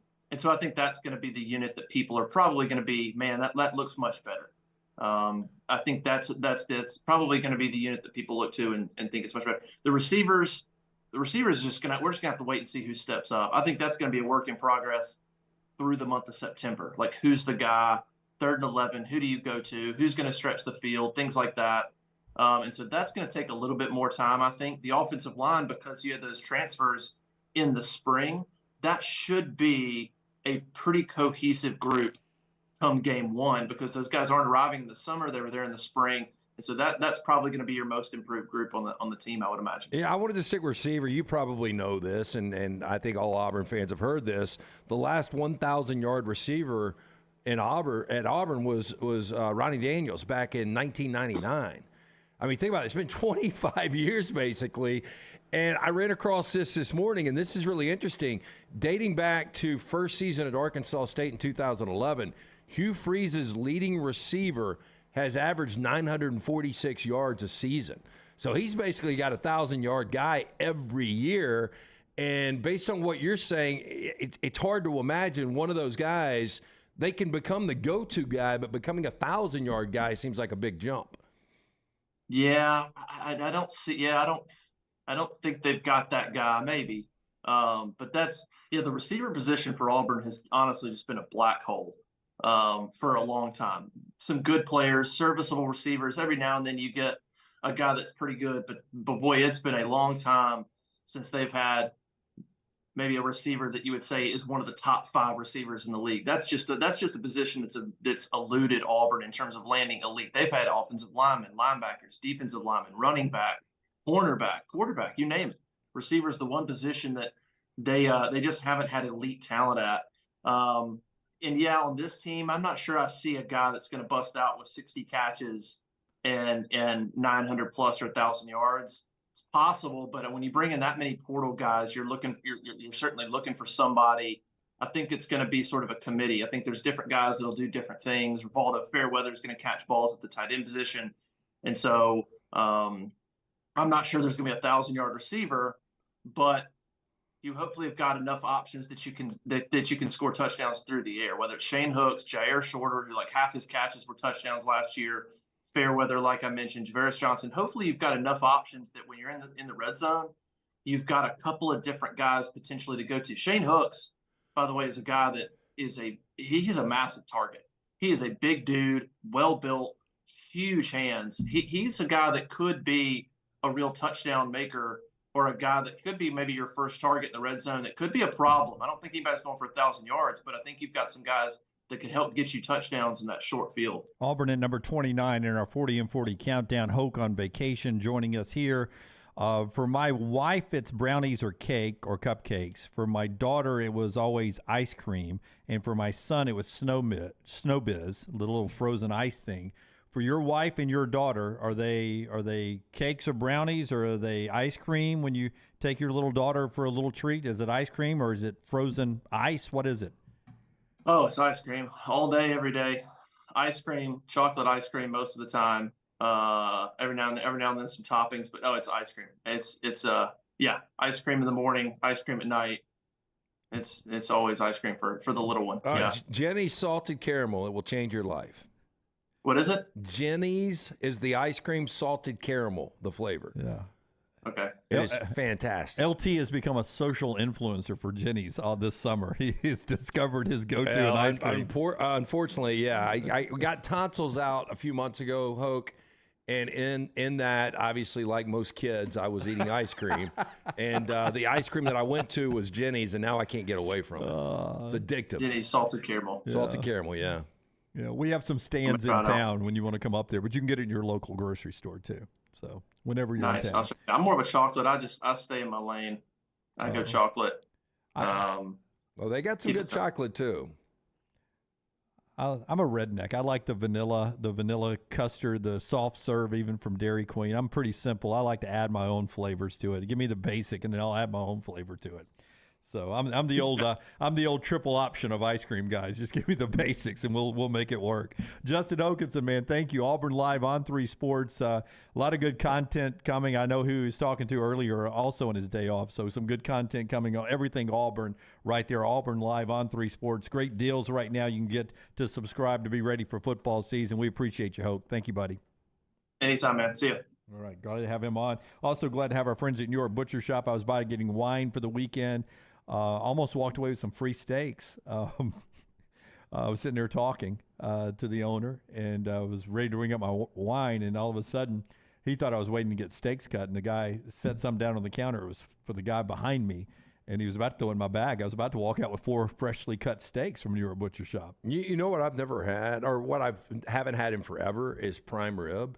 And Jim did some up there and cut some up for me. Oh, my gosh. I forgot how good prime rib is. Jim does it all, by the way. He was making brownies when I was in there. Yeah, look, great guy, first of all. The staff's fantastic, but the food. So my buddy Drew was over Saturday, comes over most Saturdays. We're playing a little pool golf. And I said, did you pick up steaks for tonight? He always grills out. And I said, did you get them at the place? And he's like, the only place I ever get them. And he goes to the Caba Heights location. They know him as... Andrew. Andrew, okay. Yeah. Or Anthony. They call him Anthony. Anyway, stop by the New York Butcher Shop. 2 great locations. Just the best in steaks. Don't forget about the great selection of fine wines and desserts. New York Butcher Shop. One-stop dinner shop. 2 locations. Cabo Heights, Highway 119 in Greystone. The New York Butcher Shop. Rare quality. Well-done service. Call the next round now at 205-734-0923. For more than 40 years, Red Wing Shoes has been helping the hardworking people of Alabama. This is why Red Wing Shoes has created the 3-step comfort solution. Step 1, a certified fit specialist will use a 3D scan to electronically measure your feet and arches. Step 2, the fit specialist helps you get the appropriate footwear for your occupation. Step 3, customize your boot or shoe with a Red Wing orthotic. Whether you have a high arch or flat feet, Red Wing has comfort solutions for you. So experience comfort at its best. Visit one of the Red Wing shoe stores located in Pelham or Trussville. Hey, Lance Taylor from the Next Round. You've heard me for years talk about our friends at Bromberg's Jewelers, and we welcome you to stop by and see that great customer service at the Mountain Brook and Summit locations. But we'd also love for you to check out their new online shop. They've got plenty to choose from. Great gifts, big and small. Available online, they've got David Yurman, Tudor watches, select diamond and gemstone jewelry, William Henry, seasonal and favorite giftware items, and baby gifts as well. They've even got an online sale section. For more information, brombergs.com. Make sure to check out our gaming channel on YouTube at Next Round Gaming, and also follow us on Twitter at TNR Gaming 247. That way you can know when we go live with our TNR Madden League, live game streams nightly, and more. That's at Next Round Gaming on YouTube. When the weather gets warm in the Deep South, there's nothing better than spending your days outside. Ryan Brown here from the Next Round. When you're outside, there are a couple of things you want to be certain about. Number 1, your yard looks the best it can. And number 2, you're not always swatting away those mosquitoes. My friends at Wayne's take care of both those things for me. And Wayne's is celebrating their 50th year. So right now, get $50 off your pest, your termite, your lawn, and your mosquito services. Visit callwaynes.com or call 866-WAYNES-1. Hey, let me tell you about our friends at Urology Centers of Alabama. Compassionate and comprehensive urological care with 35 physicians, 17 locations across Alabama. Their patient-centered approach to all of your urological needs. Remember, they've got that new men's health center. It is beautiful, helping men with a wide range of sensitive male issues in a comfortable environment. You can always go online, visit urologycentersalabama.com, schedule an appointment with one of their many urologists today.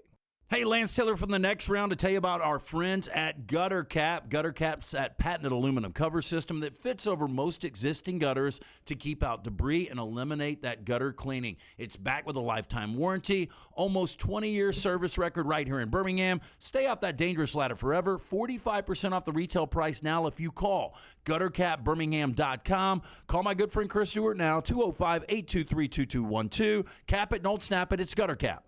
The Next Round store is live and loaded. Check out the latest logo t-shirts and hoodies. Get your favorite team colors, the Next Round flag shirt, or grab the popular Y'all Can Have the Rest t-shirts. Go to nextround.store. That's nextround.store.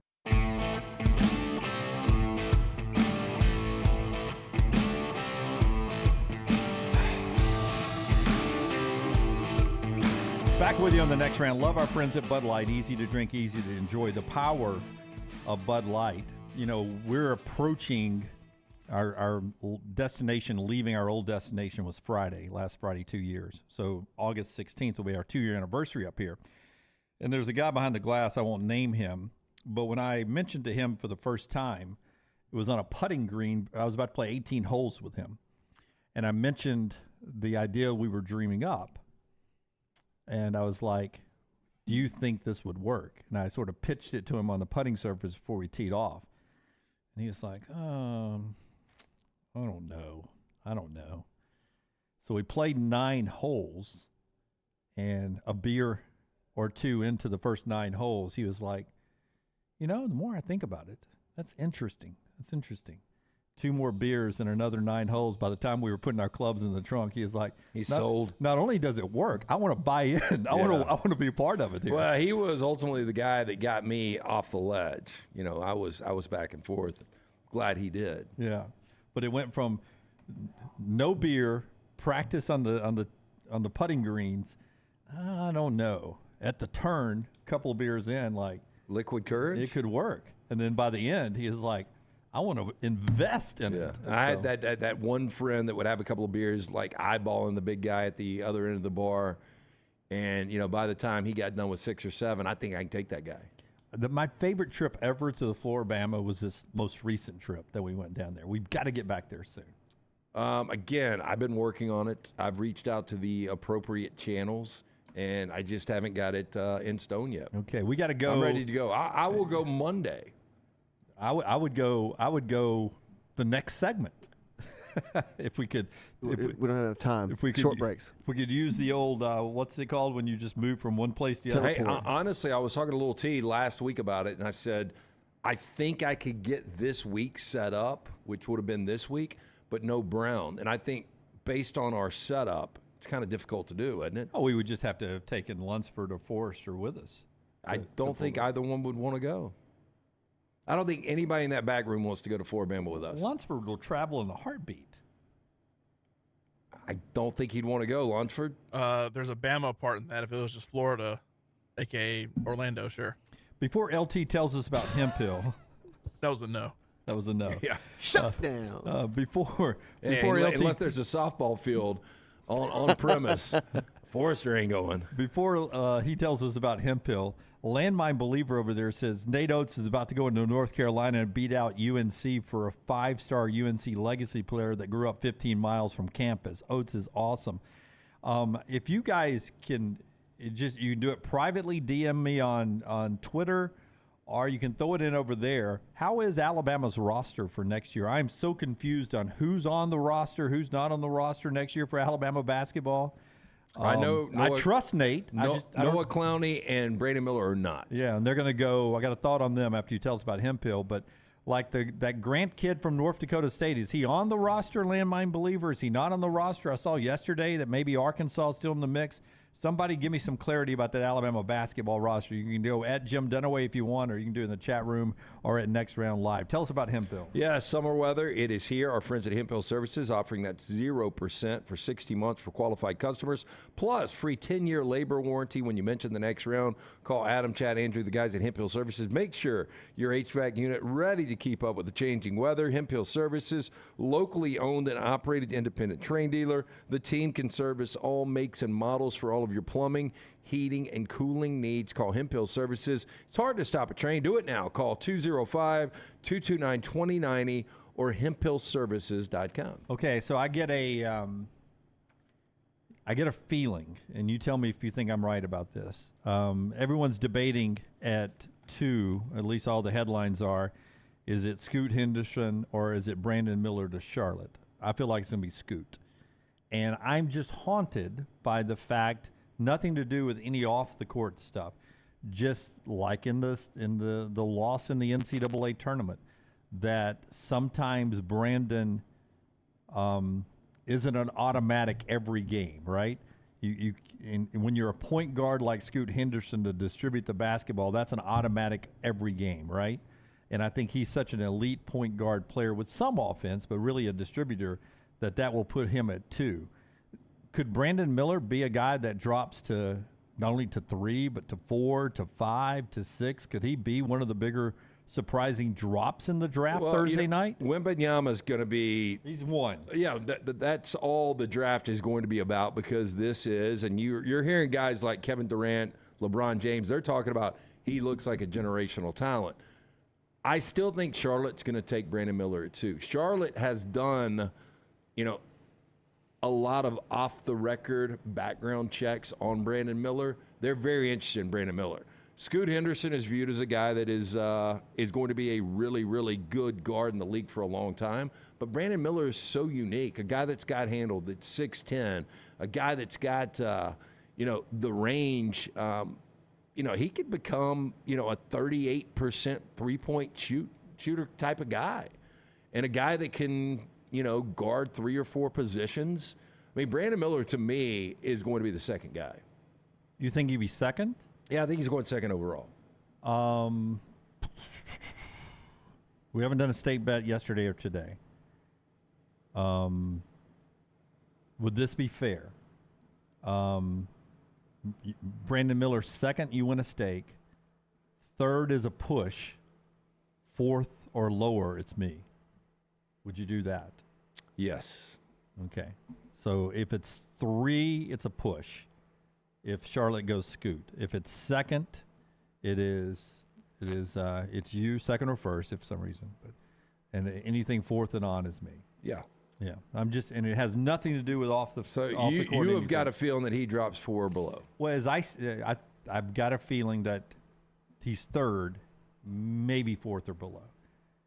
Just because, he's a scorer. He's a scorer. So you're basically giving me a stake back. You think so? Yeah, I mean, if you think he's going to be fourth or low, I don't think he falls below 3. We'll see. I was sitting next to those scouts, and they were questioning, his release point on his shot, and then you see him shut down in that. Not shut down, but not dominant in that NCAA tournament loss. Just think maybe he'll drop. I mean, I have seen. All the mocks. Most of them have Scoot at number 2. Yeah. Oh, well, then there'll be a push if Scoot's 2 and Brandon's 3. But yeah, if you think it's a free stake, it's a free stake. But we got that there for you. Well, no, I misunderstood you. I don't think it's free. I think there's a good chance we push. Yeah. So 3 is about to. I haven't seen him anywhere lower than 3. Yeah. But somebody's got to drop. That's the way every draft works, right? It's built-in drama.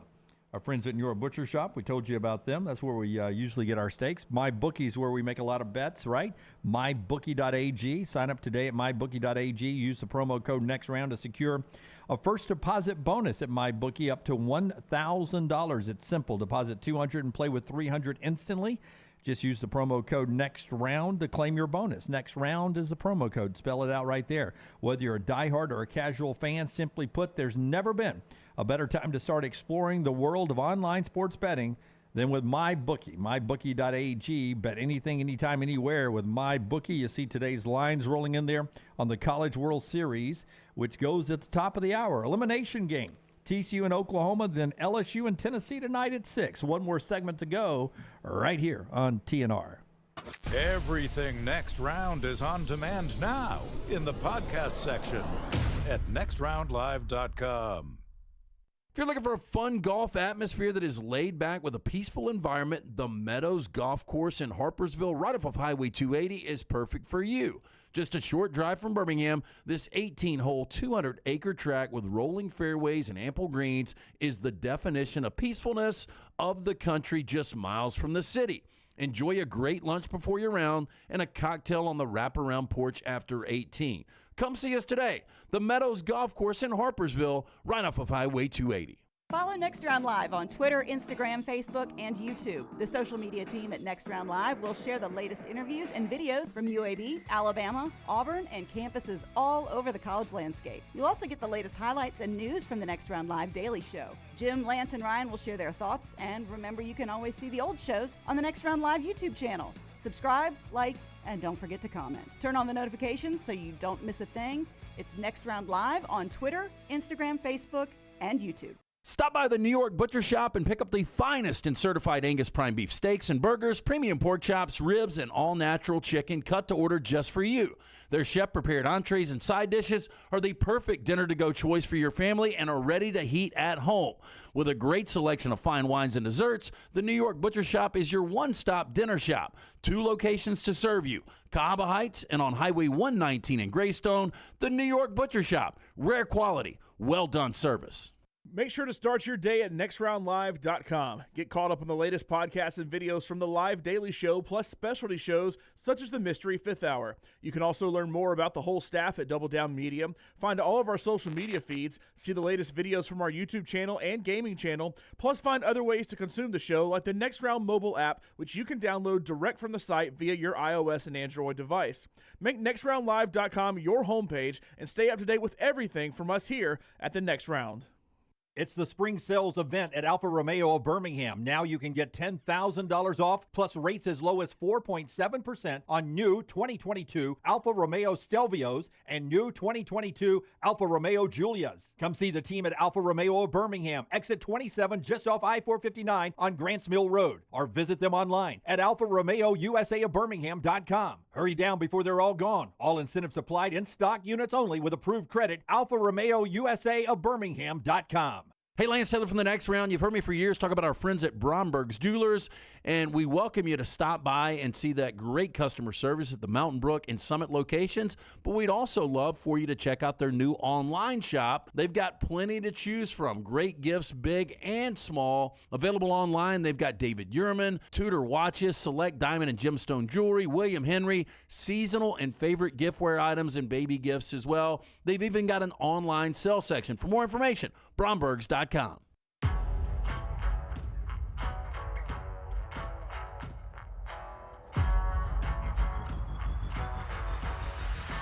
All right, several people saying Grant Nelson has to finish a class at North Dakota State, and then it can be officially announced he's at Alabama.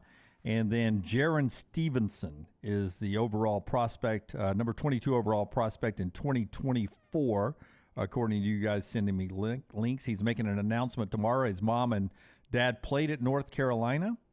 It's Alabama, North Carolina, and Virginia as the finalist, and some of the folks at 24/7 believes it'll be Alabama where he'll make the selection. So interesting stuff for Alabama basketball.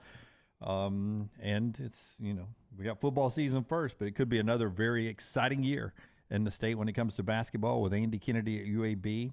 His name still being mentioned at West Virginia, by the way, with that Bob Huggins aftermath. Tell us about Slice, and we got one more thought here. 4 locations, the original in Lakeview. There is one right there in Vestavia down the street from us, Montevallo, now Crestline Park. It's local pizza, it's local ingredients, fantastic selection of craft beers as well. But get in, try that Bajaga special, the Wing and a Prayer, this little piggy. You're going to absolutely love it all. For more information, slicebirmingham.com. Brown, on his travel yesterday, had some delays and flat-out cancellations.